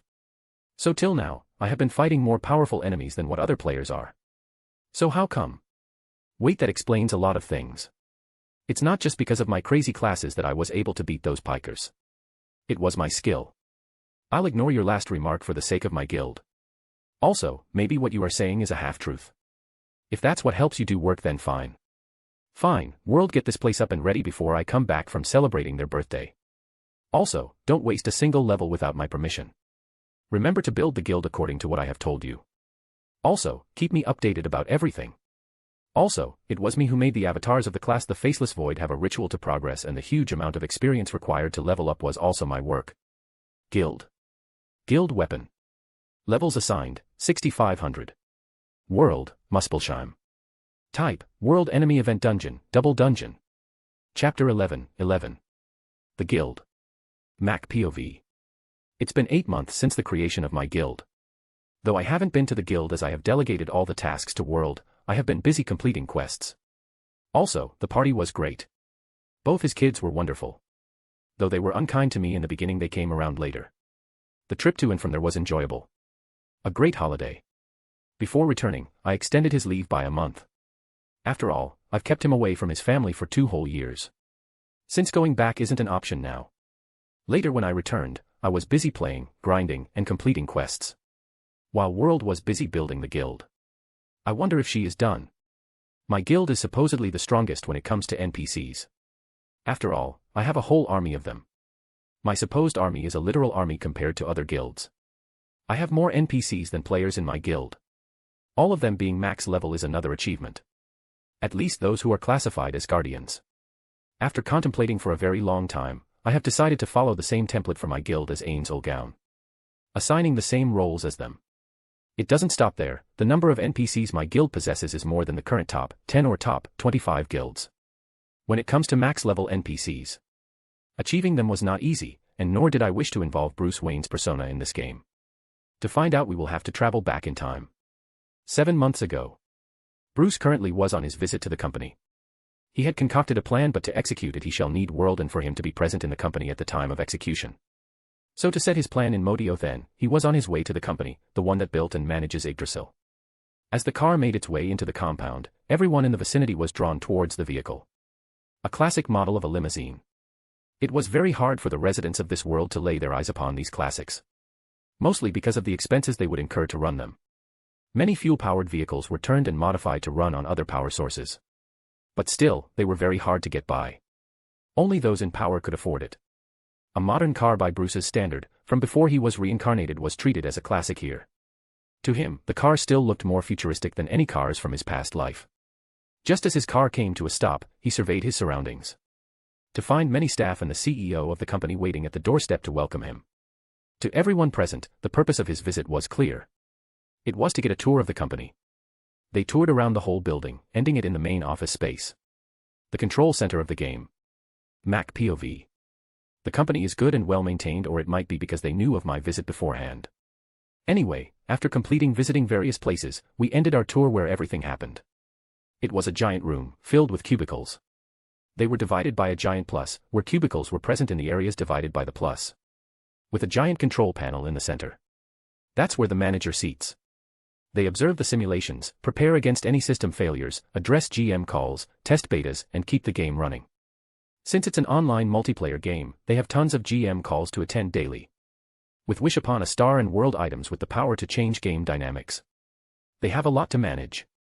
From what I am told, it's an AI assistant or bot that responds to GM calls and then relays it to the respective staff if it's beyond what it can handle. World, now. As we made our way to the center, I was with the CEO, Kayaba Akihiko. We observed the chaos that had ensued in the office. Employees were bombarded with GM calls. With many players using Wish Upon a Star, though it wasn't the first, is what he said. It's strange, the spell was used in huge numbers, more so than now when it was first introduced. But we were able to pull through. There might have been a system malfunction. I'll be back in a minute, sir. I am sure it's not anything major. I am sure you can handle it. Yes, sir. So he left. The situation continued for half an hour. In the meantime, they offered to take me to a log where I could rest, but the plan dictated me to be here. I waited and accepted an offer of a chair to relax while I waited for the storm to cool down. After 10 minutes I walked down to him, the CEO who didn't have any work to do there other than hurrying them. He has the same name as the one who created isekai'd. He does know a lot about games, especially Idrasil. I guess he has done his homework well. Is it over? Yes, sir, it was just a technical issue. The bot that had been designed to handle the GM function had malfunctioned. But now it's back and running. Great to know that. You have nothing to worry about, sir, this is a first. Don't worry, I am not reprimanding you. Everyone faces difficulty in all sorts of work. Problems occurring are common. Here what matters is your ability to address them and remedy them as soon as possible.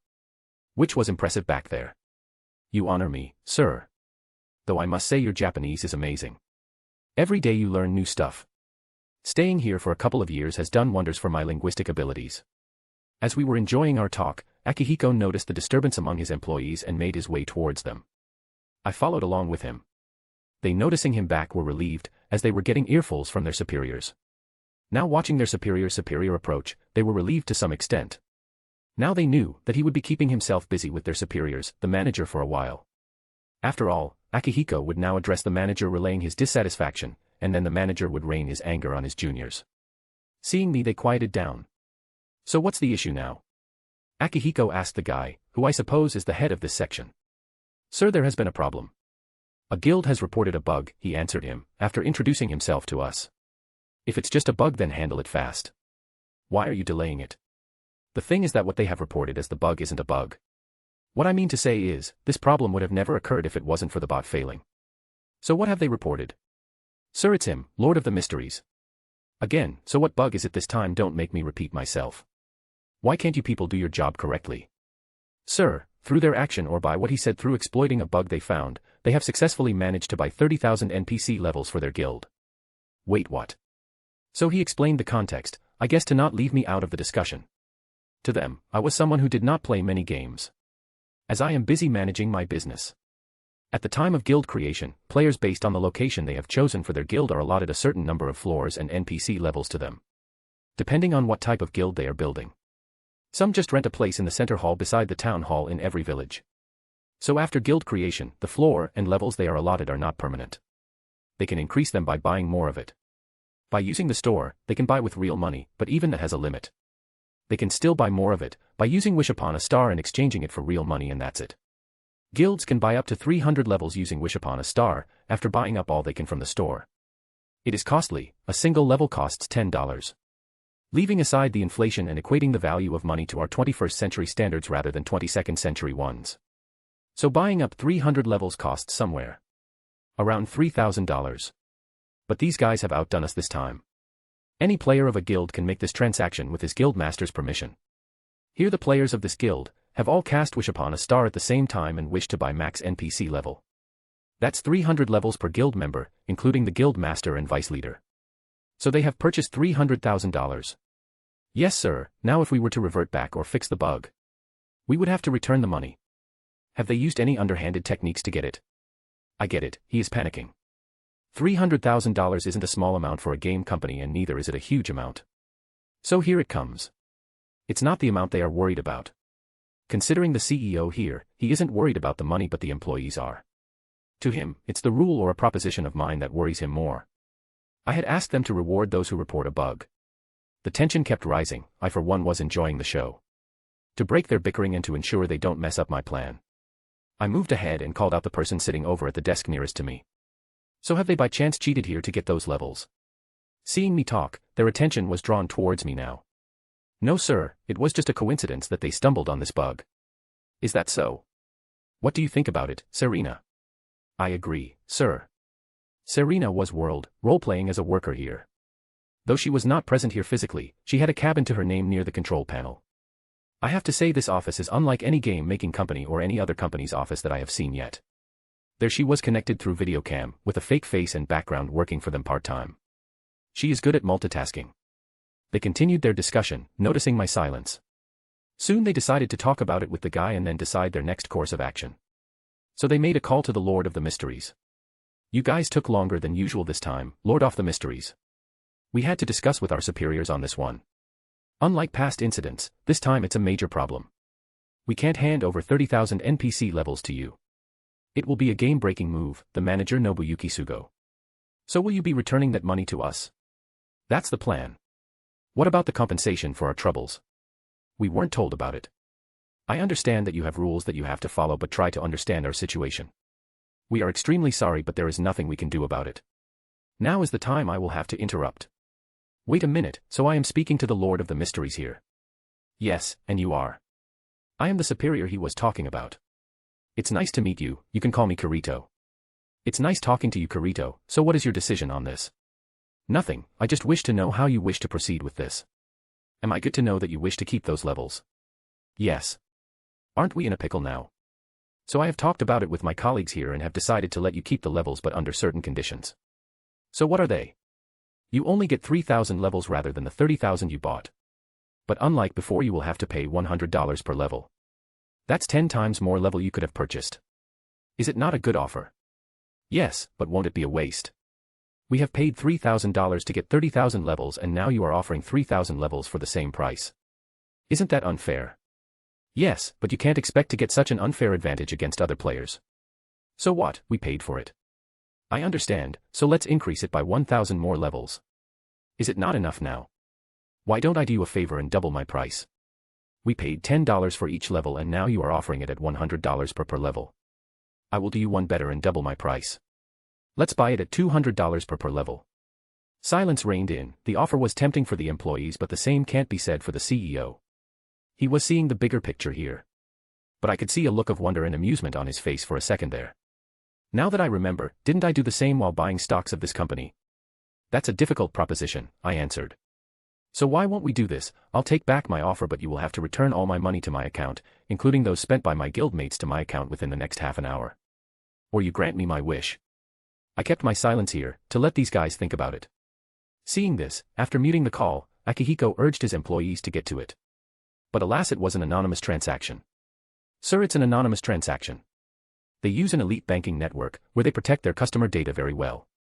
Here it's a one-way payment gateway. So we can't transfer it back. It's checkmate. Contact the bank or do anything to get it done. By the time we can get connected to the bank, it will be past the time. So there's nothing we can do about it. Yes, sir. Let me handle it, I asked him. You don't have to, sir. It's fine, Akihiko. After convincing them, I was back online. It was a great plan. Yes, it was. The payment was made using XXX Bank. A premium bank only for those with power. To have an account in the bank was synonymous with having great power in this world. It was a close-knit bank, accessible to only those with connections. To open an account, you need a recommendation from an existing account holder or an invitation from the bank. Till you pass all the requirements, you can't open an account, even if you are a president of some country. It was less of a bank and more of a club. I could see color drain from his face, the moment he saw the name of the bank. To the devs, it was just some foreign bank, but to him it was different. He had given up. After all, this world is ruled by those with money and power. I'm not sure what you are saying. Fine, how about this, you can have 10,000 levels for the same amount. Well, let's get this over with. I'll pay $1,000 for each level. This is my final offer. Are your guildmates okay with that? It's a big amount, here $30 million. Don't worry, I've talked it with them. If it's not enough, I'll make it up on my end. I'll get back to you on that one, after discussing it with my colleagues. Okay. I let them discuss it. I was not part of this discussion. I was already overstepping by interfering in their work. It was a big amount this time. They accepted, after sound reasoning themselves, saying the guild was located in far-off terrain, and that they are the only players so far to have made it there. I left the office after that. Omni POV. Bruce after watching them finalizing the deal. Maybe I should have pushed a bit more. But they might have shown more resistance then. It was going to be a life and death situation for their game. Though I keep saying that I wouldn't break the game, I still do it anyway. Maybe I am afraid of going to a new world ruled by power. I may be over-preparing against worst-case scenarios. Or it might just be my greed. After the completion, he made his way towards the elevator and got down. Till he reached his car, which his driver had brought out from the parking for him. He was facing down. To the employees of the company, they saw it as him blaming himself for the failure in the negotiation. For they thought, they couldn't have done it any better. It was a predetermined outcome. Their opponent was just too strong. Rather, it was a very favorable outcome. They made a very big profit today. Generating $30 million from a single guild in a day was very big for them. After getting in the car, Bruce was unable to control his emotions anymore. It was tough maintaining a poker face. The edges of the mouth curled up. For his plan had succeeded. Seeing your plan come to fruition, the joy is a wonderful feeling. It wasn't long before he got immersed in planning his future while watching the scenes pass by. Seeing the car come to a stop at his home, he got out of the car. "Dave, get me a car. I'm in the mood to drive today." "But sir." "Don't worry, I won't be gone for long. It's just a short drive." "As you say, sir." Bruce followed behind Dave to his garage to get a car for himself. He wondered about which car to pick. He looked around the garage for a while, contemplating his decision. He saw many famous and his favorite cars lined up in the garage. He moved around as he struggled to make his decision. It was not until he laid his eyes on the Mercedes-Benz AMG Vision Gran Turismo. One of the cars that Batman drove. How could he forget about it, after, it was he who had asked for it to be custom-made for him. After getting in it, he accelerated his speed as he made his way to the outskirts of Tokyo. For he wished to go on a long drive. I don't know whether Akihiko knew it or not. But Bruce Enterprises has the highest stakes in XXX Bank. If I truly wanted to win, there was nothing he or anyone in this world could have done to prevent it. "Sir. Connect me to Lord of the Mysteries." "Yes, sir." Kayaba Akihiko, after finalizing the details and confirming it once again, connected to the Lord of the Mysteries. He waited for him to pick up the call, for he knew the player was still online. It hadn't been more than 15 minutes since Bruce left for his home. He was lost halfway through the negotiations, previously. He now wished to make up for it. If it wasn't for Bruce, he would have lost it. "So what is it? You are not thinking of going back on your word now, are you?" "No, I am calling to confirm if the transaction was successful." "Did you get the levels assigned to you?" "What I mean to say is, that it's a call to make sure that you have no problem using those levels. After all, there were restrictions concerning levels and their limits before on guilds. We have enabled you to use them, but if you were to face any problems, you can contact us." "Will do. If it's not too much, then can I ask you a question?" "What is it?" "Why are spending so much money on video games?" It was an exception this time. For he would have never asked anyone this question before. Should they have spent double the amount as him, he would have still not asked such a question. The bank used by this player had piqued his interest. "Well, it's not too complicated. It's just that I don't have much time left on this planet. No amount of medical help can save my body from dying. I have a decade at most to live. After that, it's bye-bye world." "I'm sorry." "Don't be, it's just the reality of what we call life. Being born into a rich family is my blessing despite my fate. I do get money, from my family. But you can't avoid this feeling that I don't belong here and that I am an anomaly in this world. I am sure that you are loved by your family. I just hope for it. I just don't wish to have regrets. Playing this game gives me the feeling of fulfillment. So it's a small price to pay." "I see," Akihiko was able to infer the reasoning behind his excessive spending. For a person who's about to die, money doesn't matter much. All they try to do is make some memories and enjoy their remaining life, to not have any regrets in the end. His interest had died down, for he had spiraled towards thinking about his life. The call had ended, but his voice still echoed in his ears. To not have any regrets. Am I satisfied with my life? Present day. Bruce, after logging into the game, made his way to the depths of Muspelheim to check his guild. So is there any update on the Muspelheim World Champion? They have acquired the Longinus. So anytime now. As Bruce continued his conversation with World, he arrived at his guild, which was a breathtaking sight to see. The castle that used to stand in the center of a volcano was now replaced by an awe-inspiring temple. The temple was grander than the great tomb of Nazarick, which left Bruce in awe. After a moment of contemplation, he decided to use the temple as the entrance to his guild. He instructed World to modify the surroundings to make them more aligned with the building, and the result was nothing short of spectacular. The temple's exterior was adorned with intricate designs that made it stand out. As he approached the guild, Bruce couldn't help but feel a sense of pride and accomplishment. The amount of money he spent on the exterior of the temple was staggering. World informed him that it was more than what the members of Ains Olgaun had spent on their entire guild. The Grand Temple, which was once a castle or fortress, had no walls surrounding it. However, after taking inspiration from the Great Tomb of Nazarick and inspecting many designs created by World, Bruce selected the one he liked the most. The giant walls surrounded the temple, with unknown inscriptions and runes drawn on them. The small buildings inside the walls surrounding the temple added to the beauty of the temple. As Bruce made his way into the wall, he was in awe of the 8 smaller buildings surrounding the main temple. He entered one of the temples, but it was empty, which left him feeling disappointed. However, he continued his inspection and entered another temple. To his surprise, he saw a statue that depicted his demon avatar, Scarlet King. World, would you please care to explain? He asked. Since you wish to build your guild with a temple theme, I made some small adjustments. The temple needs a god. Without it, what purpose does the temple serve? I have taken inspiration from Cthulhu's temple to build your temple. So the other 6 smaller temples here are built to worship my other avatars. So, by that logic, the main temple in the center is to worship my main avatar, Bruce inquired. Yes. Bruce was impressed with the attention to detail and the amount of effort that was put into building his guild.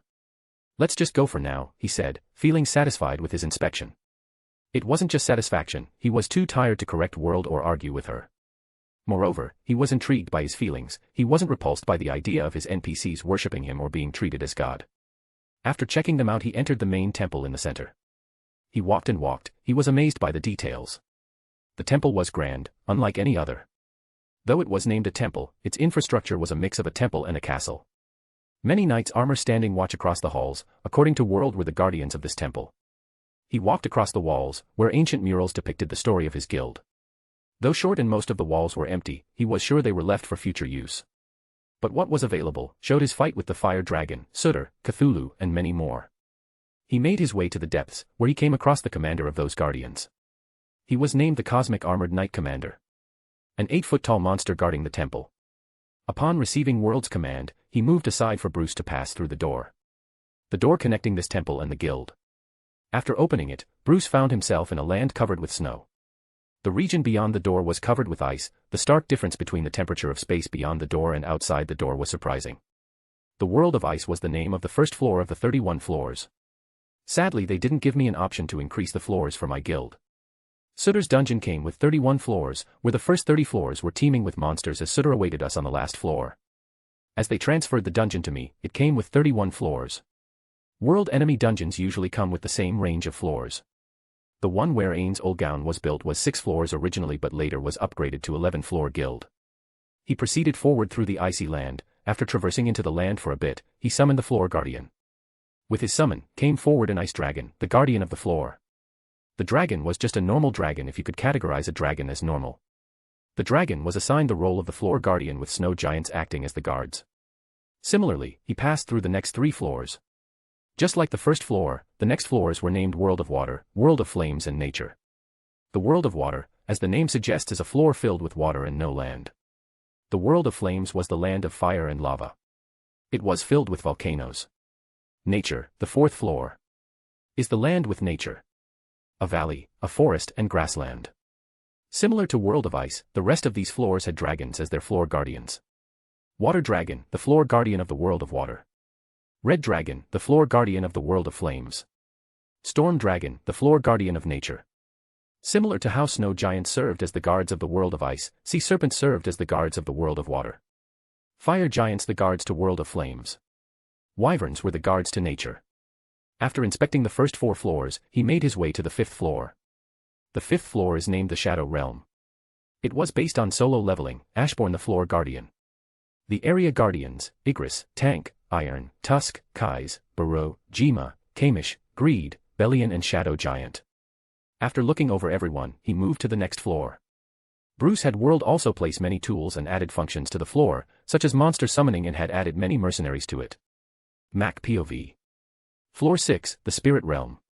Its guardian Reno, a character from the Misfit of the Demon King Academy. Though not as strong as the original, still strong enough to fight against Overlord characters and maybe even defeat them. So are the other characters. While some of them aren't as strong as their original counterparts, compared to Overlords, they were well off. As for the area guardians of the spirit realm, there are quite a few spirits from various anime. There is Aishia from Spirit Jinsuki, Kurumi, and Toka from Date Alive, and the rest are original, a mishmash of different spirits we have come across in the isekai and fantasy genre. Greater Spirit of Fire. Greater Spirit of Water. Greater Spirit of Wind. Greater Spirit of Earth. Greater Spirit of Light. Greater Spirit of Darkness. Similar to the previous floor, this floor had many mercenaries and monster summoning functions and tools added to it. After I roamed around a bit on this floor, I teleported to the next floor. The next floor was the embodiment of death. It was also named as Death. A floor dedicated to necromancer, vampires, and other undeads. The previous floor spirit realm was like a ride through a different dimension. It looked more otherworldly, with a kaleidoscope view of the surroundings. This floor was built similarly to those haunted houses. A large landscape, with a town surrounded by dead forest. A silent town, leading to a hill. The path leading to the castle on top of that hill. The road has graves on both of its sides till the castle. There in that castle rests Dracula, the first area guardian of death. With Beldia a Dullahan from Konosuba looking after the town and Harmonia Justin a Shinigami from Death Note looking after the graveyard. Beyond the cliff of the hill, lies a river separating two pieces of land. The castle of Dracula and the underworld. The underworld is thrice as large as the starting area of this floor. With a giant undead city located on it. The city is crawling with undead monsters via summoning defense mechanisms and mercenaries. The city hosted many other area guardians, Alucard a vampire from Hellsing, Vlad III from Fate Apocrypha, Vanitas of the Blue Moon a human-turned-vampire from Vanitas anime. Then there's McDowell Evangeline Athanasia a vampire from UQ Holder. Lastly, the floor guardian lies waiting underground. To reach him, the players will need to go through the tall tower in the center. The tall tower also goes deep underground. In this game, anything is possible as long as you have money. The floors in this dungeon are treated as different realms or pocket-dimensional spaces inside a larger dimension, housing Sutter in the end, now my guild. The underground space was modeled after the underworld or netherworld from anime legends and comics. A cavern filled with wraiths and ghosts. All wandering around, leading them towards the end. Where lies a throne, and seated upon it is Ghost Rider. The place is similar to the underworld of Hades. After I was done reminiscing the instructions I had given to the world, I entered the silent town ruled by Beldia the Dullahan from Konosuba. The town is great, and the attention to detail. Great work, world. Thank you. After praising world about the floor death, checking out the rest of the places and meeting with weak Ghost Rider, I moved to the next floor. The 8th floor is named Abyss. As the name suggests, it's a unique place. Ruled by Thon from Marvel. I have no words to explain or describe this place other than calling it an abyss. There are 10 guardians on this floor, Zarathos a demon from Marvel, Mephisto similarly a demon from Marvel, and lastly Atrox. I was soon moving towards the next floor. This is a bit unique floor, as it has no floor guardian ruling over it, just the area guardians. The 9th floor, Monster Realm. 15 monsters call this floor their home. All of them are level 100 beasts. It's not just these guys, all the floor guardians and area guardians of my guild are max level NPCs. These monsters listen to none, except me. Most of them are from Godzilla verses or Kaiju verses. There's Godzilla, King Ghidorah, Genitor Swarm, Shimo, Titanus Scylla, Titanus Typhon, Titanus Tiamat, Titanus Behemoth, Titanus Methuselah, Titanus Leviathan, Titanus Mosura, Titanus Rodden, Velum Vespertilio, and at last King Kong. After checking them out, I was amazed at their size. Each of them is as big as the Ragnarok form of my demon avatar, if not bigger. I moved to the next floor, the floor based on Spherotes from LOTM. 10th floor, Broodhive. The floor is dedicated to LOTM, which is predicted to be Mother Pathway Spherote.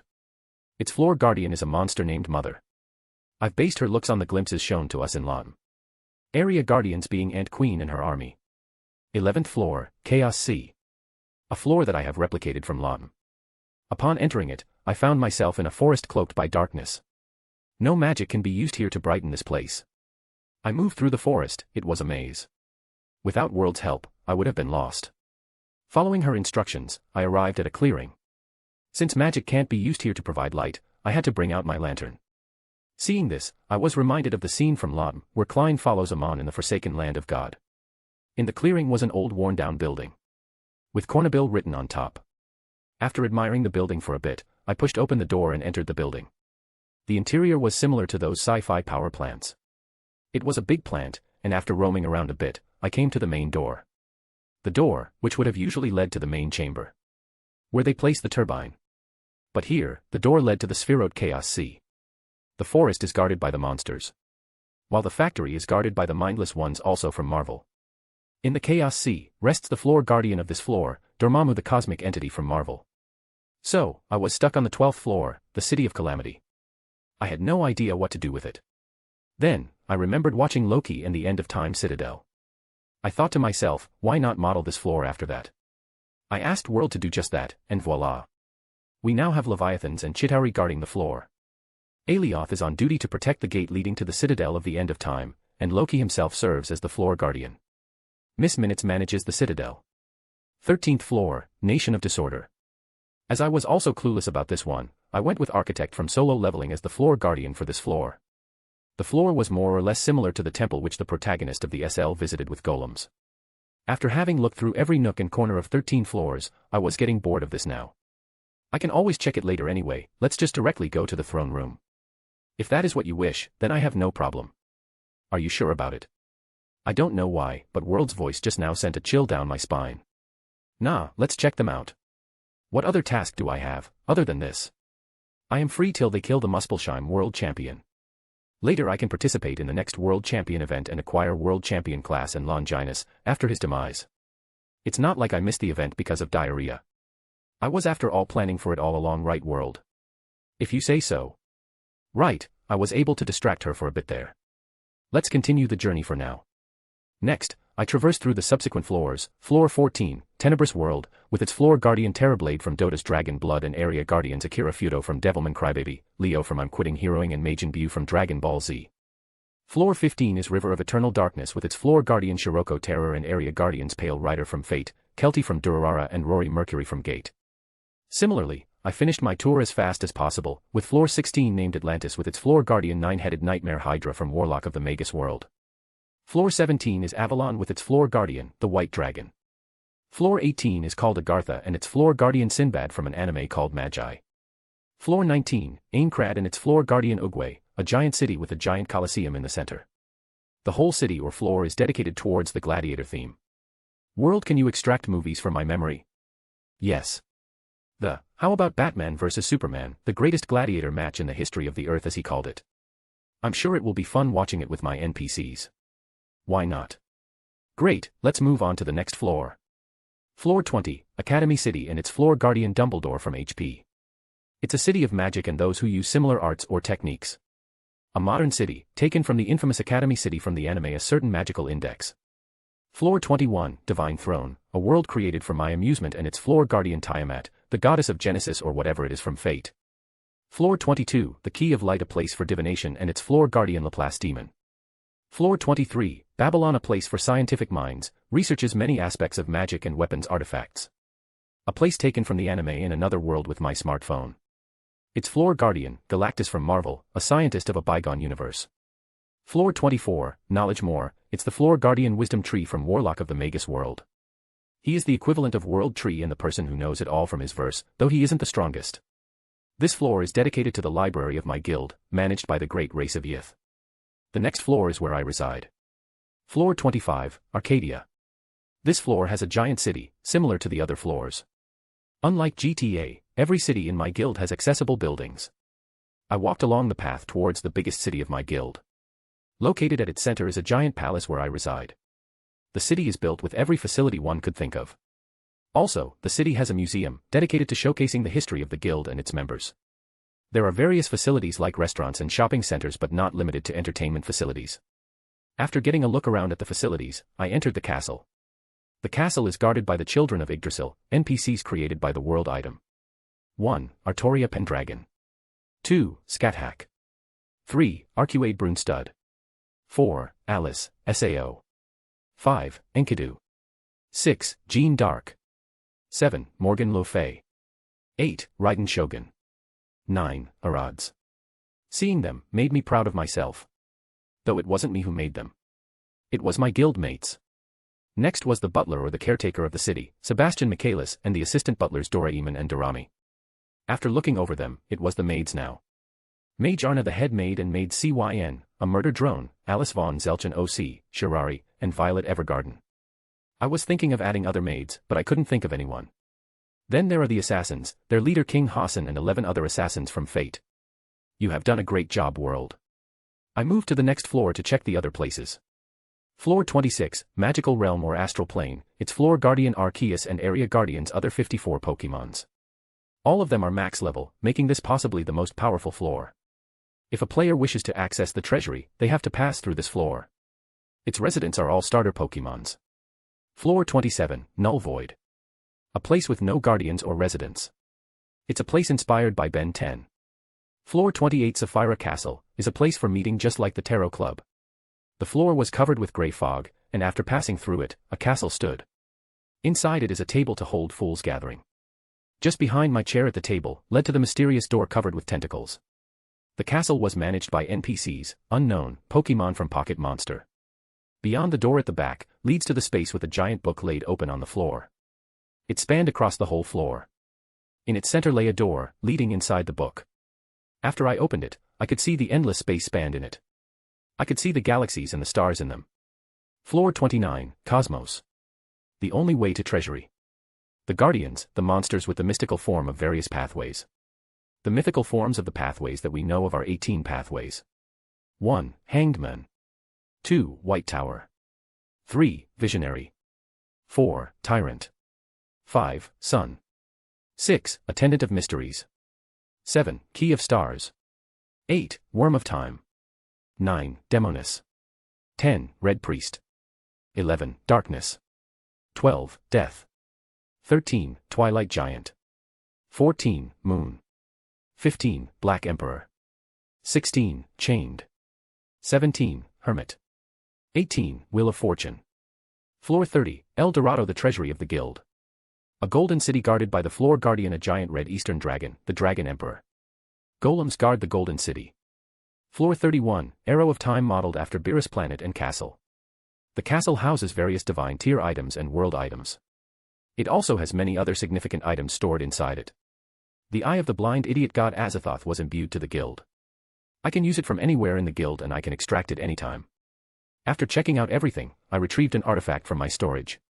It would be an artifact to my NPCs and some weird item to these people, but to me, it was a television remote. To teleport between floors in my guild, they need permission from the guild master, without it none can travel between the floors. Even the guild members can only teleport to Arcadia with the ring of the guild. Symbol of guild's membership. With my remote controller, I can teleport to Sapphira Castle from the Grand Temple of the End. With the help of remote, I was able to create a portal, or in game terms cast a gate spell. With it, I moved to Sapphira Castle, and after reaching there I sat on my seat at the table. A giant long table was placed in a grand and lofty palace hall with towering stone pillars supporting the giant dome on top. The palace looked like that legendary palace from ancient times. The bronze table in the center with 49 high black chairs on either side of the table in a symmetrical arrangement, along with a chair on each of the two ends of the long table. Omni POV. Bruce walked along the table and praised its design. He walked towards his seat. As he walked towards it, he observed the gray fog gathered at the top near the dome and the gray fog that blurred the ground. The leg of chairs and tables were obstructed by the gray fog. He sat on his chair and observed the gray fog. At last, I have completed one major task I had planned. Chapter 12, 12. World Enemy. 2 years later. Bruce as usual was seated on his chair in Sapphira Castle, as worked on building items in his golem avatar. With his golem of creation and creator of myths, he can even work on world items. For example, he could combine 2 world items or change their appearance. Just as he was busy working to create a magical carpet, enjoying his time.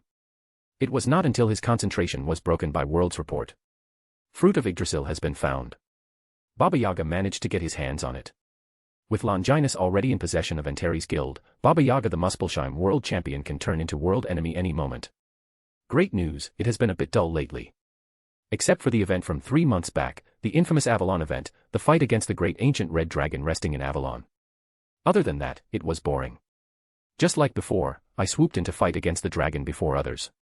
Yggdrasil has a habit of awarding players who defeat world enemy or any other boss monster before others. Well, there are times when certain dungeons also reward world items. As he was contemplating about his next action, he laid his eyes on the sword and the lance lying on the table. It's the infamous sword from the land where the sun never sets. Excalibur, the golden sword, and the lance that shines to the end of the world. Bruce had been working to combine them both. The sword, Excalibur, is a world item that he acquired from the Avalon event after defeating the Red Dragon. The lance was a weapon he had created using caloric stones he found and named it Rongdominiad. Now in his golem avatar, he retrieved a ring he had placed on top of the table and activated it. Super tier spell, Wish Upon a Star. Mac POV, 10 minutes later. Now that I have combined them both, it's a very powerful weapon. A sword that can be turned into a lance. This will look good in Artoria's hand. It's time. Awaken Ooh. The blind god, that's embarrassing. Let's just see it. Divination magic, Omniscient Eye. As he activated the world item, the eye of the blind idiot god Azathoth. His vision blurred for a moment, but was restored within seconds of it. After my vision got clear, I saw dense trees and rocky terrain. Just near the forest, a single player was fighting against 8 players. The fight was in its last phase. According to World, Baba Yaga, the Muspelheim world champion, was in the same guild as those guys, and Terry's was its name. It wasn't a low-level guild by any standards. It could be considered as one of the strongest, currently, but with Baba Yaga's betrayal the guild got torn down. It is a very strong guild, strong enough to possess Fruit of Yggdrasil and Longinus, 2 of the 20 powerful world items. They also possess 2 other world items. Gleipnir. It's a formidable world item against the warriors. Anyone bound by loses their physical strength stats till untied. Obviously, players who possess world items are exempted from its effect. Another is Draupnir, a ring that multiplies the number of coins received by 8 times. Also, it produces gold coins every day. Negative, it only multiplies coins or in-game money and not magical items or other loot. A good guild, but lost in the fable of history due to betrayal. Could have surpassed World Searchers and Trinity Alliance and claimed their first position. Now, they are on the verge of destruction. After all, their strongest member betrayed them.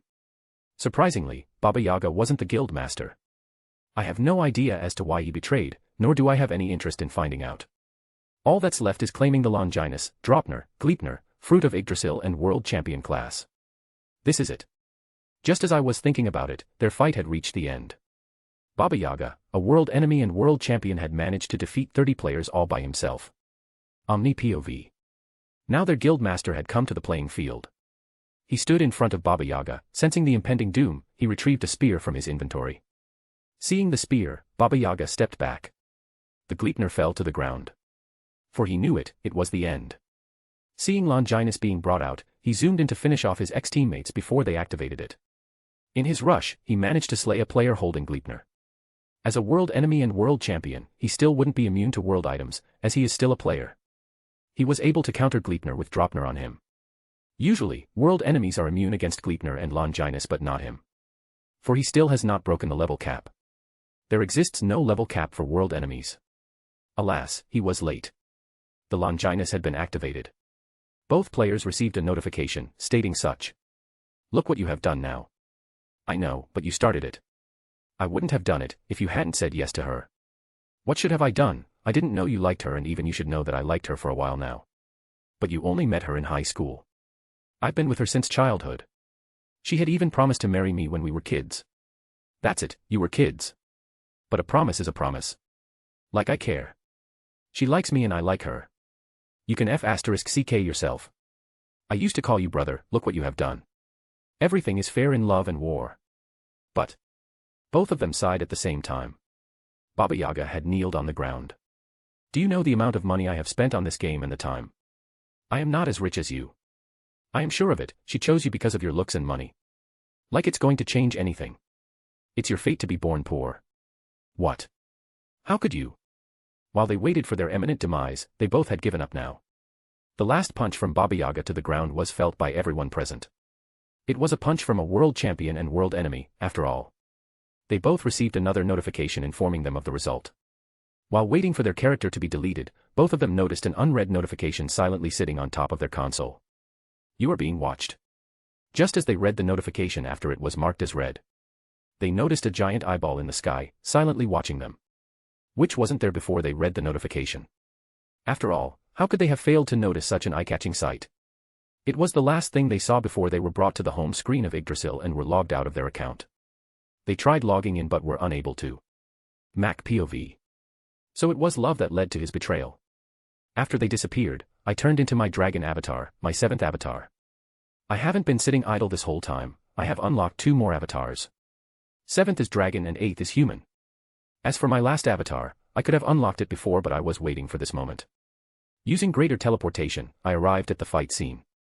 The players were dumbfounded by the strongest member of the guild and their guild master. They couldn't have thought of the reason for their guild's doom in their entire life. Only 6 remained. Seeing my arrival, they got into formation. Skill, the Dragon Emperor Roar. I was in my humanoid form. With my skill, which is similar to Cry of Banshee, but more powerful. They were petrified for 10 seconds. Plus the damage they received. Skill, the Draconic Flame. The skill created a small orb of fire, power equivalent to 5 times meteor fall and 11 times as strong as nuclear blast. All of them were on low HP to begin with both skills, I was able to take care of them. With this, I have Gleipnir and Dropnir which were lying on the ground. With my fight over here, it was time to attack those guys. There was another guild lying in wait to get their hands on Longinus. Seraphim, and they were even kind enough to bring World Savior with them. I am not sure how its knowledge was leaked in the original world, but here I am sure of it. It will remain a mystery. It was a full-on war, the Root versus Seraphim. I didn't move first, it was them who decided to attack me for the world items. Sadly for them, I had the Fire Dragon's Heart, Sword of Ra, Gleipnir, and the NPCs aka the Children of Idrasil with my guildmates. They even brought out World Savior, it was a massacre. If I hadn't turned into Demon Avatar in the middle for more devastating spells like Grand Catastrophe, the result could have varied. Sadly, I wasn't able to cast Soul Nirvana, it was akin to revealing World's Tampering. In the end, we won. After this, with World's instructions, I spent the next month hunting world items like Fruit of Idrasil, Longinus, and World Savior. 1 year later, Bruce was as usual in Sapphira Castle, bringing his imagination to reality, creating items. This time it was Cloak of Invisibility. Let's do it. When suddenly, he stopped his hands. On the table was armor, red in color. In Idrasil, it was called Powered Suit. Ever since powered suits were released in the game for new players, Bruce had bought every variety of it. He had also busied himself to customize it to look like Iron Man suits and those mechas from his old world. The game would be 6 years old after a couple of months. In the past year, a lot of things have happened. Bruce was able to start the year by getting his hands on Gungar, the Spear of Odin from yet another unfortunate guild. Sword of Freyr, a sword that can fight on its own. Levitine, a staff. Its world item specializing in illusion and trap settings. Achilles' Shield is yet another world item for my collection. Other than Gleipnir, Dropnir, Fruit of Idrasil, Longinus, World Savior, Standard of Conqueror, Relic of Another World, Jewel of Souls, Spring of Calamity, the Hex of the Slight Goddess, Key to Glory, Call of Abyss, Ahura Mazda. He had collected quite a lot of world items. Standard of Conqueror is a flag world item. When used, the user could summon an army of soldiers. Relic of Another World is yet another item inspired by those mecha games. XXX, the parent company of Idrasil, were planning on building a mecha game, as it rose to popularity but refrained as they couldn't allocate more resources to another game, while their prior game is still in popularity. It's a giant mecha with many sci-fi weapons on it. Plus it can also be converted into a siege weapon, a heavy blaster for more damage. Jewel of Souls is a world item that lets the user use summoning magic or skills without any cost, with the limitation of maximum summoning being level 900 per day. Spring of the Hex of Slight Goddess is a miniature statue of a beautiful-faced goddess holding a jar and pouring black liquid into a vessel. The item has the appearance of a fountain. It's an item that, when activated, releases negative energy and miasma into the world. Given time, it can span the entire world. All those without instant death protection will perish, and those with instant death resistance will have a curse inflicted on them with constant damage, poison, and acid damage. When activated, a purplish fog is released from it and shall cover the whole world unless stopped. Once the fog has managed to reach the end of the world, the goddess shall appear to collect the souls. The goddess, though, has a beautiful face, her body is very hideous. Key to Glory, a world item shaped as a key. A large, golden key is ornate like a gilded skeletal hand. Its power is to be a skeleton key for everything that is locked in Idrasil. It also has a compass-like ability, visualized as the key glowing brighter when it's pointed in the right direction, to guide its holder through the safest route in an unmapped location. Its unlocking ability extends to include magical barriers, and it can unlock things like the isolation effects of Ouroboros. Call of Abyss or Apocalypse Bringer is a world item. When activated, can summon a legion of demons till the user is killed and ownership of the item is transferred. It's a superior version of Armageddon Evil, a 10th tier spell. Ahura Mazda is capable of inflicting a massively powerful area of effects on targets with a negative karma value across the entire world. And lastly, the Ravens of Knowledge. A monocle with a twin raven design on its sides. Designed as a telescope but as a monocle that reads the lore stats and character sheet of the players, monsters, NPCs, and items. Aside from the world items, Bruce also participated in the World Champion event of Muspelheim this time. He played in the competition using his giant avatar from start to finish. Not only did Bruce manage to win the tournament and get himself the World Champion class, he also won the championship tournament hosted for World Champions. Becoming World Champion Muspelheim granted him access to a weapon from the devs. He asked them to make an orb similar to Mic from Big Hero 6. He asked them to make it so that it is capable of dividing or splitting itself infinitely. Which was rejected, but he compromised, thinking about asking World to make it happen at a later time. With the ability to turn into anything. They did create it, without the infinity part. As for becoming the champion of Idrasil, he was awarded a special class and a sword and shield with full body armor. After picking up World Savior and Fruit of Idrasil, he teleported to Null Void. After teleporting, he started the ritual to unlock his next avatar. Do it World. In Ain's old gown, Tabula had managed to exploit a loophole to build his NPC Rabido with a world item. Bruce had decided to do just that, but here, he wished to use World Savior for his 9th avatar or 10th form. He moved ahead and consumed Fruit of Idrasil and used World Savior on himself. At first, he had planned to use Longinus, but with World Savior and World Enemy combined, Longinus will turn ineffective against him. The year 2132, another World Enemy was born. The Fruit of Idrasil, when used, allows a player to replace one World Enemy. After consumption, GM will contact you asking for your choice. But the player should have already fought against the said World Enemy.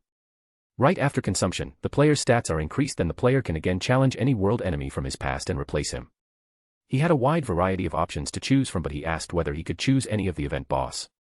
Devs informed him that he is allowed to choose any boss monster or event boss with World Enemy class. It was obvious who he was going to pick. My final avatar, or going by the sequence, it's sequence 0. The God Apotheosis or Ascension. So my choice is simple.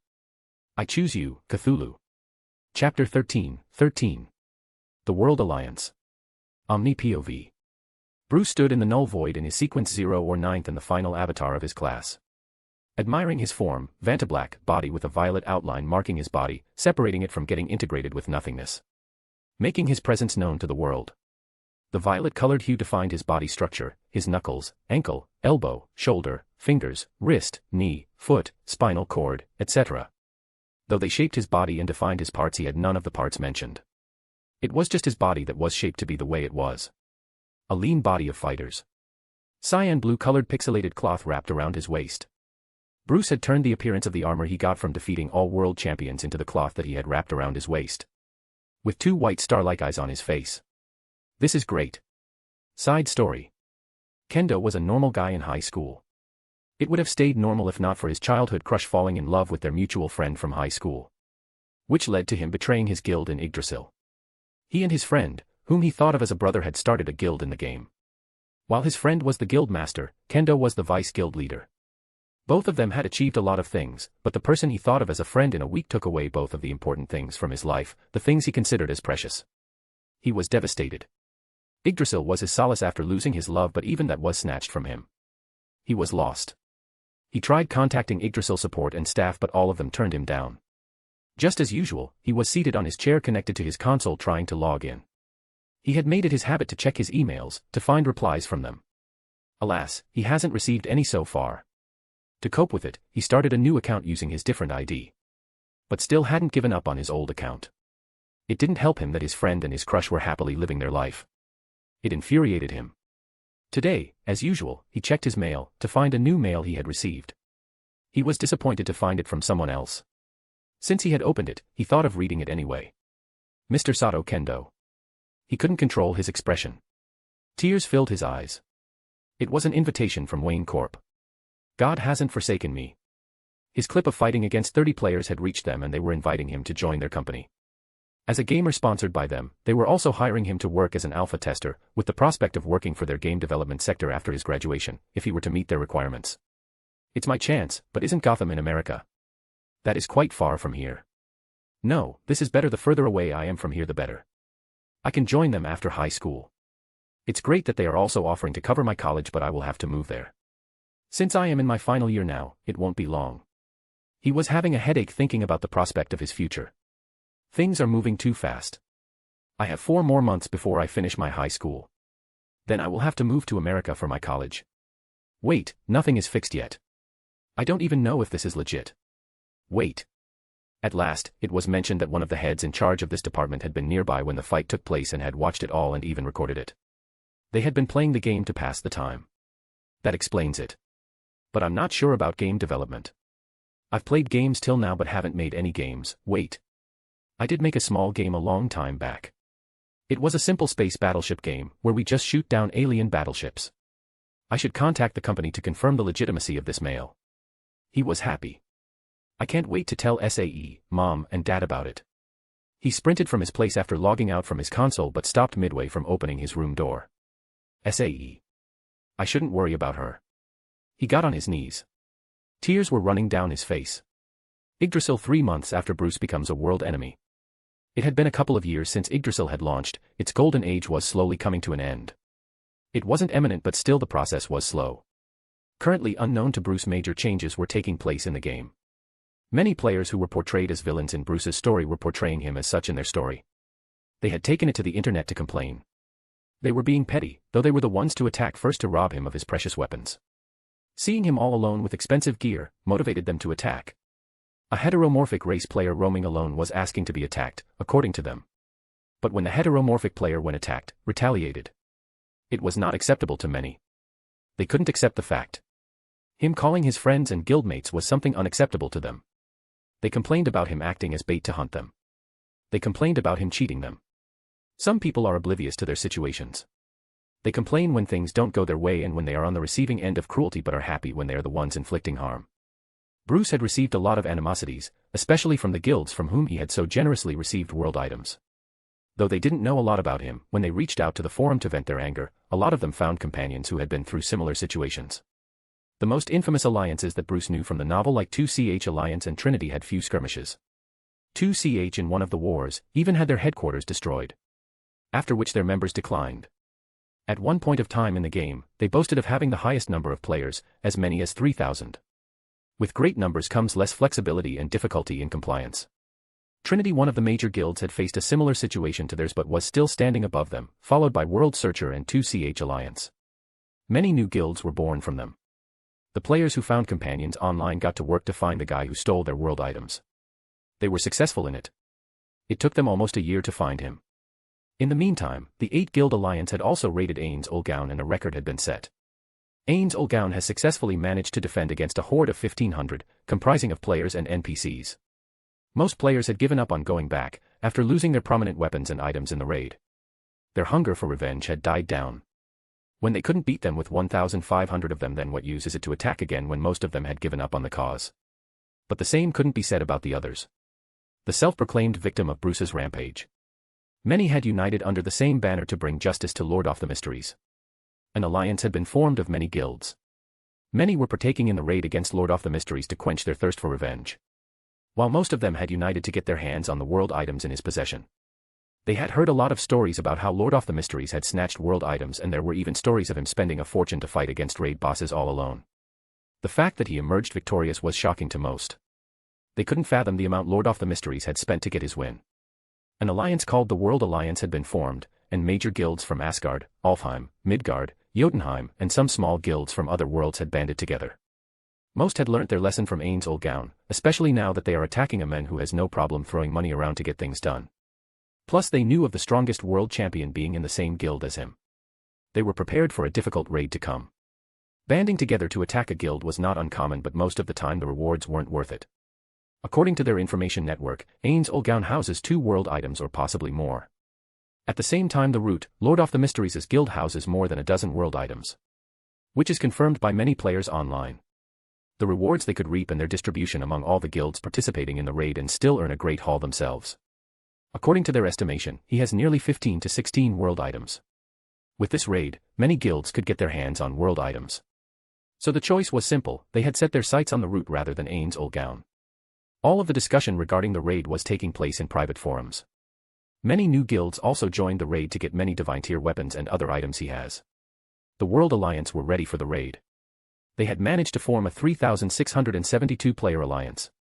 With 41 guilds banding together with their animus towards him.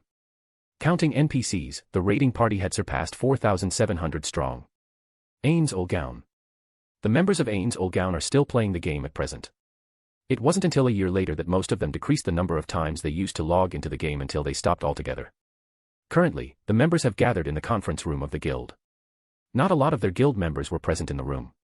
With Mamanga, Touch Me, Warrior Takamikazuchi, Hiro, Olbert Alan Odal, Tabula Smaragdina, Blue Planet and Ancient One occupying the seats at the table. They were busy discussing about future.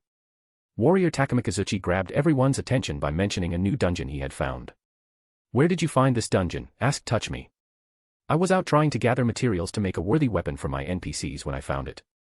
"Doesn't Cocytus already have a good weapon?" asked Mamanga. He was confused. So were most of them. Cocytus, the floor guardian of the 5th floor of Nazarick, was a strong warrior. He already had a strong divine tier weapon. To make yet another strong weapon of its caliber is a difficult task, and here Takamikazuchi was planning on building a stronger one. "I wish to build him a katana just like the one I use. He already has a halberd as his main weapon, and having spare weapons in emergencies will help him in fighting against intruders. In the last raid, he had to face multiple opponents simultaneously. This will help him in dual wielding. We can't forget the Alliance raid. Cocytus faced difficulty killing them. With more choice of weapons, he could have taken out more of them." "That's reasonable, so a katana, huh? That's what I have planned." Touch Me. As they thought about it, they were glad of their luck to have survived. Hiro, seeing everyone agree with Takamikazuchi, shared his experience. "We were lucky to have survived the raid. Seeing the numbers, I was afraid of our guild falling.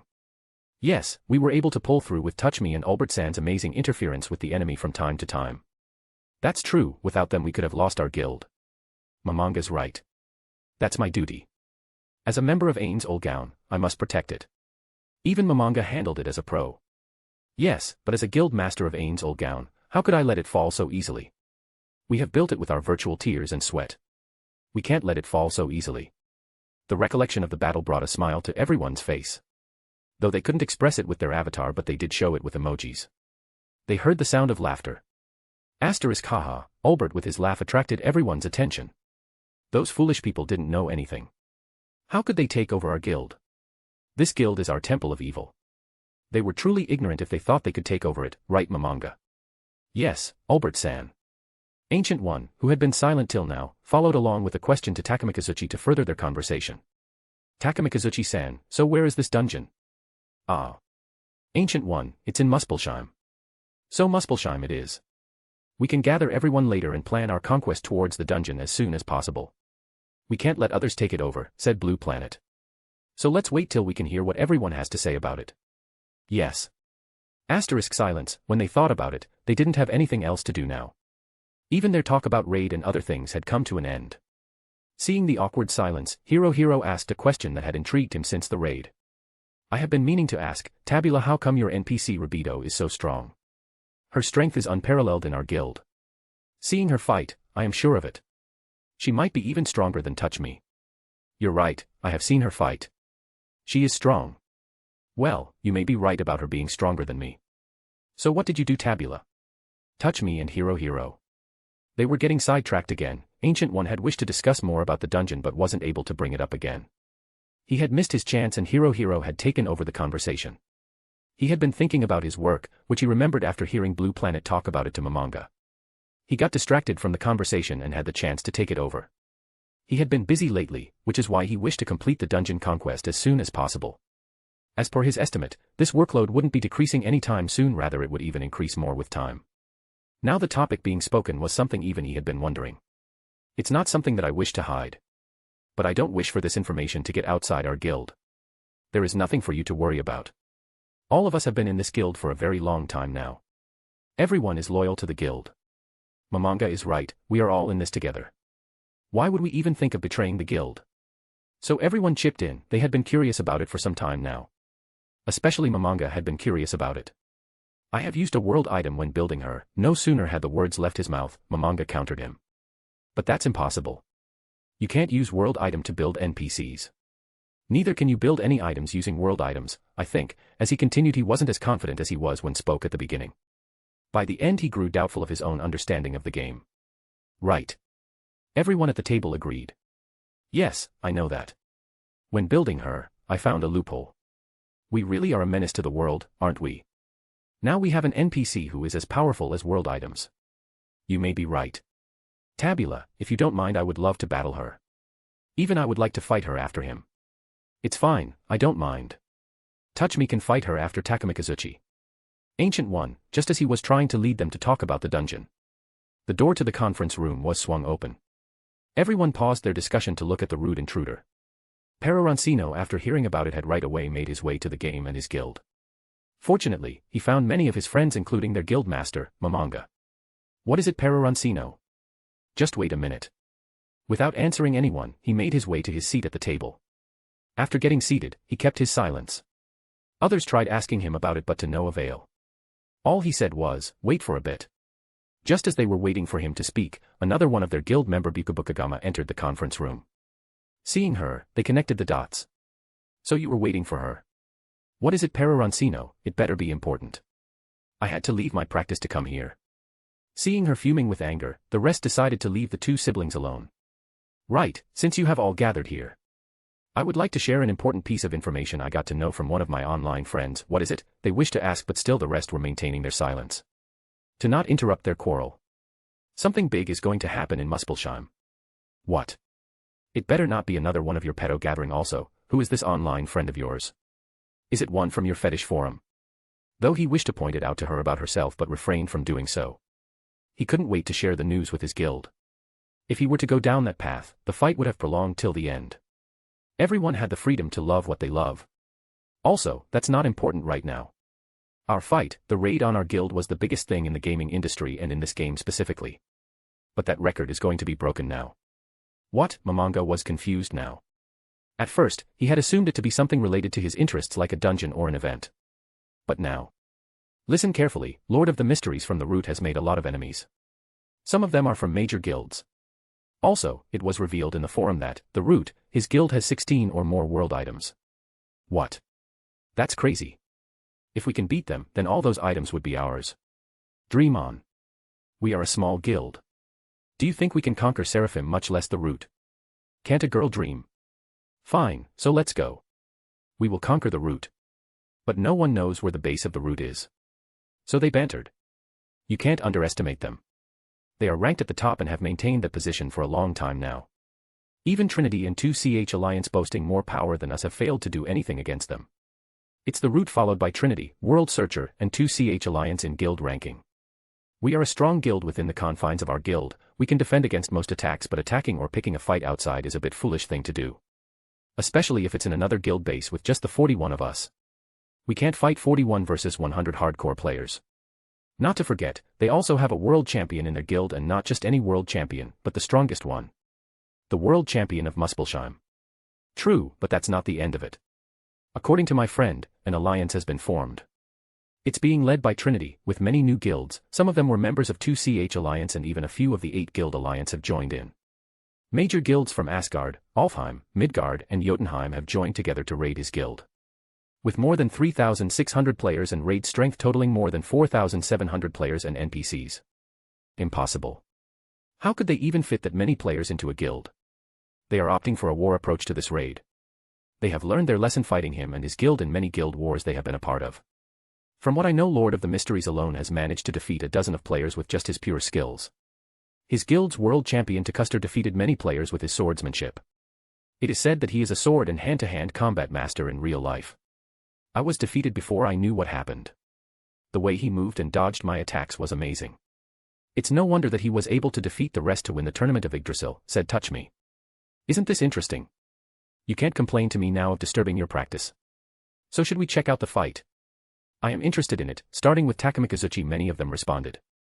They were thinking of checking out the fight, but Touch Me saw Mamanga in a contemplative state, so he asked him.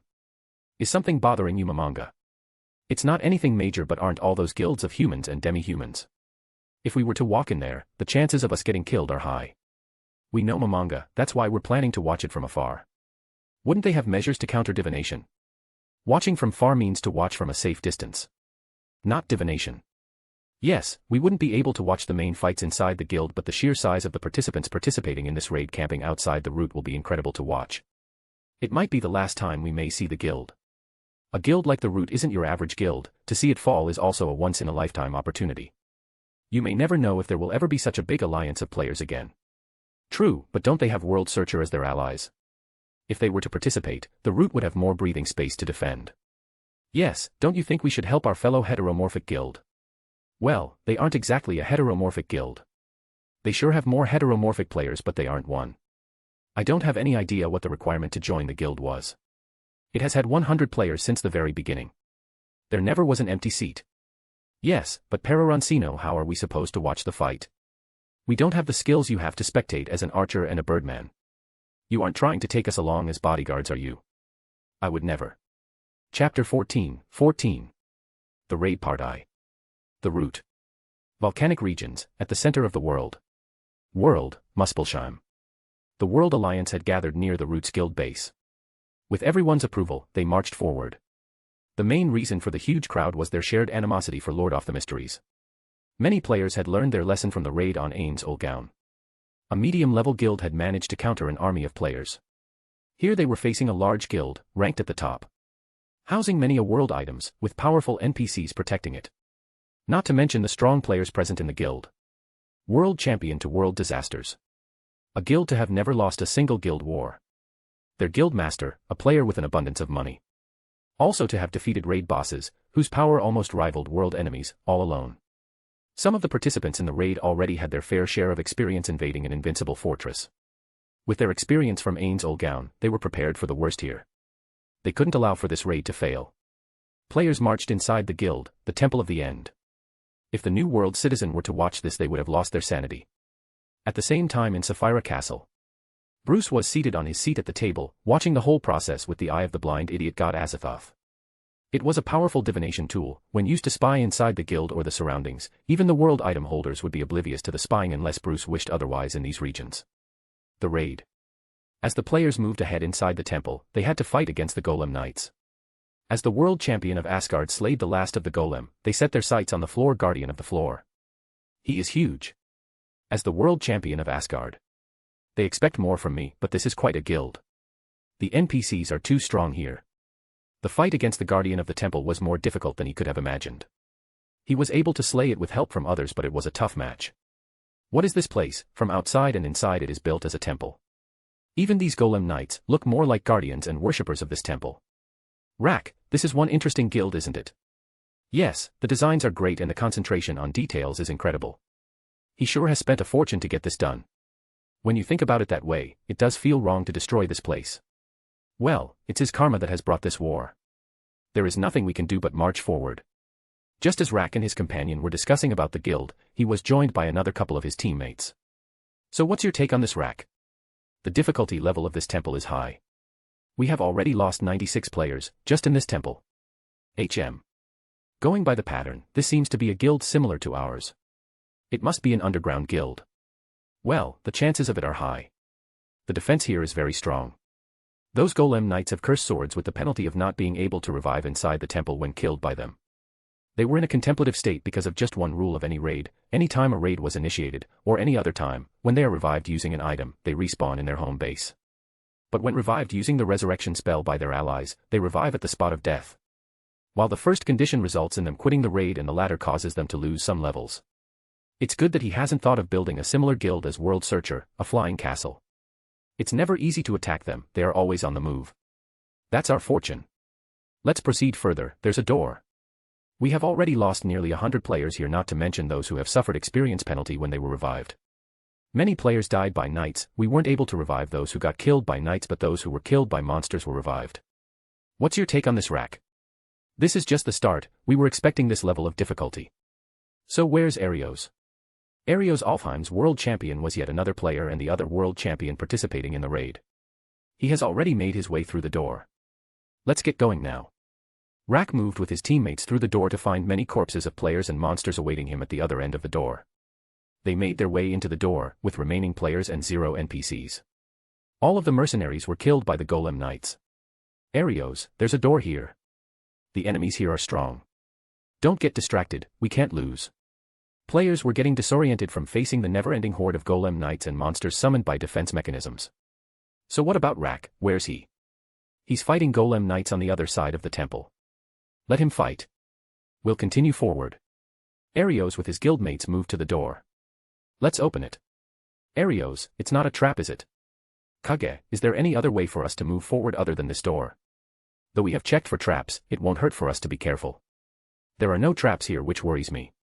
A guy who can build a guild of this stature won't include traps. That doesn't make sense. He wouldn't have made it so easy for us. That just means that he is that confident for what's on the other side of this door. Let's go, we won't know till we open the door. Arios stepped forward and pushed open the door. It was winter on the other side. There were snowy mountains as far as he could see. Plus the blizzard made it difficult for others to see. Though he could see because of his racial class. The same couldn't be said about others. His racial class helped him see through the blizzard, but it wouldn't be of much help against the environment. Let's get going. We have a guild to conquer. Arios moved ahead with his teammates. They faced many a snow giants on their way. After clearing the area of the snow giants, he proceeded forward. With the environment and weather, many players were getting constant damage. Arios was no exception to this. The area was enormous, and to clear it as soon as possible, players decided to explore the region in groups. Some groups were successful and lucky to not meet or slay the monsters they faced. But few couldn't make it. As Arios moved forward, Rak had also arrived at the first floor. Arios with his strength made his way to the guardian of the floor. The ice dragon. It was strong, but he managed to defeat it. Casters were having a tough time keeping up with the raid. With back-to-back monsters creeping up on them, the warriors were losing their stamina and mages their mana. Many noob players were getting filtered out. Without mana potion, mages were in a dire state. The company had removed the mana potion to restrict mages from spamming spells. They had to rest, but the monsters, despite the floor guardian's death, didn't stop attacking. Nor was the climate kind to them. The blizzard continued as players were trying to find their way to the next floor. The number of players died 150 plus. Arios similarly made through the next 3 floors, the land of water. Guarded by sea serpents and the floor guardian water dragon. The number of players died 200 plus. The land of flames is guarded by fire giants and the floor guardian red dragon. The number of players died 280 plus. The land of nature, guarded by wyverns and the floor guardian storm dragon. The number of players who died 200 plus. Arios, despite the losses, moved forward. Rak was coordinating with everyone. He moved as a party, unlike Arios who led the team at his pace, where everyone had to match his pace. His playing style wasn't suitable for him to play with others. His guildmates had gotten used to him by now and were able to coordinate. But here he was playing with some unknown players. Their style contradicted his. They had finally arrived at the 5th floor. It was a floor engulfed in darkness. The floor depicted a scene of some ancient alien civilization, destroyed by the omni-enemy of all time. All that remained of the civilization was in ruins. Arios sprinted sensing an enemy. But sadly others weren't as lucky as him. They were hit by a torrent of black flames spewed by a giant dragon, hovering above them. The dragon named Kamish had entered the battlefield. Just as he was preparing to attack the dragon, he was attacked by a knight in black armor. Idris had entered the fray. His guildmates who had been separated by Arios while fighting the sea serpents had, at last, made their way to the 5th floor. He would have not separated from them if it was in his hands, but unlucky they drifted apart in the sea.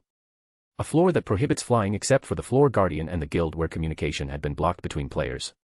They weren't able to use messages since they had entered the temple. With floors being as big as they were, players had come in large numbers. Still, it was difficult for them to meet each other. Arios' guildmates after arriving, got to work but were intercepted by other NPCs. Arios was having a hard time fighting against Idrasil. The clash of their sword resonated through the floor. It was turning out to be a difficult task to defeat the monster in armor. The major difference was the skill level and proficiency in swordsmanship. Rak, who had caught up with others, moved to help his world champion companion. He moved as fast as possible. His blade that moved to intercept Idrasil's sword was caught by Baru. Rak was surprised by the sudden intrusion of yet another NPC. Baru and Ant Monster fought against him.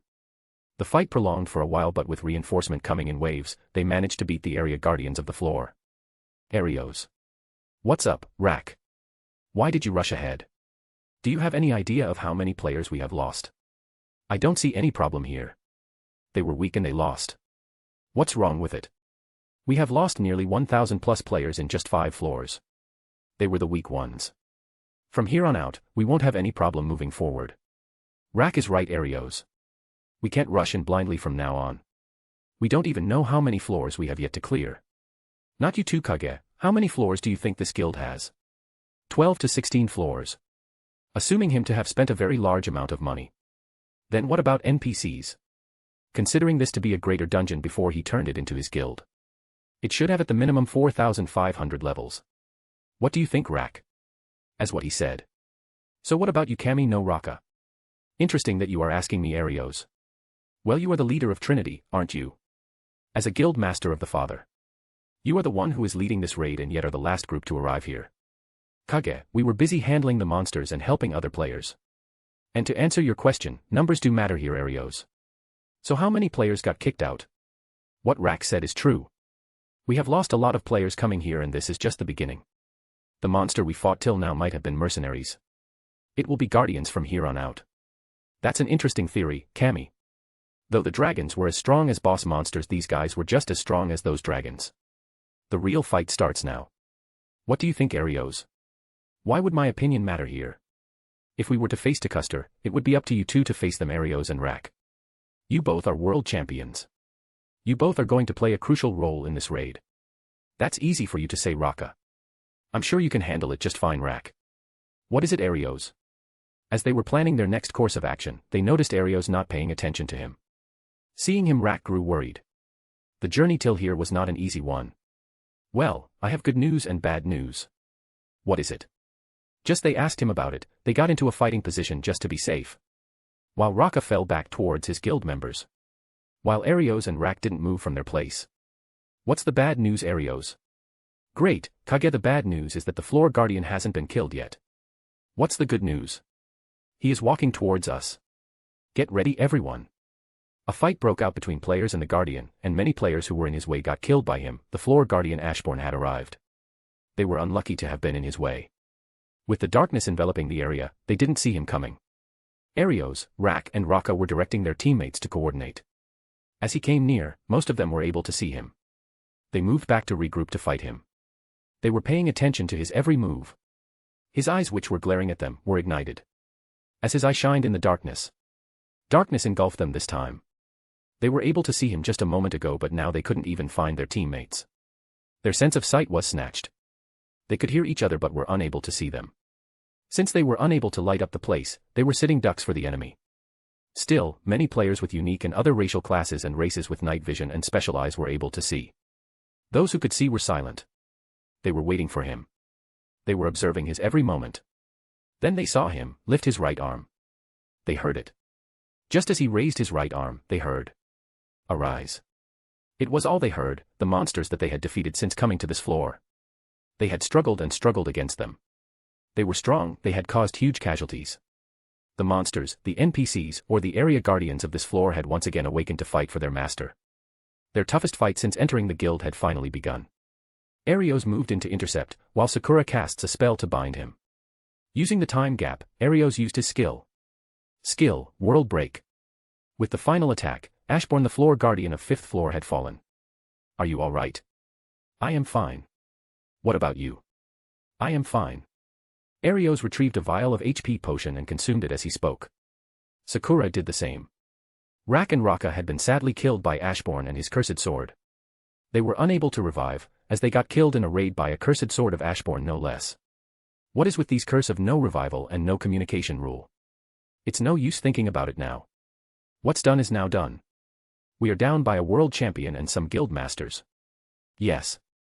Well, which is why you are to lead the raid now. The guild master of the Holy Spirit of the Trinity Alliance. Raka messed up. He was no match against the dragon. Huh. What do you think this curse is? He may have used 5 elements overcoming. That's an interesting theory. It's a possibility. They, along with the rest of the players that had survived the clash, moved ahead. The Holy Spirit Guild was the last to arrive on the 5th floor. The number of players remaining, 1750 plus. They, with Arios in the lead, managed to clear 3 other floors. The floor guardian of the 6th floor, Reno. The floor guardian of the 7th floor, Ghost Rider. The floor guardian of the 8th floor, Thon. As they moved to the next floor, floor 09. They, unlike other floors, were destroyed on this floor. The number of players remaining, 1150 plus. As they progressed further into the dungeon, more players were lost. Especially with unending hordes of monsters being summoned by the guild defense mechanism. Floor 10, Broodhive. Watch out. Arios moved in and cut off the hand reaching towards August to deck. Watch your back. Thanks, sorry I wasn't paying attention towards it. Watch them. Floor 11, Chaos C. Floor 12, City of Calamity. Floor 13, Nation of Disorder. Floor 14, Tenebrous World. The number of players remaining, 700 plus. Floor 15, River of Eternal Darkness. Arios gave the final blow to Shiroko Terror, the floor guardian of the 15th floor. With 650 plus remaining players and 0 NPCs.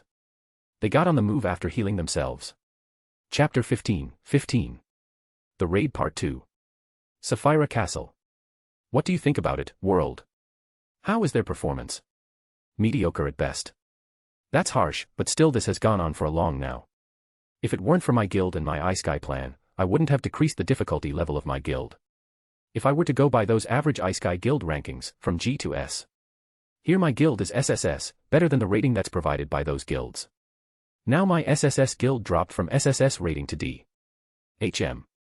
I even had to take out most of the area guardians from their floors to reduce the difficulty and turn off most of the traps. Asterisk size. I have to say, it was a good guess from his side. With 5 elements overcoming, I've made some good changes in my guild base. Floor 16, Atlantis. It was a tough fight but they still managed to beat it. After they had slain the floor guardian, they stopped in the city to heal. They didn't lose as many players as they had imagined. They had just lost 49 players on this floor. Arios, I've settled all the work here. So have I. Let's wait for others. We can all go in at once from now. It's the 16th floor now, so the next floor must be the last one or we are near the end. Fine, Darkstar should be on his way. Oh. The Guild Master of the Sun. Didn't his guild get annihilated on the 9th floor? It was their sacrifice that let us clear the floor. No, he along with another player from his guild survived it. That's great, Sakura, call all the group leaders. We can have a meeting before we march into the castle. Okay. Answering his call, the leaders marched into the fortress, created using a 10th tier spell. There were multiple hideouts laid out on the floor for players to rest and recover.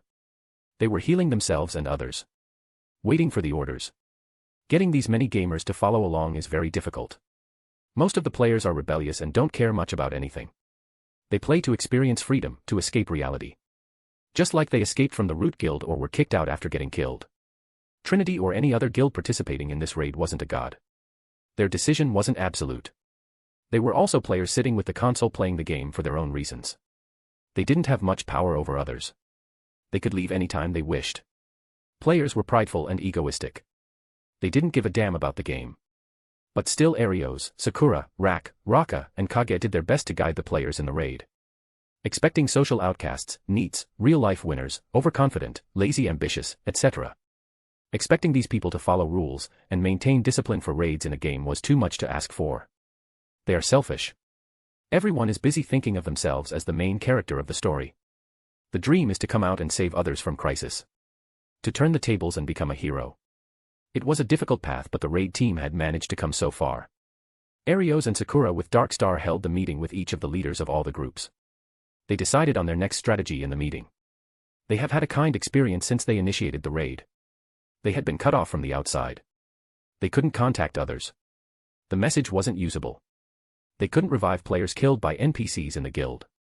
Though they could revive those killed by summoned monsters and mercenaries. Still, they had persisted throughout their battles till this point.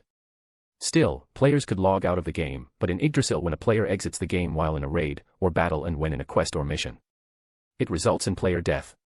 This also played a huge role as many players after getting tired of the raid and those who had work were left with no choice other than to quit the game. After the meeting, they waited till everyone was together. The number of players left is 580 plus. After everyone had gathered together, the army moved forward. With Arios in lead followed by other remaining guild masters. They entered the giant castle at the center of the city. Arios was in the lead, while the rest followed. As they had to still find their way to the next floor, they divided into groups to search the whole floor to find the exit. Arios and Sakura were in charge of the castle, in case other NPCs were lying in wait for them in the castle. As they walked through the halls of the castle, they had yet to find a single NPC or monster. It's awfully quiet here. We have defeated the guardian of this floor. But I have to say, he sure has spent a lot of money to build this place. The work and the details are just amazing. Every floor is big. Yes, he sure is very rich.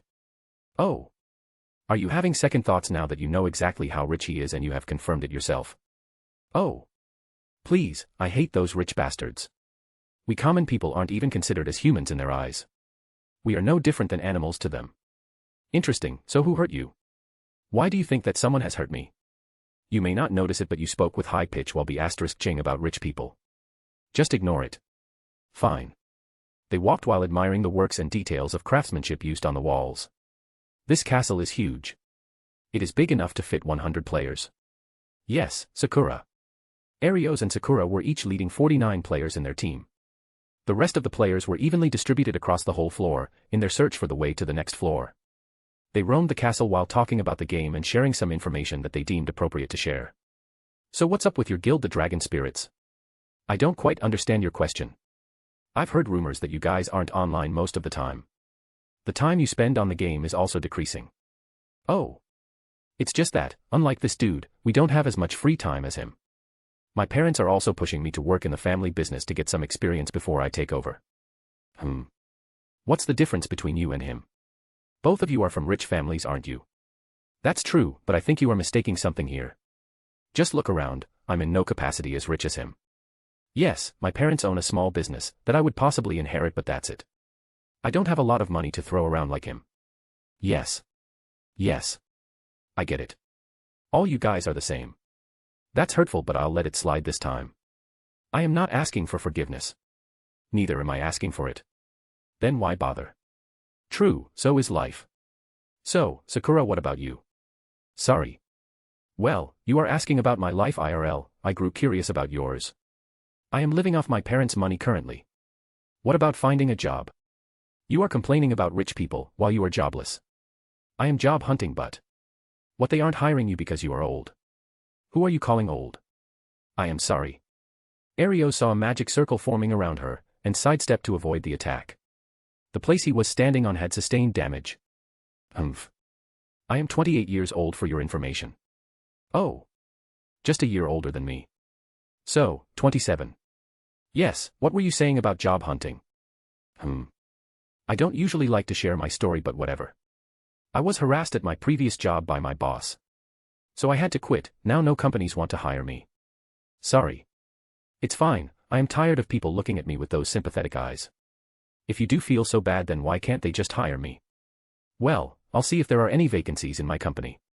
I wasn't saying it to you. I meant it for those people who rejected me after hearing about my previous workplace situation and the company name. If you don't mind, what company did you work for? It's a big company, you would have at least heard about it. It's YXZ. What is it? Nothing, I'm just surprised. A company with a good reputation as theirs would have such a dark side. Which doesn't. What is it? SCHHH. Can you hear the sound of the baby crying? No. Sakura was enjoying her time talking with him, but suddenly saw him get serious. She switched gears and grew serious too. They were in a raid now.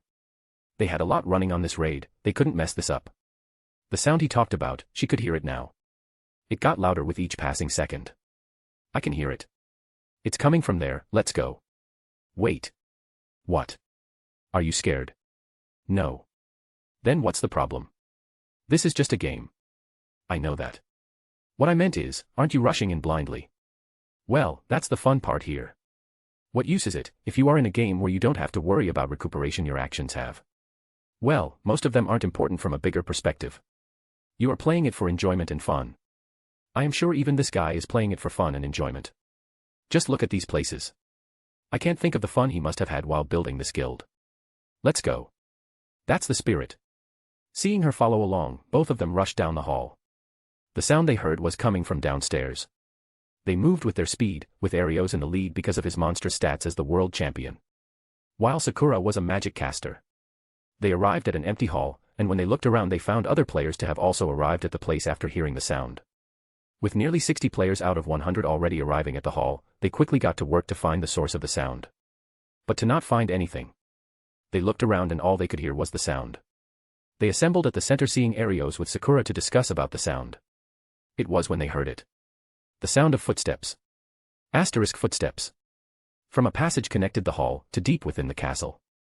A man wearing a suit was walking towards them. In his arms was what looked like a baby wrapped around in a piece of cloth. He walked at his own pace. His steps, though small, so was his speed. But here, he was near them. As he closed in on them, they grew nervous. Though no one said anything, there was one question in everyone's mind. What was a baby doing in a game? Soon he entered the hall. He walked till he was a good distance inside the hall. Seeing him stop, they grew tense, readying their weapons to attack at the earliest. He was wearing a suit with a long coat and a hoodie attached to it. It covered his face with the mask he was wearing. It was a fool's mask that he had designed from LOTM. Everyone grew curious about him. He who walked through the passage suddenly started singing a lullaby to soothe the baby. They were on guard against the mystery's foe, especially since they couldn't use appraisal on him. Usually, appraisal indicates whether the opposite person is a player or NPC, if not the stats when he or she has not taken countermeasures against it. But here they couldn't get anything from him. Unknown to them, it was God's title at work preventing others from using divination against him. He came to a stop after getting to the center of the hall. Standing there, he swiped one of his arms through the air. Corresponding to his action, an obsidian altar materialized in front of him. Create greater item. What? He used a spell to create a greater item for it. But it's not one of the items you can create using it. Yes. It can't be creation, a super tier spell. Everyone was on guard. Ignoring the other occupants in the hall, the masked fool set the infant down on the altar. His every action made others nervous. With another swipe from his arm, a giant magic circle formed on the altar, with the baby at the center. After the magic circle formation was completed, he clapped his hands together and started a ritual. The players grew more nervous than ever. Unable to handle the situation, many players lost their calm seeing a scene that would have come straight from a horror movie. Arios himself was unwilling to take the risk of letting the masked man complete the ritual. The words were spoken in an unknown language, the foul tongue that caused damage to the players after every stanza. The decreasing HP wouldn't have made much difference to the max-level players. Seeing it, he with others attacked the masked men. It was the casters who got to him first. Spells were rained on him. The warriors slashed him. Despite the attacks, the masked men refused to budge or defend. The air crackled with forbidden magic as the fool chanted in a cursed tongue. The infant's cries echoed, morphing into guttural sounds that twisted the mind. The damage had been done. With the last strike from Arus, the masked man was on his last leg. A single attack could kill him. Just when they slowed down, they saw him weakened. They were sure of their victory. It was not until they heard his voice. The men who had been silent the whole time when they attacked, except for chanting. With this treasure, I summon thee, the Dark One. Their danger alert from all the battles they had fought, the stories they had read, the movies they had watched. They knew it was going to be a tough fight. Arios, unable to stop the process, rushed to the masked man and cut him down. The slash reduced what little HP he had left. The masked man was gone, his body was left of him. Before they could rest, they saw it. The body of the infant convulsed, and from its belly, dark tendrils burst forth, growing and writhing like serpents seeking prey. The Dark One, Yog-Sothoth's spawn, emerged in a maelstrom of shadows and tentacles. Its many eyes, glowing with malevolent intelligence, fixed upon the intruders. The members of the Alliance readied their weapons, spells crackling at their fingertips, but a palpable dread filled their hearts. The battle was swift and brutal. The Dark One's tentacles lashed out with unnatural speed, impaling warriors and mages alike. Each fallen member was consumed by the darkness, their screams fading into a chorus of despair. It remained stronger despite many attacks used against it. As it killed players, its HP and MP recovered.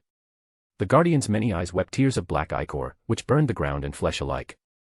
One by one, the players fell, their spells and steel no match for the eldritch might of the Dark One. The last to stand was the world champion, Arios, who faced the horror with a defiant glare. But as his sword struck true, the Dark One simply absorbed the blow, its form unyielding. With a final, soul-shattering roar, the Dark One enveloped Arios in a mass of tentacles, dragging him into the abyss. As he was dragged, Arios using World Break cut off the Dark One. Using the world item he had been carrying on him, he killed him. The Dark One was slain. The Endless Abyss. A world item, one of the 20. A single-use type, will consume any target and seal them in the abyss. When sealed in the abyss, the player or target dies. The only possible means to revive is to use a super-tier spell corresponding to it. Equivalent to the true death spell but a higher version of it with 100% accuracy. With the penalty of setting the level of the target as 1 after revival. However, the character may lose any one job class and a piece of equipment. Plus the curse of requiring twice the experience to progress each level. World enemies are immune to the effect, while world item holders experience death but are immune to the other effects of the item, nor would they be considered defeated by the opponent. The guild's assault ended not with a triumphant cheer, but with the haunting silence of total defeat. Arios alone stood in the now silent halls. He had used up the world item on him. If not for the teleportation band in the guild, he would have never used it. Shit. Curse him. He was the god of the demi-human race. Similar to Bruce, he was the first player to have created a demi-human race. The god title by itself has no limitation, but Arios wasn't just that. He was more, he had killed another god title player. The human player with the god title. When a player with a god title is killed, he usually doesn't receive any penalty, but when killed by another god title user, he loses the title. The winner of the match receives an upgraded title. It's the only title available in the game. The title affects the lore of the player. There are no other titles in the game except for the special god event title planned by the developers at the start. The upgraded title is the god of the said race. This title comes with its negatives. If a player were to die outside of any boss fight, event, or tournament, then the player is to lose the title. The title grants the user a domain. The player, according to their race and class, can choose any. A domain in simple terms grants you the skills and abilities of any one god of Norse mythology. That meant if he were to die in this raid, he would lose his title of the god of demi-human and return to being just the god, while the first human player would receive his title back. I should just return. I can't risk to move ahead after this. He had enough of the raid for now. The rest waiting outside or those remaining in the castle could continue the raid if so they wish. Where are you going, the god of demi-human? Arios, hearing it, turned around to only find the masked being he had killed waiting for him in the same passage he had walked in earlier. So you're the Lord of the Mysteries. A god is what you call me, huh? Interesting, so that should make you the other player to hold the god title. Perhaps, perhaps not. What do you think? So what was that old horror scene before? Don't tell me, you like to roleplay. Let's fight, one-on-one. If I may ask, what does this fight entail for me? Why should I fight you alone and not just call my friends? Because even I have the god title and not the one you have. I guess that I don't have to say it out loud to you. You already know about my god of demi-human title. Yes. But I am sure you wouldn't know about this one. There is a quest or a hidden challenge in this event. If you defeat another god title holder, you become the god of your race. Similarly, if you kill the other two players with god's title, you get the domain that I have, but you can now choose between Thor, Odin, and Loki. These three had been locked before, but now they will be open. Interesting, but how do you know about it? They said it to me when I received the title, God of Demi-Human. They contacted me. After all, it was an event that started back in the beta testing phase. We had a chat and they said it. So what do you say? Let's do it. You can heal yourself, I will wait. Aren't you worried about other players of the Alliance waltzing in here? My guildmates are taking care of them now. Fine, that's some confidence you have. I guess it is our loss. The raid has failed. Yes, but let us not let it disturb us. Let's begin the match. Arios rushed in to finish the fight as soon as possible. He had chosen Vidar for his god title.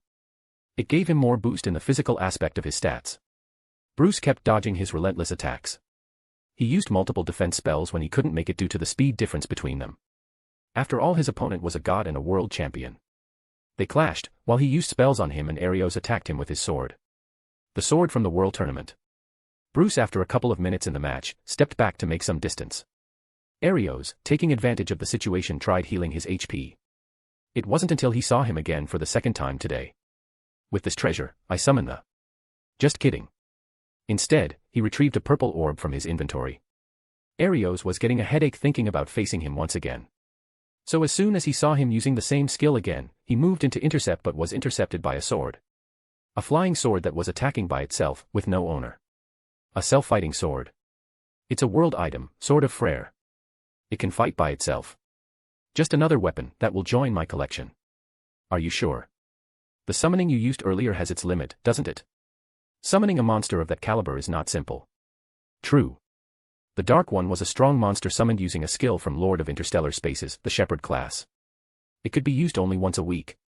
A great spell that summons a monster of level 108. A superior version of Dark Young summoned using the super tier spell. But I wouldn't be as confident as you just yet. Since he couldn't let him about his other avatars, he decided to use it again. Jewel of Souls, a world item for summoning magic spells and skills. It lets the player use summoning magic or skills without any payment, a costless summoning, and those summoned don't use up the player's space. If a player has already summoned the maximum number of summons he can, then with this item he can still summon more. Though it has a limit, what is it to you? Enjoy the game now. Skill, Summoning of the Dark One, Spawn of Yog-Sothoth. The monster under his control brought Arios down to his knees. With little to no HP left, Bruce with a single 10th tier summon meteor spell ended his life. God Slayer. You have been promoted to God of Heteromorphic Race. Domain, choose a god whose skill and abilities you wish to inherit. You have completed the hidden event, now you have unlocked Odin, Thor and Loki. Thor, have the power of lightning and strength boosted and skills related to Thor's legacy. Loki, have the power of illusions and defense stats boosted with skills related to Loki's legacy. Odin, have the power of magic, death, war and divination. Plus the stat boost and buffs your talent in arcane. The master and the god of runecraft. The decision is simple. I choose Odin, the all-knowing father. Master of runecraft, that's a crazy title right there. The fight is over. The raid failed. I had been jumping around collecting world items, it was bound to happen. I thought it would be fun to play with them a bit. Also, to leave a legacy. I wish to let the gamers of Idrasil know that I was here. They already know me from the guild rankings, but that's not enough. It should be something more memorable. This should have been satisfactory. Yes, speaking of world items, World locate the endless abyss. I want it. While conversing with World, Bruce returned to Sapphira Castle to plan his revenge arc.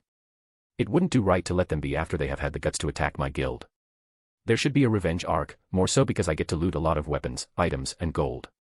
The avatar that was killed in the hall wasn't his main avatar. It was a skill from his vampire avatar. The skill allowed him create a single perfect replica of his avatar. Same stats and skills. Access to all avatars. The replica had taken it upon himself to bring the infant to the hall. Though it wasn't required, but he felt it is needed. In Asgard. So what of it? Don't you two have something to say to us? What is it?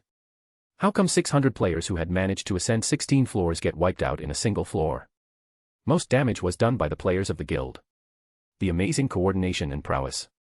It was amazing. They fought with better coordination than NPCs. Is that it? No, it was the Dark One. Who is the Dark One? It's a summon monster, summoned using a skill of some strong rare class. It was able to kill more than 50 players all alone. That includes Sakura and I. Everyone at the table turned silent. The meeting continued between the players involved in the raid. They had a final meeting before they departed. Everyone had left except for Arios and Sakura. They were standing outside the meeting room inside their guild.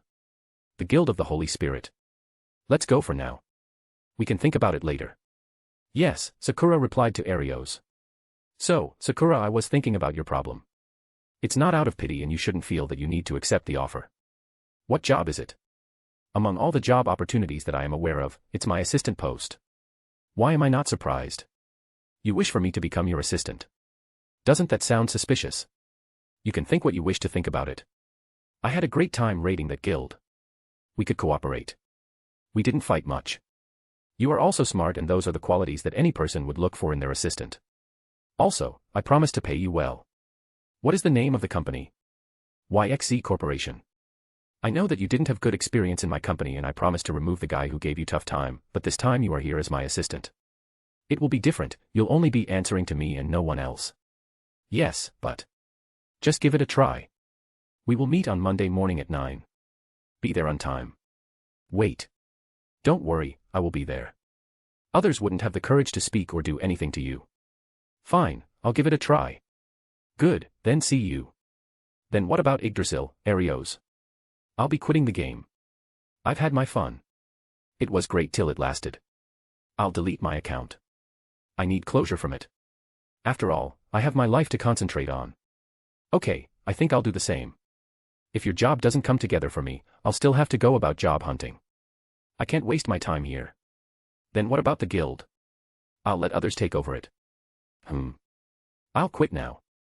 I have work to do. Good night. Good night to you too.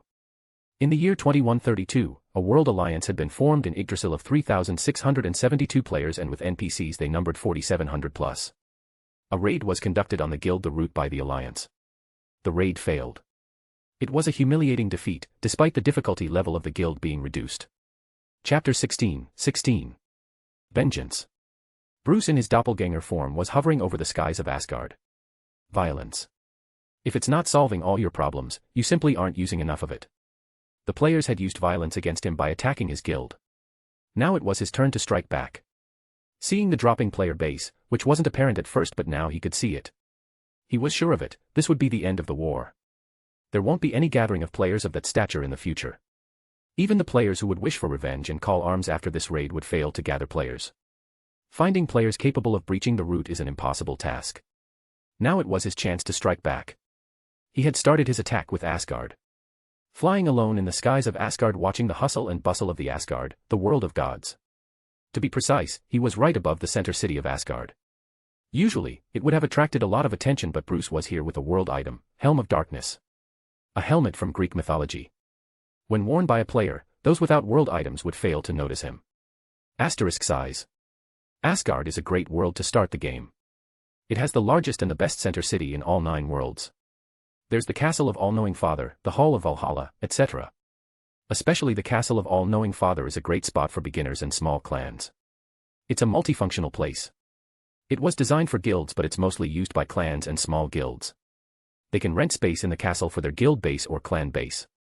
Its plus point is that the clans and guilds here can't be raided the usual way. There's a limited number of places that could be rented. They also have to participate in the battle in Halls of Valhalla to be eligible for the place. The ranking there determines if their clan stays or disbands. In case another clan wish to rent the space, they have to challenge an existing clan in the castle and defeat them in the battle. If the clan fails to respond to the declaration of war against them within a week, they are kicked out of the palace. Bruce, after surveying the location, the center city of Asgard. He flew a good distance from the city. He flew through the forests, rivers, and plains till he had entered a hilly region. The hills were covered with trees.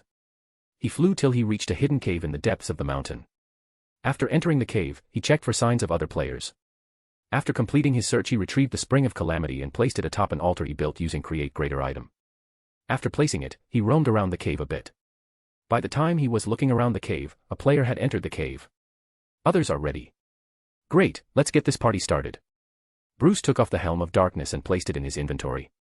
Later, Bruce passed the Achilles shield to his guildmate after retrieving it from his storage. The player, after receiving it, entered the cave to safeguard the world item placed in it. Let's start the raid. It's payback time. Similarly, in Jotunheim, his guildmates were waiting with Ahura Mazda near the center city. Whereas others with the standard of Conqueror in Midgard awaited him. So were his remaining guildmates waiting with Apocalypse Bringer in Alfheim. The fight had begun. It was the Root versus the World Alliance. His objective for this raid was simple, nothing grandiose. To kill as many players as possible. To also fill Dendra. A world item he had saved for just this occasion. It's a world item similar to Avarice and Generosity. But unlike them, this item could store HP, MP, EXP, and stamina and convert it into cosmic energy. As per its description, the cosmic energy could later be used for any purpose. It can also act as a substitute for any of the mentioned sources. The item absorbs all types of energy, which later is used for casting spell or skill with HP, MP, or EXP cost. A player couldn't absorb the said energy for experience but could use the energy to cast super tier spells like Wish Upon a Star that require experience or any other skills. For this very purpose, he had let them find his guild. Though he could have just attacked directly, skipping all the unnecessary tasks. But where is fun in that? As long as I have world, I don't have to worry about these guys catching me off guard. He had already used it in his guild. The World Alliance had done a great job at providing him with so much cosmic energy. He wished to fill the Dendra, but ironically its capacity was infinite. So were Avarice and Generosities. With his antics, he had set a record to beat and defend against the largest raid party alliance in Idrasil or any other game in the market to date. The Root, its name had skyrocketed after the raid. Its news everywhere. It was a trending topic in every gaming community. Especially the final fight recorded by Diablo_69. He was a player present in the Grand Hall of Atlantis, where Bruce had summoned the Dark One, using a divine tier item, the Child of the Old Ones. In his fight against Arios, he said otherwise, but before the raid, he had used Ouroboros to get a skill. A skill he had named as Arcane Scholar. With it, he could do a lot of things. For one, he could enchant spells or skills into items of his creation or others irrespective of any limitation, but there still exists a limit. He with World's help had created the infant's body, the Child of the Old Ones. It was in fact a golem with an infant's appearance. He had cleverly hidden it from the view of the players to not be subjected to appraisal from them. With his skill, he enchanted it. So at the time of his fight with Arios, he was still with the ability to summon the monster. Many players have also taken to the internet to complain about the display. The act of sacrificing a baby to perform a ritual was not acceptable to many. Many condemned the Root for its action. They were frowned upon by many. Yggdrasil had to take action. They banned and restricted building items or NPCs like infants. Bruce received a warning from developers for his action. It was also the reason why Dark One was able to take out most of them so easily. Many were repulsed and scared. They were frightened to control their avatar. They couldn't defend themselves. In the end, he did accept their warning. The urge to point out their hypocrisy. They sure have double standards. I knew of the reaction. It was just for fun. They can ignore all the kids dying in the real world but can't accept or watch it happening in a game. It was just a one-time thing. Bruce had pulled it off successfully, and he wasn't going to continue it. He couldn't imagine having to see an infant die, albeit it being a golem with life in the new world. His consciousness wouldn't allow it. The rest is history. After setting up the Spring of Calamity, after having activated it, Bruce got out of the cave. He sped through the forest. The player, his guildmate, stood guard, protecting the world item on his behalf. After he neared the center town, he didn't get out of the forest but rather chose a tree near the town. He sat on it, waiting for the show. The spring had started its work. It's a curse and negative energy spreading across the whole world. The black Jared miasma-inducing liquid poured from the jar held by the goddess statue. Bruce had been waiting for the players of Asgard to move.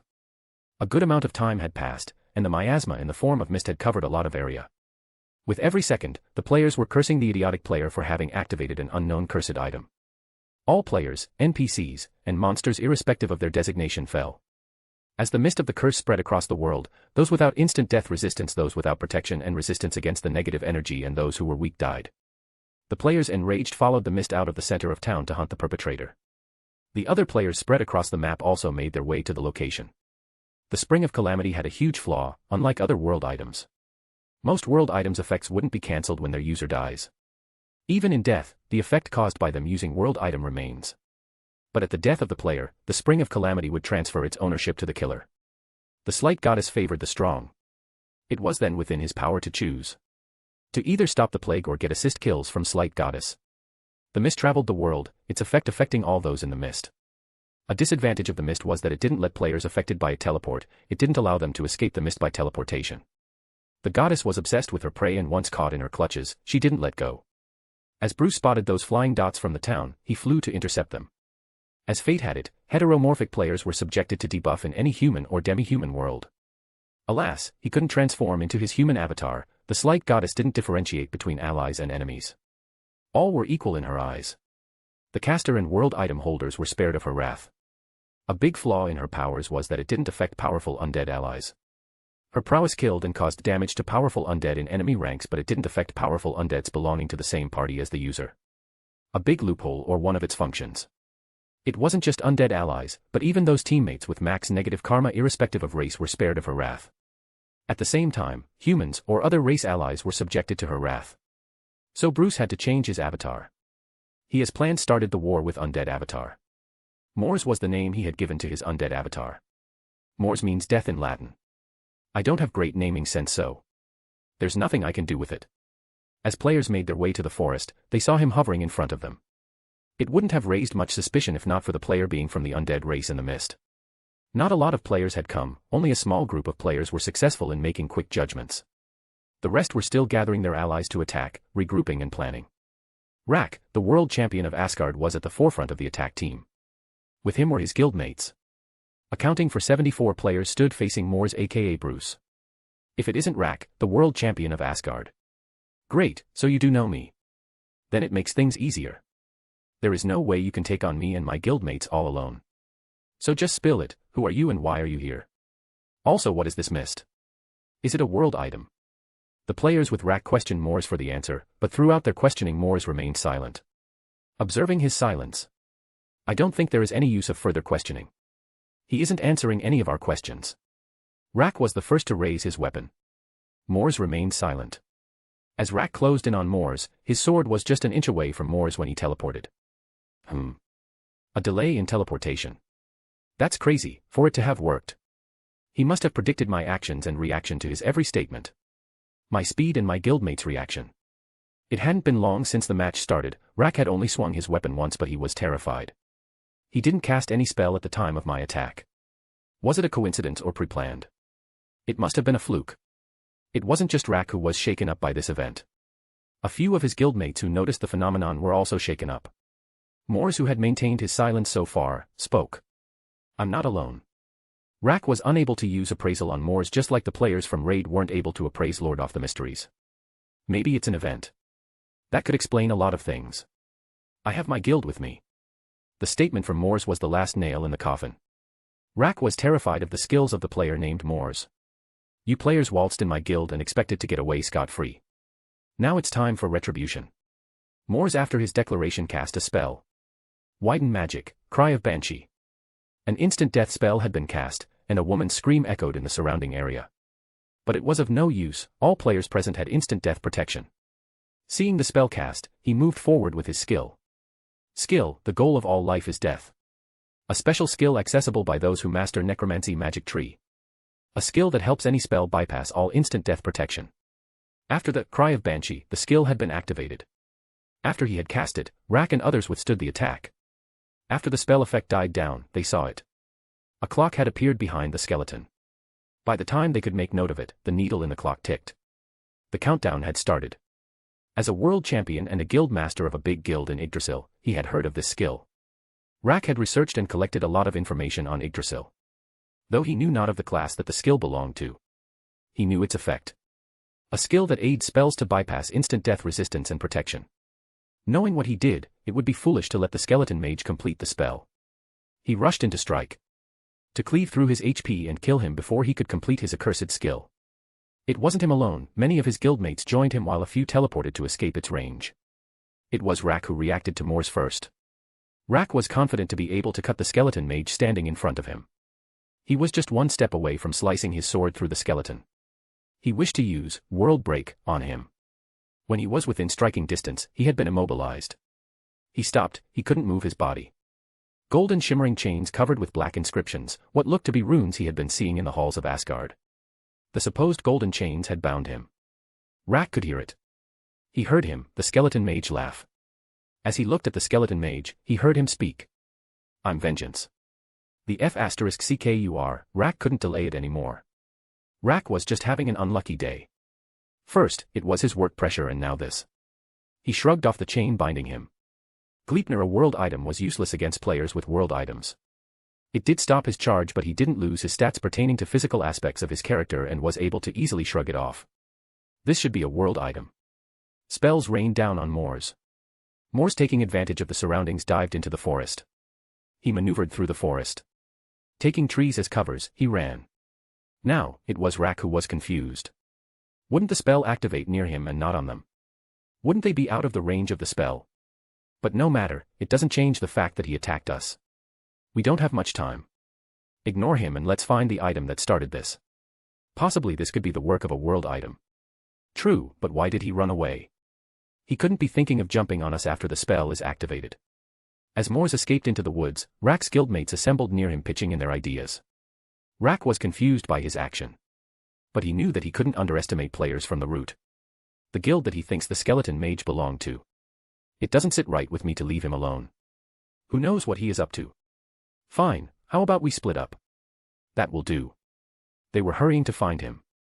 Half the players sped through the plains to the source of the mist, while the rest rushed into the woods to find him. And they found him fast. He wasn't hiding. He was right there, in the open.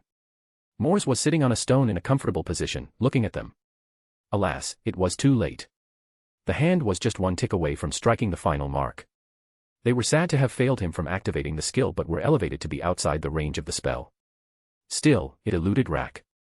What use was it to activate a skill with no enemies in the range of the skill? He looked up, to see the army of players rushing towards the source of the mist. An army that dwarfs the raid party. All of Asgard was on the move.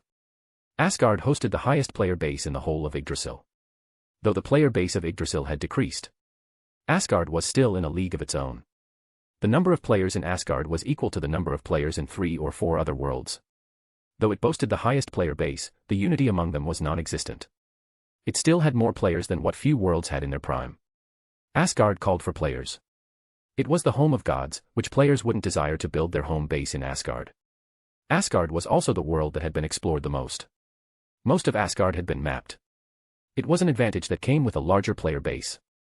Rack, contemplating the skeleton mage's action, was hesitant to rush in blindly. It was until the needle struck its final mark. 12 seconds had passed. No. What? Hearing his teammate shout, he didn't even get the time to respond. In that instant, death had descended. Silence encapsulated the world. The Eclipse class was unique. Only a few managed to acquire it. Its description spoke for itself. The flavor text or the lore of the class. Only overlords who have truly mastered death can acquire this class and eat away at all life like the sun is eaten away at in a solar eclipse. The mist that had almost covered the whole of the world, converged and diverged. They the players despite the instant death protection had been receiving damage from the curse, negative and plague. It was continuous damage, they had been building upon it, but their recovery and consumption of health potions aided their endeavors. Their instant death protection had been penetrated, the mist claimed the lives of all who had been in the world. Rack couldn't speak. Or it would have been better to say that he tried to speak but wasn't able to produce any sound. Every player, NPC, and monster in Asgard was now officially dead except for those carrying world items and world enemies. Since the mist had successfully managed to cover the whole of Asgard, a world had been plagued. Which prompted the summoning of the slight goddess. She had arrived to collect the souls. All players and NPCs in the game had been hit by a no respawn penalty for 30 minutes. That wasn't the end of it. They also lost a single racial class and were reset to level 1. Unlike Endless Abyss, they didn't have to earn double the experience to level up and no revival for 1 day. Rack stood there standing seeing his guildmates and players fall. Bodies raining down from the skies of Asgard. He stood there watching it all. He and everyone who had watched him activate the skill linked it with Banshee's cry. It wasn't their fault. Mors had portrayed it as such. Seeing only Rack survive from those who chased him here, Mors spoke to him. What was it that you were saying? Amazing, this is mind-blowing. How did you do it? A magician never reveals his secret. A magician, huh? Quite the role-playing. Now shall we get started? Let's get to it. As Rack tightened his grip on his sword, he watched as the skeleton mage took out a black helmet from his inventory. It was his instinct to use appraisal on every item. But he wasn't able to find anything about it. A world item. How many world items does this guy or his guild even have? It is crazy as it is, this guy alone managed to kill almost the whole of Asgard. Could this get any worse? Let's just get this over with. Bruce wore his helm of darkness and with it, he retrieved Zeus' wrath. Seeing the skeleton mage take out another weapon, Rack was flabbergasted. Yet another world item. Just how many of it does he have? I can guess as to what you might be thinking, but desperate times call for desperate measures. It is just us two here.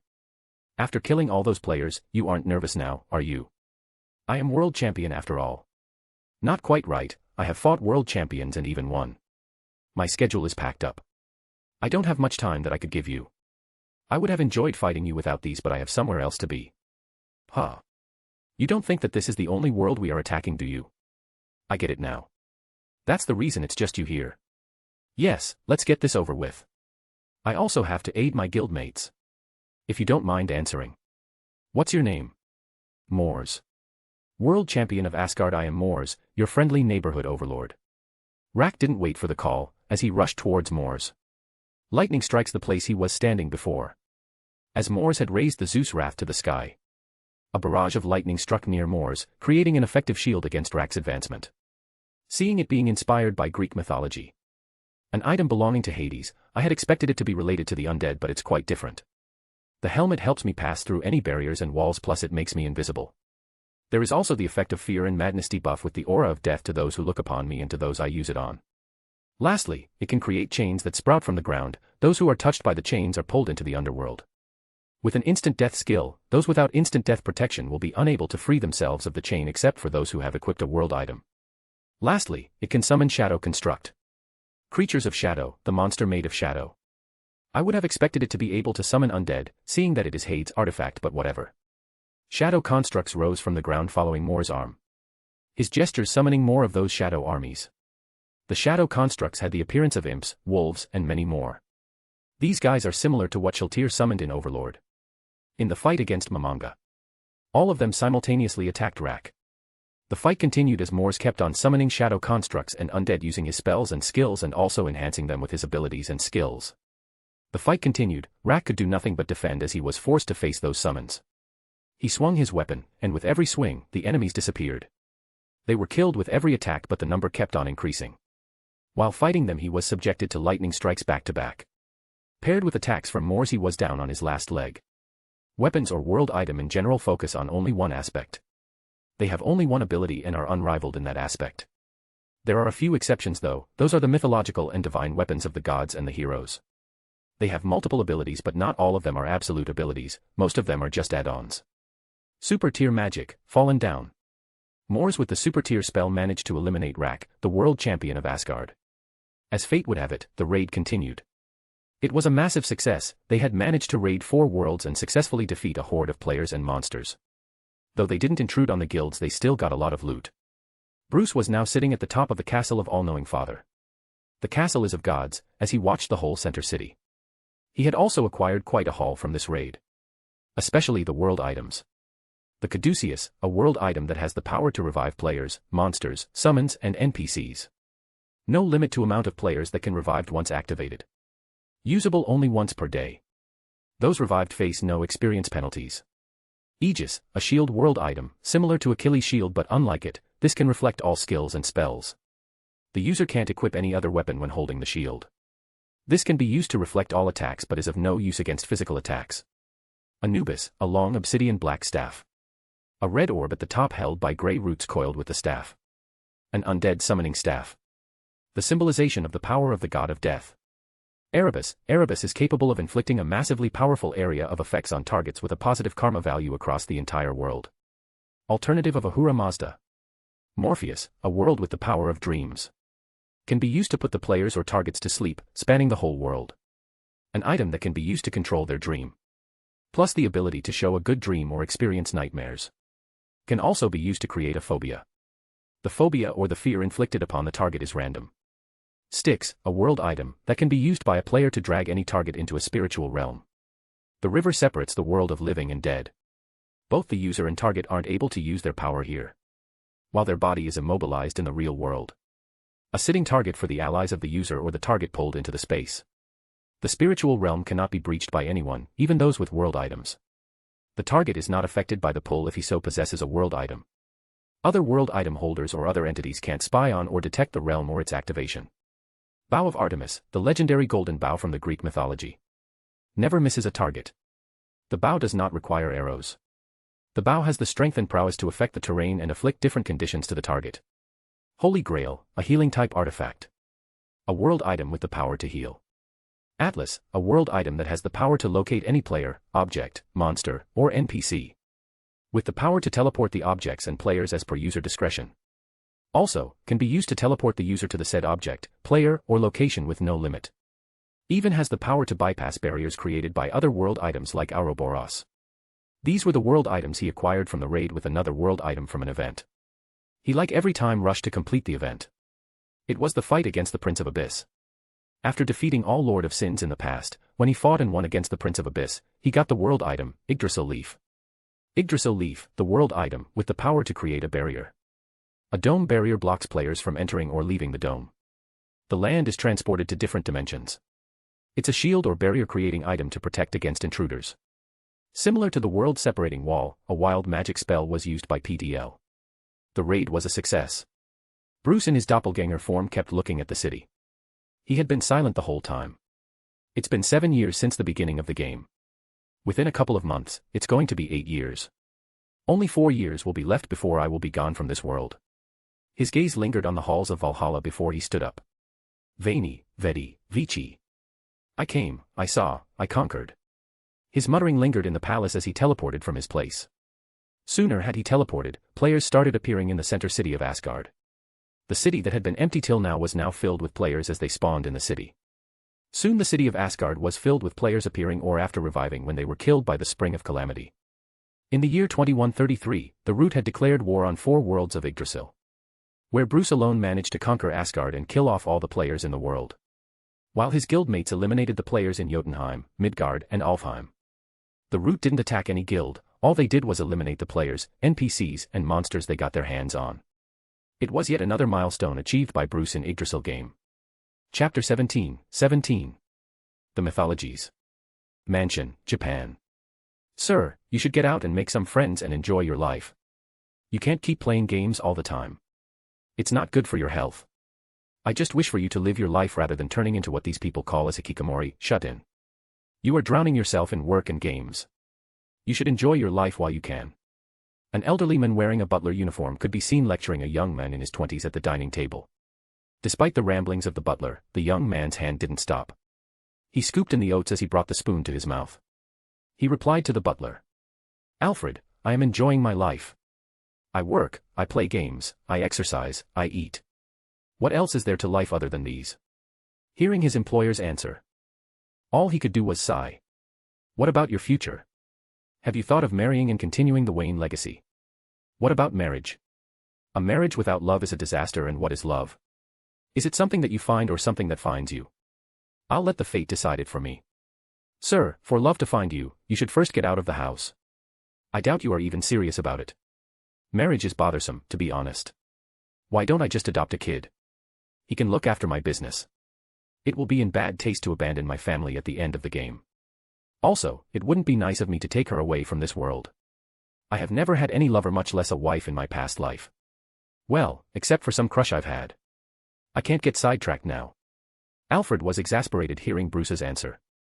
Sir, the idea of adopting a child is good, but who will take care of the child? I doubt you could with your gaming and work. Can you make free time to spend some time with him or her between your busy schedule? What about you, Alfred? Sir, I won't always be there to look after you or your child. Bruce's hand stopped. After putting down the spoon, spoke. No, I'm talking about your marriage. It's been a couple of years since you lost your wife in an accident. Your children need their mother. You don't think you can lecture me about family and not think of your children? I understand that you loved her and don't wish to remarry. So, do you see me forcing you to remarry? I enjoy your children's company. After they moved in, it's as if someone has. Well, it's lively around here. Plus, with them being here, he doesn't have as much time bothering me about the game as before. I'm sure had I said this, he would have sent them to a boarding school. Having said his piece, Bruce resumed his meal. So, Alfred, where did the topic of marriage even come from? It's unlike you to force me into marrying.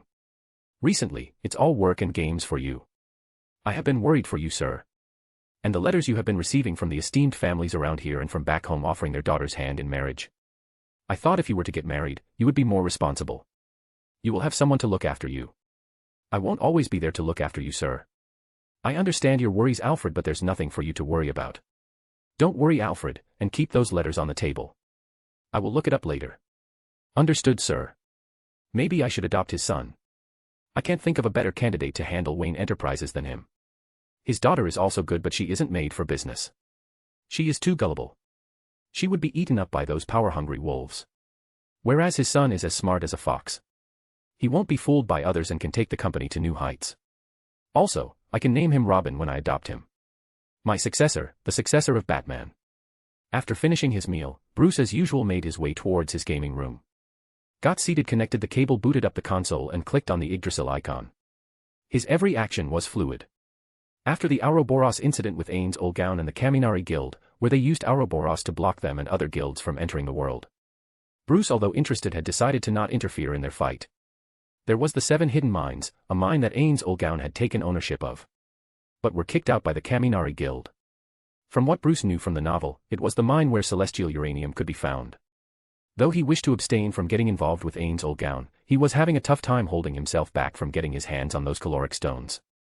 There were several mines under his guild, where prismatic ores and many other types of ores and materials were being mined by his guild mates. He didn't stop there, he went further and bought all the ores in the market that the players were selling, along with the ores in the game shop and weapons and items players were selling. He had no other way than to ask World for help. According to World, there were 3 mines in all of Idrasil where players could mine celestial uranium. One is in the Hell and the other 2 are in Asgard and Machiavelli. Luckily for Bruce, the mines in Helheim were the only mines that were found. The other 2 were near the center of the world, which decreased the chances of them being found out. But for the other 2 mines to spawn celestial uranium, the celestial uranium in Hell should be depleted. Then the one in Asgard. Later he could mine in Machiavelli. He had waited for some time, but luckily someone was selling celestial uranium in the market. Bruce, being who he was, a greedy man and a hoarder, bought the celestial uranium. With it, he had built a lance, which he later combined with Excalibur, a world item. Later he had given it to his NPC, the leader of the Guardians of the Floor Arcadia, Artoria Pendragon. He used the remaining caloric stone for his guild weapon. It had been years now. Years since he had mined all celestial uranium in Asgard and Machiavelli, plus the ores he bought from guilds who had taken the 7 mines. 8 years since the game launch. Bruce had equipped all his NPCs with weapons and items made from caloric stone. The celestial uranium deposit in Machiavelli was the highest, followed by Helheim and Asgard. After making all their weapons and armor, he still had quite a bit of caloric stone left in his vault. Plus the event, where giving some caloric stone to the dwarves of Machiavelli, he received a world item from them as a reward. He or any other player would have never known about this event. A peculiar quest, Bruce would have never known about it, if not for his curiosity and World's reaction. Bruce had asked World to not help him unless he asked for it. It was a coincidence that Bruce, after surveying the mine in Machiavelli, had entered a village of dwarves, the nearest village to the mine, to roam around. The same dwarven village that gave out the quest to kill the dragon Fafnir, the world enemy. At first, after accepting the quest, the village gifts the player with a dragon-slaying sword to stab the Fafnir in the heart after depleting its HP below 1%. The quest was not easy. The sword required to put him down was not easy to acquire. You had to first acquire the rare materials for it. Fafnir was a troublesome enemy, he after getting killed would revive. The sword was there to keep him dead. It was a one-use item. After quest completion, the guild will have access to Elder Dwarf's assistance. Any weapon built by him had a 2x multiplier on damage and durability stats. He would only build a single weapon for the players who kill Fafnir. It was a one-time event. World, I don't have much knowledge of Norse mythology, but does Fafnir have some immortality cheat? Not that I know. Must be devs tweaking. Now that I think about it. Fafnir in Beyblade Burst also had a similar thing. He could spin steel. So, it must be a Japanese thing. According to Norse mythology, Fafnir wasn't even a dragon originally. An interesting fact. Now that we are talking about Norse mythology, there's another interesting coincidence that involves you. What? You were chosen by ROB to reincarnate. You got Overlord verse from the spin. A verse where the main character gets isekai'd as his game avatar. The game avatar is from the game Idrasil. A Norse mythology-inspired game. You died in Germany. Here's the fun fact, Norse mythology is also called as Germanic mythology by many in your former world. Coincidences stacked one upon another. Now you are playing with me. You can't deny it. It must have been your fate. You died in Germany and now you are a Norse god with Odin's powers. You do have the god title. That's food for thought. So had I died in Japan, I could have been reborn in DXD verse. An interesting line of thought, but there's no use thinking about it now. So what would happen if I had given the caloric stone to the elder dwarf to build the weapon? He jokingly asked World. Why don't you try? But he has made me a weapon. I have already used up my chance. He understood it. World urged him to give the caloric stone to elder dwarf. So he gave it. In return for giving a world item, and the highest tier material to the builders. The greatest smith in Yggdrasil. He received the world item, the form of rising sun. Devs really do have a weird sense of humor. Well, there have been many nuclear strikes after Fat Man and Little Boy. A good wordplay, nation of rising sun to the form of the rising sun. The form of the rising sun, a world item that embodies the power of the sun. A small cube-shaped item. Its power spans the entire world. It's a Rubik's Cube, the player has to first solve it to activate the world item. The world item after activation, when commanded, creates a massive explosion. The blast engulfs the whole world, resulting in the destruction of the world. All the players in the said world die, except for those with world items. World item holders are teleported to a different world, the last world they had been to. The players who died in the explosion are respawned to the last world they had visited after death. The world stays in a state of destruction for one day. Later the world is revived by Yggdrasil. A weapon created by a dwarf though has the power to destroy a world, but its power dwarfs the power of Yggdrasil. Unlike the World Devourer, whose prowess influences Yggdrasil. One of the 20 world items. Devs do have a very weird sense of humor. An item capable of destroying a world. It's a broken item through and through. Though the dwarf was very happy to get his hands on very powerful material. Fafnir was someone that Bruce had wished to challenge first, but when World gave him the heads up for it giving the world item for the first party to clear it, he would have gone ahead with it. After all, the world item it dropped was the infamous red orb of Mamanga. A world item said to be strong against dragons. Bruce, when he arrived inside the game, he was teleported to the 25th floor of his guild. Arcadia, the root. The biggest floor in his guild. A giant castle is situated in the center. Surrounded by the buildings from all sides. With a small stream of water flowing from the castle in 6 various directions. A circular wall was built around the town. With cannons built on top of the walls. The city had every attraction a man could ask for. There's a racing track, despite there being no cars or bikes in this game. But there were carriage and ships, which were used as decoration and for fun. I remember Mamanga mentioned pumpkin carriage in the side novel, Vampire Princess. Casinos, restaurants, water parks, aquarium, game centers, amusement parks, stadiums for different sports, shops, museum. All were divided into different sections of the town. Bruce from his castle could get the whole view of the city. Currently, Bruce is standing at the top of the castle, surveying the whole city. Just a little more. I will get to enjoy my life in the new world. I have all the items I will need to enjoy my life to the fullest in the new world. I didn't jinx myself now, did I? Bruce, after getting satisfied with the view, teleported to Sapphire Castle. Seated upon the chair of the fool, Bruce looked at the empty chairs lined up on both sides of the table. He caught the sight of a few caloric stones lying at the corner of the hall. There's still some caloric stone left after making all the weapons for the NPCs. Not to mention the stock of caloric stone I have stored in the treasury. But the weapons, items, and armor are in a realm of their own. The weapons or items in Idrasil get stronger the more valuable resources you use to build it. The more materials you feed it, the more powerful it is. It is until you reach the threshold, depending on the base material of the item. After reaching the threshold, you won't be able to feed it ordinary materials and expect it to grow stronger. It would have reached its limits. To make it any stronger, you would require even more precious materials. Until you reach the limit. After all, the quality and limit of upgrading the item depends on the base material. All items depending on their base material have a limit. Certain materials have less upgrading capacity while few have more. For example, the guild staff that I have built using caloric stone, though it is classified as a divine tier item.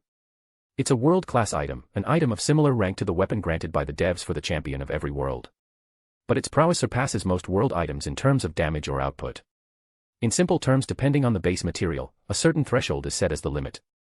So in numerical terms, I have upgraded all their weapons to almost their limit, i.e., 99/100. It's just an example, but I have upgraded it to the limit. So, here I have built two similar weapons but with different functionalities to their near limit. Later, using my golem avatar, I fused them both. Similar to how I fused Excalibur and the Rangaminiad. Sadly, without breaking the rules, I am only able to do this much. Bruce had taken out the quantity he had estimated would be required for the items, but there was still some stock left. Maybe I should build myself a gun. Just like the one Klein possessed. But this one would be more powerful. After all, it is being made using caloric stone. Though it is a fantasy game, it still has guns. RPGs and machine guns are also present in the game. I did know of it from the novel, as CZ, a member of Pleiades' maids, had gunner class. She had a wide variety of weapons, like various types of guns and many military equipment. I have also created a maid similar to her. From the personality to her classes and weapons. Just the looks are different. CYN the murder drone is similar to her, just that she is max-leveled NPC and looks different. CZ was among the few tolerable NPCs from Nazarick. The rest are great, but they create more work for their leader than reduce it. Especially their hate towards those of non-Nazarick origin. I can't imagine the number of times Ains had to suffer from headaches from their shenanigans. Despite not having a brain, he still had to suffer. So Bruce got to building a gun for himself.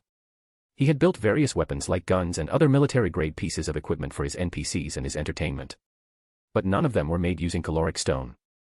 He does have a lot of it, but it doesn't mean he could waste them. Though a lot, there was still a limit. He transformed into his golem avatar and got to work on it. To make anything using caloric stone, the player had to first design the item, then contact the devs to build it. In the following years, he roamed Yggdrasil, exploring places and fighting. Chapter 18. The Acquaintances. Sometime later. You should be more careful. Bruce stood and addressed a group of newbies. We were, answered one of the players who looked to an undead. It's fine, right? We didn't ask you to save us. Answered another player. It was a female player this time, with witch clothes. She appeared to be from the human race. Thank you, answered another player who appeared to be from angel race. It was a 5-player team. Bruce was on one of his self-finding journeys to explore the world when the reality of leaving this world hit him. He found this group of players with another bunch of players. He was going to ignore them until he heard a player ask for money from a player. From what he overheard, they were asking for fees for the training they provided these new players. Though Yggdrasil was in its last legs, there were still some new players logging in to experience the game. Players who were born late to enjoy the golden days of Yggdrasil. The group of players asking for money were comprised of all races. Humans, demi-humans, and heteromorphic. 8 players were ganging up on these 4 players. The newbie team comprised 5 players, an undead who was a male. His name is Hades_001, Arya a female human in witch clothing. Helios is a female angel. Vlad King is a male vampire, and lastly, Domitor is a heteromorphic race player. By her voice, Bruce was able to identify her as a female player. They were being extorted. It was an unusual event. Because there were measures taken against such happenings. Players could report to the GM about it. Those players wouldn't have been able to do anything. After all, what these guys did with their console was beyond the bullies, unlike a certain VR game where the players were caught in the flying fortress. This was not a death game. Strict action is taken against such happenings. Especially for extortion, the company even files cases against them in real life. So, it was an unusual event for Bruce. So after questioning them about it, Bruce got his answer. They were new to the game. It had just been a month since they started playing the game. They had graduated from college this year. With the fact that they were hiding about playing the game from their parents. It didn't take a genius to figure out that they were from some well-off families. First, it was their accent and their use of words with the fact that they attended college. Well, a prestigious college only for wealthy and influential families. It was the undead, Hades_001 who broke under Bruce's strict questioning. They were undercover. Their families wouldn't allow them to play a game. Just as Bruce was trying to talk to them, Demeter exited the game. He watched as her avatar vanished from his sight. A rebellious child. Bruce was dumbstruck as he watched the spot where she was standing before she logged out. If you wouldn't mind me asking, how old are you? As Bruce turned to see, it was Helios asking him a question. I'm 25. How is she a child? We are just 2 years apart. Well, it doesn't matter. Now, tell me, what are you planning on doing now? Also, be sure to never mention this type of information to any stranger. You don't know what you are getting yourself into. Like them, everyone you meet in the game or online isn't friendly. Yes, everyone agreed to it. Well, there's nothing we can do about it. We don't wish to pursue the matter. We can't let our parents find out about it. It was the witch who spoke this time. So, a group of rich brats, so how much money did you lose? As Bruce had asked them about the extortion, they had revealed it. They had been getting extorted for 2 whole weeks now. Around $10,000. Inflation went to get milk. So, he's not returning anytime soon. Just assume the range and value of currency to be the same. That's a lot. Bruce sighed, for your usual citizens. These people really are rich brats. It's not much anyway, replied the witch. Yes, everyone chipped in with acceptance. Bruce sighed watching their carefree attitude. If you wish I can get their accounts deleted and make them return the money. Don't worry, you people won't be linked with the incident. Wait, how are you going to do it? I know a guy. Who knows a guy? Nah, I know a guy. Who works with the Idrasil developer team?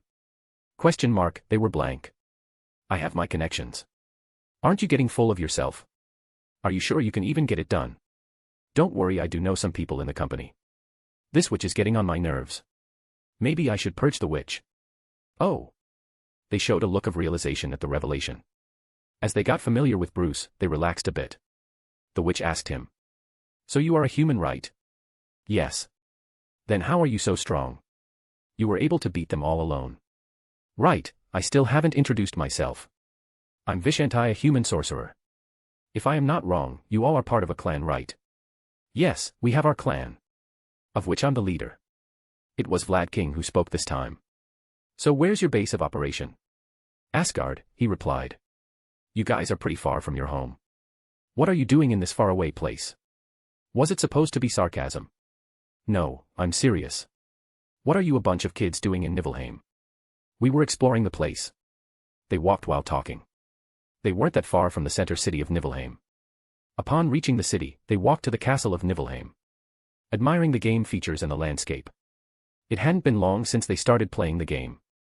Bruce showed them around as he led them to the castle. As they took in the sight, the angel asked him a question that had been bothering her. What's your level? 100. So, you are strong. Can't deny that. Angel kept asking him questions about the game as they walked through the streets of Niflheim Center City. Others were walking together with them, though they didn't participate in the conversation. They were still listening closely to everything Vishantai said. As they neared the castle, Angel or Helios caught sight of the giant board near the castle displaying the names of various players in red. So, Vishantai, have you ever made it to the board? What board? The one there. As Bruce turned to see the board, he was dumbstruck. He was lost for words. He didn't know what might be an appropriate reply to her question. He did what any man would have done. No, I have no interest in such things. It was the infamous board of Idrasil. But you are so strong. That's unrelated. But don't you want to have your name on that list? Why would I? Helios, Bruce, and their other 3 companions were confused now. There seems to be a misunderstanding here. Sensing the confusion, Bruce asked her what she knew of the board. She answered him. The board displayed the player rankings. The strongest players in Idrasil were ranked and the rankings changed every day. When they started playing the game, their group was equally clueless about it. Vlad King comes to their rescue by finding out about it. It's a board where the players' world rankings are announced for the whole of the game to see. The strongest player's name decorates the board. I also wish to cremate my name on the board one day. One day for sure. Back in the present, everyone was confused by Bruce's reaction. They remembered their shared enthusiasm for getting on that list. Bruce, hearing their story, broke in a fit of laughter. He was amazed by their ingenuity to come up with such an explanation. After being urged by them, he revealed it at last. Fine, the board is not what you people have assumed it to be. Here, among the players, it's quite famous. We call it the Hall of Shame. Yes, Hall of Shame and not a Hall of Fame. It's where the players who abuse the virtual reality aspect of the game and perform inappropriate actions with other players or NPCs. Idrasil is strict towards players who do it despite the warning given at the beginning of the game. So, those players' accounts are first banned and then their IG name is displayed on this board and their official site for all to see. Listening about it, they were driven to shame. They couldn't bring themselves to look Bruce or others in the eye. They were embarrassed to have been oblivious to the fact. They in their awkward environment entered the gate area. Bruce was silent after it. Having arrived at their destination, Bruce spoke to them. For beginners, when you don't have greater teleportation or gate spell, you can only travel through the portal in the castle to and fro the worlds. We know. Great. So see you later. Yes.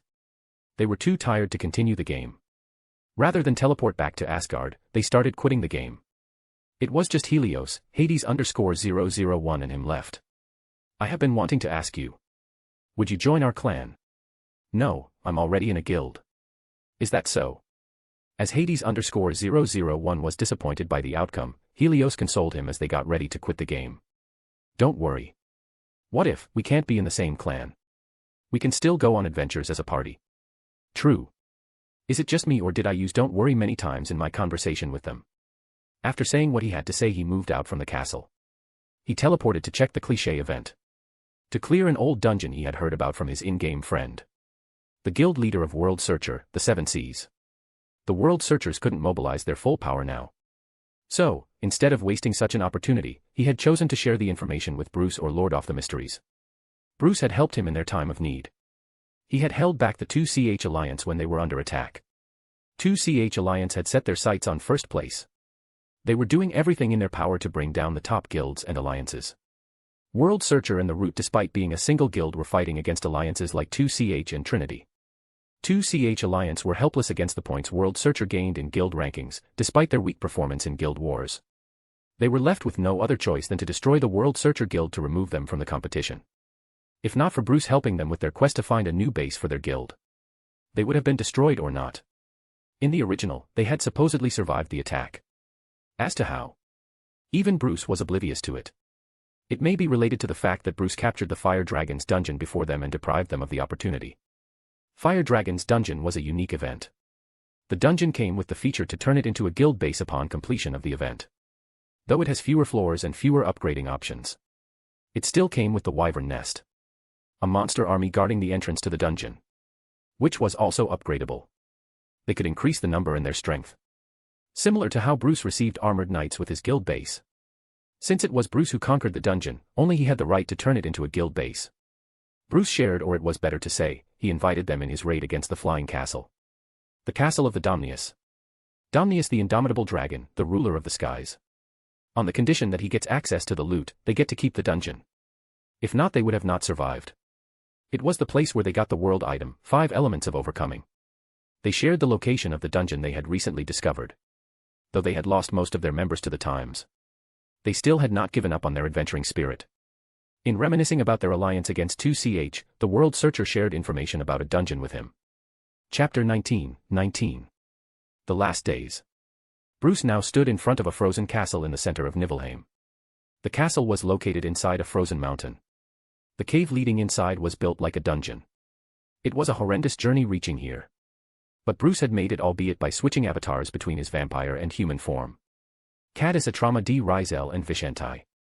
He entered the castle, slaughtering the mobs getting in his way, until he reached into the deepest part of the castle. A giant pair of doors stood between him and the boss of the dungeon. His enemy unknown. He waltzed into the room to find a beautiful woman sitting on a throne made of ice. Everything in the hall of this royal castle was made of ice, the carpet, the chandelier, and the pillars. He was mesmerized by her beauty. Her blue hair, her blue eyes and the blue dress she wore. Her snow-white complexion. He stood there like a fool, lost in her beauty. Before he knew it, icicles, spears, swords and arrows made of ice made their way towards him. Just before they could make contact with him, they collided against a barrier and disappeared. Bruce sighed watching the swords and spears made of ice disappear. Too bad, I've got my priorities straight now. Before entering the door, Bruce, having come alone, didn't wish to engage an unknown enemy blindly. He also didn't wish to get World's help. So, the barriers he had erected proved to be useful. A 10th tier spell. Effective against low-level attacks and at least has the power to defend against high-level attacks before deactivating. He watched as his barrier cracked under her attack and disappeared as fragments of light. He in his vampire form rushed in for hand-to-hand combat. He ran crushing all the icicles flying towards him. Just as he was going to land a punch on her. Warning. A message popped up, blocking his vision. His class Priest of Moon provided him with a passive skill that alerted him of incoming dangers. When enemy players select an attack, the system warns him of the attack during the delay time. The same applied to the boss monsters. He was the favored one of the moon, a celestial entity. He was in a way invincible under the moonlight. He backed off seeing the warning signal. He created distance between them, as he observed what was about to happen. World. He stood there but there was no significant move from her side to warrant a warning. She once again started throwing her swords and spears made of ice. It's her special ability, Absolute Zero. Anything that comes in contact with her will disintegrate upon contact. An instant death ability, that bypasses instant death protection. Grant death to all, even weapons aren't spared from her ability. Even divine tier weapons only last once against her and on their second hit they disintegrate. While world items are effective against her. But they will be frozen after 3 hits. She is a powerful enemy against melee fighters but is weak against mages. But mages will lose most of their mana in trying to reach her. Breaking her defense is not an easy task. Quite an advisory. But she makes up for it by giving a world item as a reward. World item, Snow Queen's Spirit. A world item that embodies the power and the essence of Snow Queen's wrath. Once activated, its aftermath spans the whole world. It contains her anger for the treatment she received. Her curse caused everything she touched to turn into ice. With enough time, the item when activated covers the whole world in ice. Upon activation, the raging blizzard strikes the world. Let's get this over with now. 1 year later. In this 1 year, Bruce had teamed up with those 5 players and adventured with them all the while hiding his Lord of the Mysteries and his IRL identity. Even Dometer, the heteromorphic race player whose race was a mystery to him, had later joined them on their adventures. It was by far the longest adventure he had with other players. They roamed the worlds clearing dungeons. Completed quests, fought against other clans with Bruce as the wild card and played pranks with other players. There were many great moments in their adventure. The fight against the Death Skull, a giant undead knight, who towered 8 meters. He was the boss monster of a dungeon. Upon clearing it they received a divine tier item. The Ring of Immortality. After the death of a player, the player rises again as an undead. It was a unique item. Though it only activates once. After the player died he would revive as an undead, but the next time he dies, when revived he would be back to his original race. The item's only redeeming factor was that it wasn't a time-use item. In their adventures, they also fought against a Dark Revenger in a greater dungeon, a giant of 4 meters tall with a black charred body and lava flowing through pores in his body. He was the toughest opponent they had faced in all their adventures. Bruce, limiting himself to not reveal all his weapons and prowess, was holding back. He didn't wish for this to end. Revealing his identity would have complicated things. To these guys, Hades and Vlad King, Lord of the Mysteries, is a legend. A legendary player of Idrasil. They respected him. He enjoyed the carefree, adventurous spirit. He enjoyed being an enigma. After all, the character Vishanti that he had created was of a carefree and laid-back or lazy player. He had committed a lot of childish deeds. If found out, all the work he had put to build the persona of Lord of the Mysteries in Idrasil would have been for naught. The persona and the character of the fool would fall apart. It was yet another one of his childish tantrums or his whims that stopped him from revealing his identity. With their adventures, Bruce was able to find out about the group more. Especially the fact that Dometer is their leader. It was Vlad King who was the clan leader, but IRL they all followed her. It was her charm and confidence that attracted those around her. As usual, she took the lead of the party by giving instructions to others. While Bruce stood in the back to act as backup. The Dark Revenger though stood alone, but when he raised his fist, an army rose through the ground. They were quickly outnumbered. The fight was over just as they were close to winning. Dometer was a genius, she really had skills and was a fast learner. They had fought him well, to be able to eat away 47% of his health. But they were outnumbered. It didn't look like his summoning skill had any limit. Bruce, having watched all of them fall, stepped forward. He watched as all the summons made him their next target. Primal Blaze. A 10th tier spell for dealing with mobs. An orb of red flame with a golden hue materialized in front of him as he cast the spell. As the flames of the ore intensified, the ore released pulses in all the direction. On the third pulse, the orb burst forth as the flames raged in all directions without harming the caster. The summons were burned by the flames and disappeared in specks of light. Having cleared the mobs, Bruce cast Fly and hovered over the Dark Revenger as he rained down spells on him. He rained spells as he kept dodging attacks from the monster. As he brought the Revenger's health down to the marked point, he moved ahead with his plan. Super tier spell, End of Earth. A super tier spell that was a boosted version of a 10th tier spell. Though it was named differently in layman's terms, it could be called a meteor shower.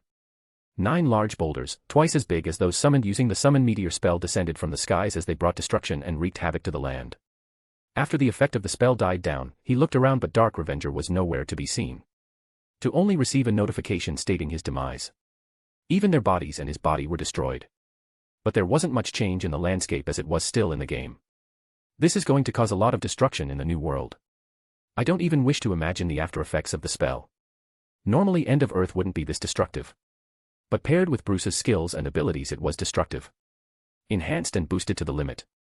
He walked forward as he retrieved his staff from his inventory. His staff turned into a grimoire. Using the grimoire, he casts super tier spell, Grace of Idrasil. A super tier version of True Resurrection. Those revived by it do not lose any equipment or levels. But the spell had a limitation of only 6 targets. Usually, players and parties have a limit of super tier spells, but Vishanti's staff or grimoire can cast spells without the need for MP from the player. Similarly, it can cast super tier spells independent of the limit on the player. It has a certain limit on the number of spells it can cast per day depending on the tier of the spell. It works similarly to how Sorcerer functions in D&D. It has a certain number of slots assigned per tier of spell, using which Bruce can cast any spell corresponding to the tier. In Idrasil, players had 10 minutes delay in respawn time. Upon casting the spell, 5 players rose back from the death. I wonder, if I were to use the resurrection spell in New World, would I be bringing them back from death or creating their replica? What will it be? Too many questions with so little answers. After they had revived. Did you take it out? Why would I revive you guys without defeating him? For support. It was a rhetorical question, witch. Stop calling me that. A witch will be called a witch. I don't see any problem with it. Before she could come up with a reply, Hades and Vlad King had already made their way to check the rewards that had spawned in the spot where the Dark Revenge had died. As she tried to find a retort, she was interrupted by a loud exclamation from Vlad King. What is it? It was Dometer who asked him the question. It's a world item. A world item. We got ourselves a world item. Chaos ensued as everyone got excited about the world item. So what is it? Hades picked up the world item before Vlad King could get his hands on it. It's named Hephaestus Net. A world item that can be used against monsters to tame them. Everything other than world enemies can be tamed using this item. An interesting item. True, so who should keep it? Helios answered Vishanti as she threw in the question. It got everyone thinking. I am not a tamer and neither is anyone in our clan a tamer. So, what to do? Hades answered her. Quite a weird item. It's the first item that I have seen in Yggdrasil shaped as a net. Might be related to some legend, but what? Hephaestus, who is he? The item has quite a history associated with it. Also, Hephaestus is the god of blacksmith from Greek mythology. The story? You don't say. They made their way to Vishanti and Arya to discuss further. All items in Yggdrasil are related to some mythology when the items are named after god. I know that Hephaestus is the god of blacksmith in Greek mythology, but why does it say Hephaestus Net? I wonder. Dometer wondered aloud. Yet none of her clan members had any clue about Greek mythology, much less some god of blacksmith. It might be a net made by him to trap monsters. Could be. Why are you guys worried about it so much? Vishanti, wouldn't you wonder about these things? Don't you have the urge to learn new things? Don't bother Dometer. You're asking for too much from this guy. Arya answered Dometer, taking a jab at Vishanti. Seeing him remain silent, they turned to him to check his reply. Only to find him rooted in his spot with a smiley emoji floating above his head. Ah. You would be disappointed to find out about the story of the Net Witch. Aphrodite, his wife, was the most beautiful goddess in Greek mythology. If you are wondering whose wife. She's Hephaestus's wife. Well, was considered and most of the Greek gods desired her. But she was given to him as his wife. It was not a marriage done out of love. As expected, she was not faithful to him, just as most of the Greek gods. Hephaestus, after finding out about it, built the strongest net he could. After all, he had 2 gods to trap with it. When later he used it to trap her and the god with whom she was having an affair. So here you go. The story behind the item. They were too shocked to talk about it. You can have it, Vishentai. It was Helios who spoke, breaking the silence. It's a tempting offer, but wouldn't you want a world item of your own? All players in Idrasil dream of one day finding a world item. Thousands of players, but there are only 200 of them. To be honest, I want it, but I won't be able to continue playing the game. I had been wondering how to bring up the topic. I was wondering about it. The only I could think of is to randomly say it. Else I would have failed to bring it up. True, my family found out about the game. So even I won't be able to play from now on. I have asked them for a couple of days. So, I guess that will be it. I was unsure about how to bring up the topic, but I didn't know even Helios was facing some problems. So, this is it. Life is crazy. All the people you meet in your life. You never know, I met you people a year ago. Though we haven't played much together due to your busy schedule, we did go on a lot of adventures together. Life is short and strange. We went from being strangers to acquaintances. Acquaintances to friends.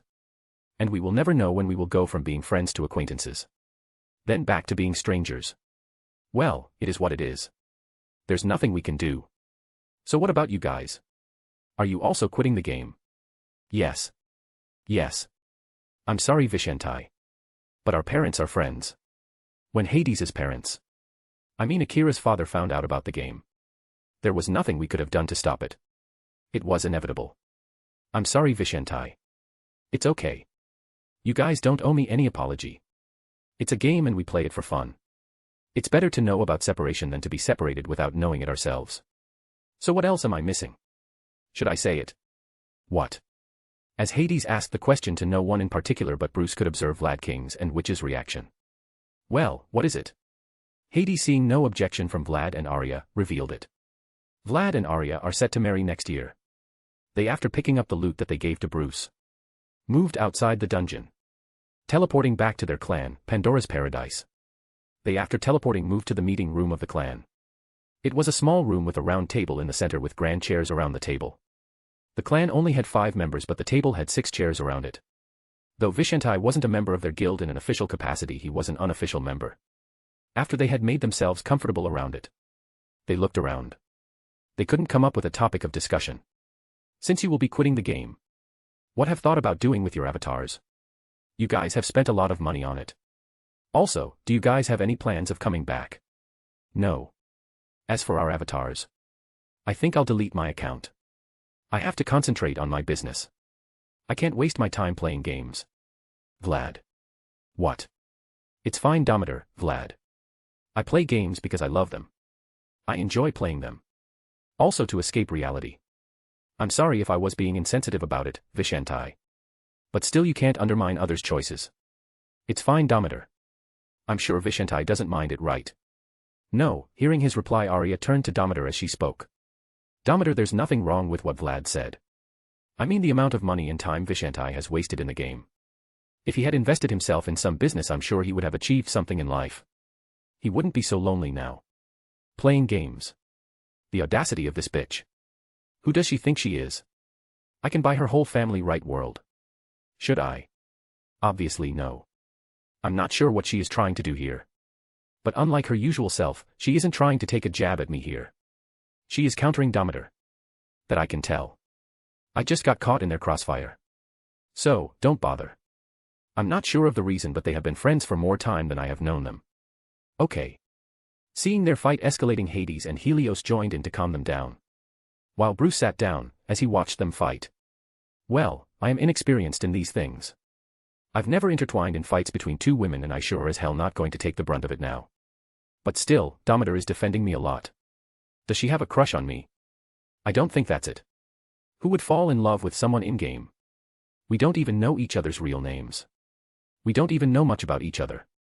She doesn't even know me IRL. She is yet to see how I look in real life. Or I am a male, or worse, female masquerading as a male. I obviously am not, but there isn't a limit to such players here in Japan. Well, she was bad at playing this game. All I've done is help her when she struggles. I've not even given her any special treatment. I've treated her the same as others. Especially in chess and shogi. I destroyed them all in both games. However, I did get help from World while playing shogi. It was an interesting game, quite different from chess but still a good game. In the end, they still lost against me. Seeing their quarrel coming to an end, Bruce questioned them. My previous question still stands. What have you guys thought of doing in this game before quitting?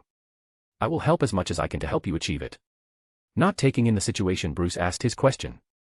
But to his dismay, they rejected his offer. Arya and Vlad were quitting the game today.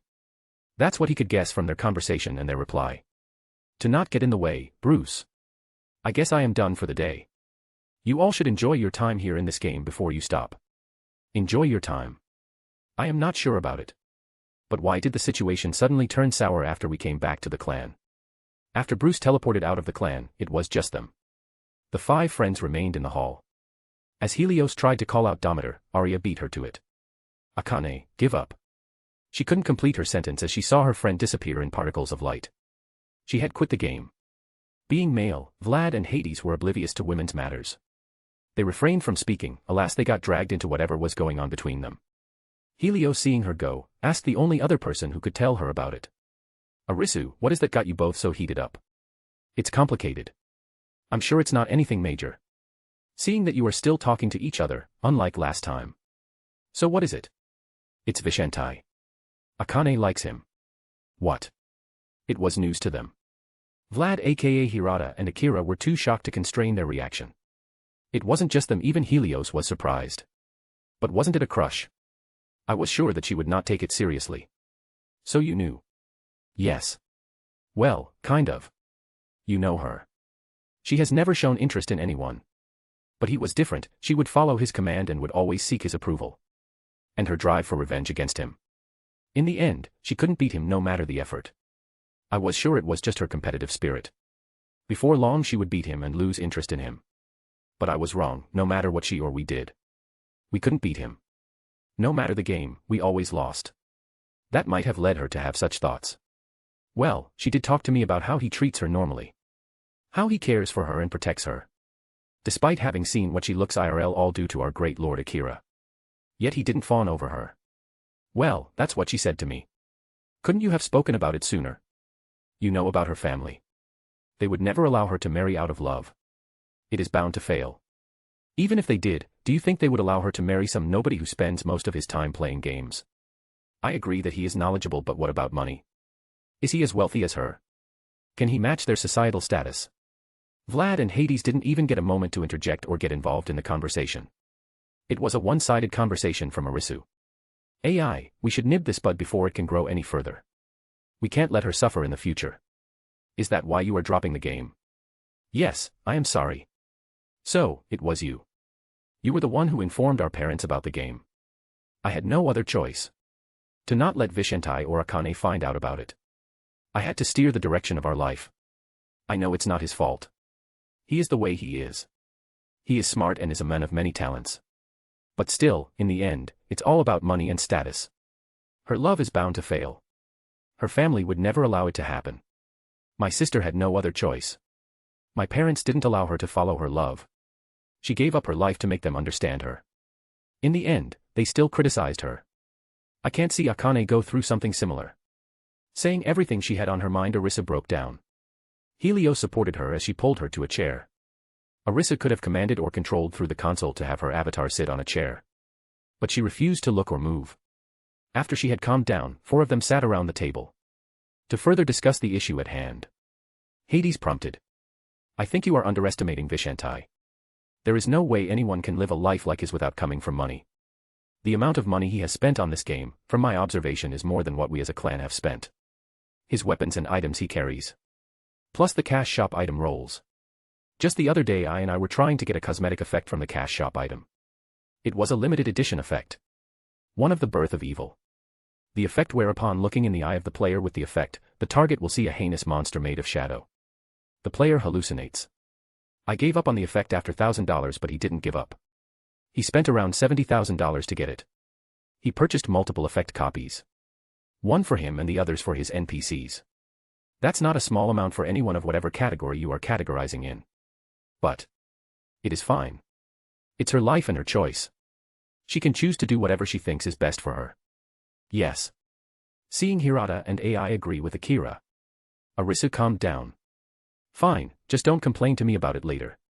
Having come to a conclusion already, Arisa not waiting for others logged out of the game. That's it for today, I guess. Yes, but I think we should approach Vishantai about it.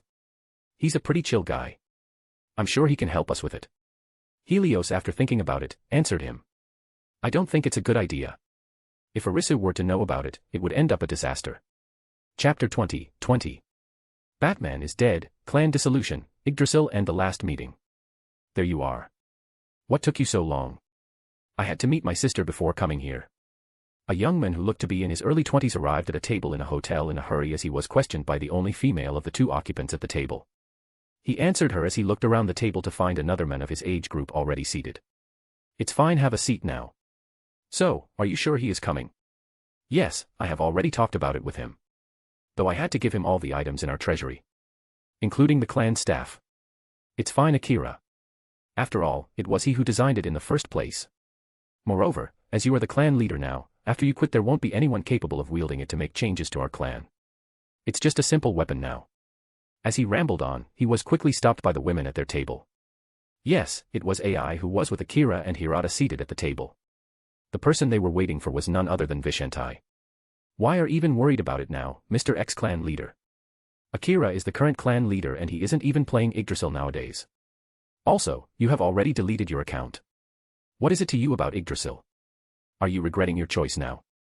Hirata replied to AI as he picked up a glass of water. Now twirling it with his hands, he answered her. No, but Akira and Akane are still playing the game. Don't worry about it. So what all did you talk to him about? AI hearing his answer, she knew it instinctively. Hirata though speaks with indifference towards Yggdrasil, but she knows it. He missed the game as much as she and the others. Their adventures with an unknown player, whose identity was a mystery to them. They knew him in the game and real life though he had seen their picture because of Akira, but both parties were clueless about the name and identity of the other. Today it was going to change. They were going to see each other for the first time. Though to be honest, his voice was regal, she had imagined him to be a handsome young man in their first meeting. But as the days passed, his behavior and his excessive gaming addiction with a lazy attitude told her otherwise. Though she hates to admit it, she had surprisingly imagined him to be a fat man in his 20s. ANEET playing Yggdrasil as his days passed. Having given up on society. She even had less expectations from Akira to arrange a meeting today.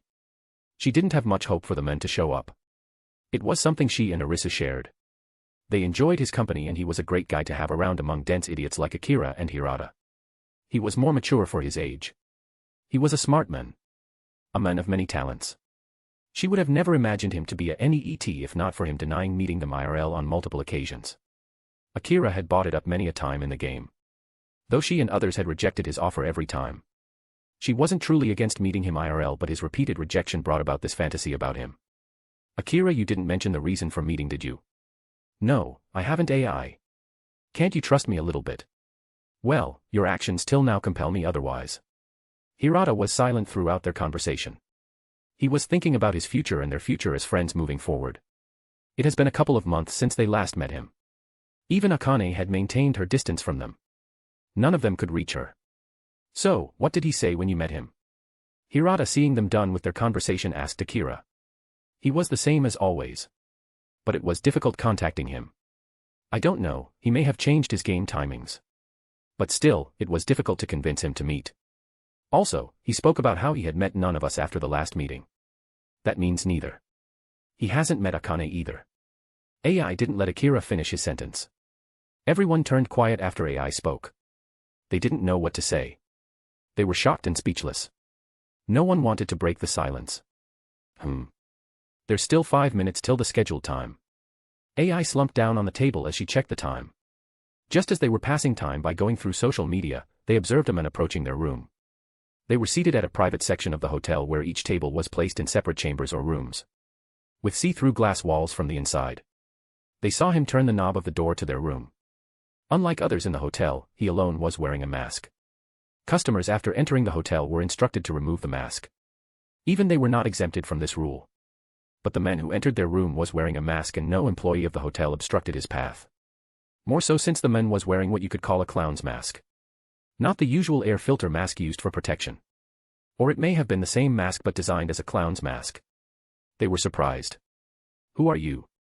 Seeing him standing by the door looking at them, Hirata questioned him. He wasn't panicking as the hotel belonged to one of his brother's friends. Which was why he was able to maintain his calm. The man, not responding to his question, walked towards them. Pulling up a chair, he sat down.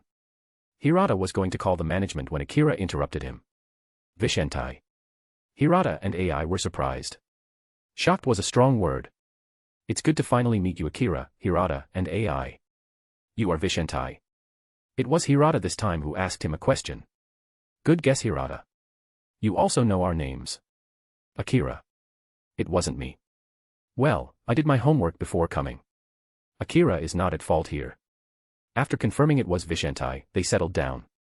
"So can you remove your mask? We can't talk this way. Unless you have some issue, then it's fine." "It's nothing of that sort, AI. The mask is for privacy." Bruce removed his mask and placed it on the table as he answered her question. Whoa. She was shocked, and so were Akira and Hirata. They were shocked for a multitude of reasons. She was surprised to find her first prediction of him to be true. He was a handsome young man and a rich one at that, going by his dress. It was a simple suit, but the quality of it couldn't be camouflaged from her prying eyes. As for Akira, Hirata, and even AI, they were surprised to find him to be a foreigner. Listening to his flawless Japanese as they interacted with him in the game, they subconsciously assumed him to be a native man. Never had they considered him to be a foreigner. Now, it dawned on them. Why did he refuse to meet them? He may have been restricted because of being abroad. Traveling was difficult for some. Finally, they couldn't quite put their finger on it. They felt they had seen him somewhere before, but couldn't remember it. It confounded them. His identity still mysterious. It was until Akira exclaimed loudly, "You are Bruce Wayne." Luckily for them, the room was silent-proofed. The table lapsed. They went silent soon enough. They couldn't believe it. All these months they had been playing with Bruce Wayne. They were playing with the richest man on this planet. Yet they had assumed him to be a nobody, wasting his time playing games. "So, you're the infamous Bruce Wayne. The sole heir of Wayne family." "I believe I am." "So, what was so important that you were willing to part with your clan weapon to meet me, Akira?" AI.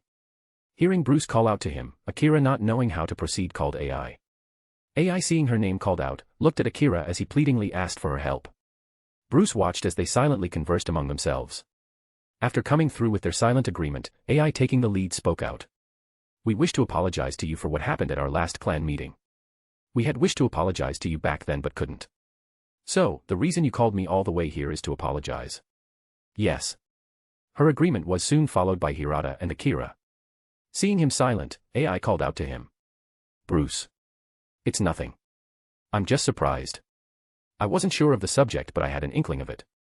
Their last meeting wasn't pleasant to him or them. Idrasil fought against Akane, but they had dragged Vishentai or Bruce into their conversation. It was the last time they had seen each other. Neither of them had tried contacting each other after that. Now all of a sudden, Akira dropped out of nowhere to call him to meet IRL. Bruce hadn't bothered with their fight, as it was of no consequence to him. His goal was clear, to reach the new world. For that, he had to play till the very last day of Idrasil. It didn't matter if others played Idrasil, he had to do his part. He couldn't bother with the drama. So what else am I missing? The three were not sure of how to answer the question. They were hesitant to speak their mind. They had confidently marched ahead with their plan to command Vishentai using their power and status if needed. But all their plans failed upon knowing his identity. They were helpless against him. Hirata was alone, thinking about the repercussions of their actions could have bought them. Idrasil was impatient with her ego and her family status. She was too reliant on her family dominance. She failed to assume the worst case where Vishentai is superior to her family. Now that they were marrying, both were tied down till the end. Her mistakes were his mistakes to face. He had to cover for her. Actions had consequences, they were to face it together. He was surprised to see AI apologize to Bruce first after meeting him. He was sure of it. Apologizing was never part of the plan of AI. Power and money do have a lot of impact. Idrasil was right. She talked of how Akane's or her family could silence Vishentai if needed. They were confident in their family's influence on the world. Blinded by their power and money. However, they failed to assume that there are some with higher power than them. Now, it had come to bite them. I am sure this was not the only reason you called me here. You should hurry up. I have work after this. AI gathering her courage spoke. It's about Akane. She wished to talk to you about something, but was unable to reach out to you. Where is she now? She couldn't come. She had some family matters to take care of. Hirata, having sat through their conversation, injected. Listening to them speak, his assumption may have been right. Bruce was now thinking of the reasons that could warrant this. But still, she hasn't tried contacting me, has she? He spoke as he recalled any point of contact she could have used to contact him. She could have messaged me in-game. I would have met up with her. I don't know. They talked about it for a few minutes until they had cleared up all the misunderstandings. At least what the three of them wanted to get cleared. They couldn't afford to offend him now. If it was anyone else, they could have blazed the whole conversation one-sided. After they were done with the talk, they ordered for some refreshments. They sat while waiting for it. As they all calmed down, Hirata asked Bruce, "How did you come inside the hotel wearing a mask?" It had been bothering him for a while now. It was something that even his brother had to follow. His brother's friend owned a part of the hotel. They were among the board members. So even they had to follow the rules. Oh. That. I bought the hotel. You what? All of them were now truly surprised. They couldn't believe their ears. He bought the hotel. They were truly shocked now. Just to attend a single meeting. They were too stingy with their rules. I was left with no other option but to buy it. They were trying hard to get adjusted to his way of thinking when their drinks arrived. As they saw Bruce drinking the fruit juice he had ordered, they couldn't help but stare. As they had ordered alcoholic beverages for themselves. Observing their looks, Bruce spoke. My mind is my weapon. I can't let my guard down under no condition. That explains a lot of things. How you were able to beat us in shogi. You were a beginner at it when we started but still managed to beat us. That's an extraordinary ability you have, Bruce. AI spoke, admiring his skills. Bruce, not minding their mixed reactions to him, continued drinking. So, what are you guys doing now? I'm sure Hirata is managing his family business and is also going to marry Arisu very soon. What about you guys? Is Arisu also busy? Oh. She is busy with wedding preparations. You don't have to be so formal with me. We were game buddies, weren't we? Yes. So what about you, Akira? Have any thoughts of marrying any time soon? Bruce could see the blush on his face, as he secretly looked at AI. AI, being oblivious to his looks, or she knowingly or unknowingly was ignoring him. It was something only she knew. They talked for another few minutes as they enjoyed their drink. Having completed his, Akira asked Bruce. It was something that had been on his mind after knowing his identity. So Bruce, have you met Batman?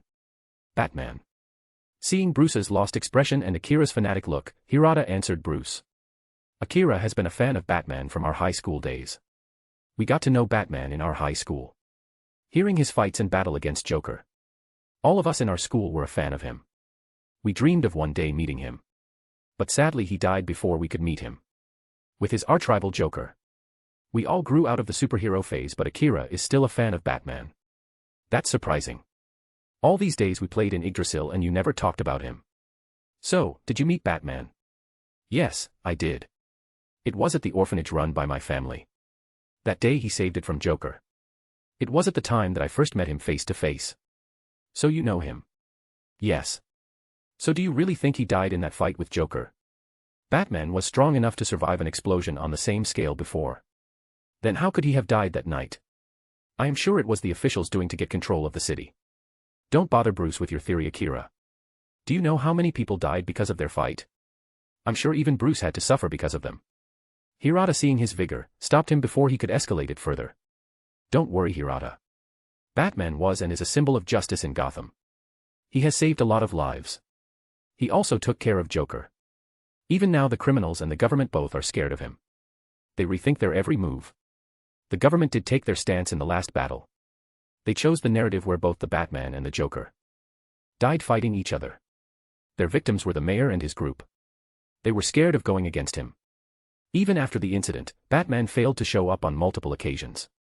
There have been many imposters claiming to be him. But they were all fake. Bruce spoke with seriousness as Akira, Hirata, and AI all listened with patience.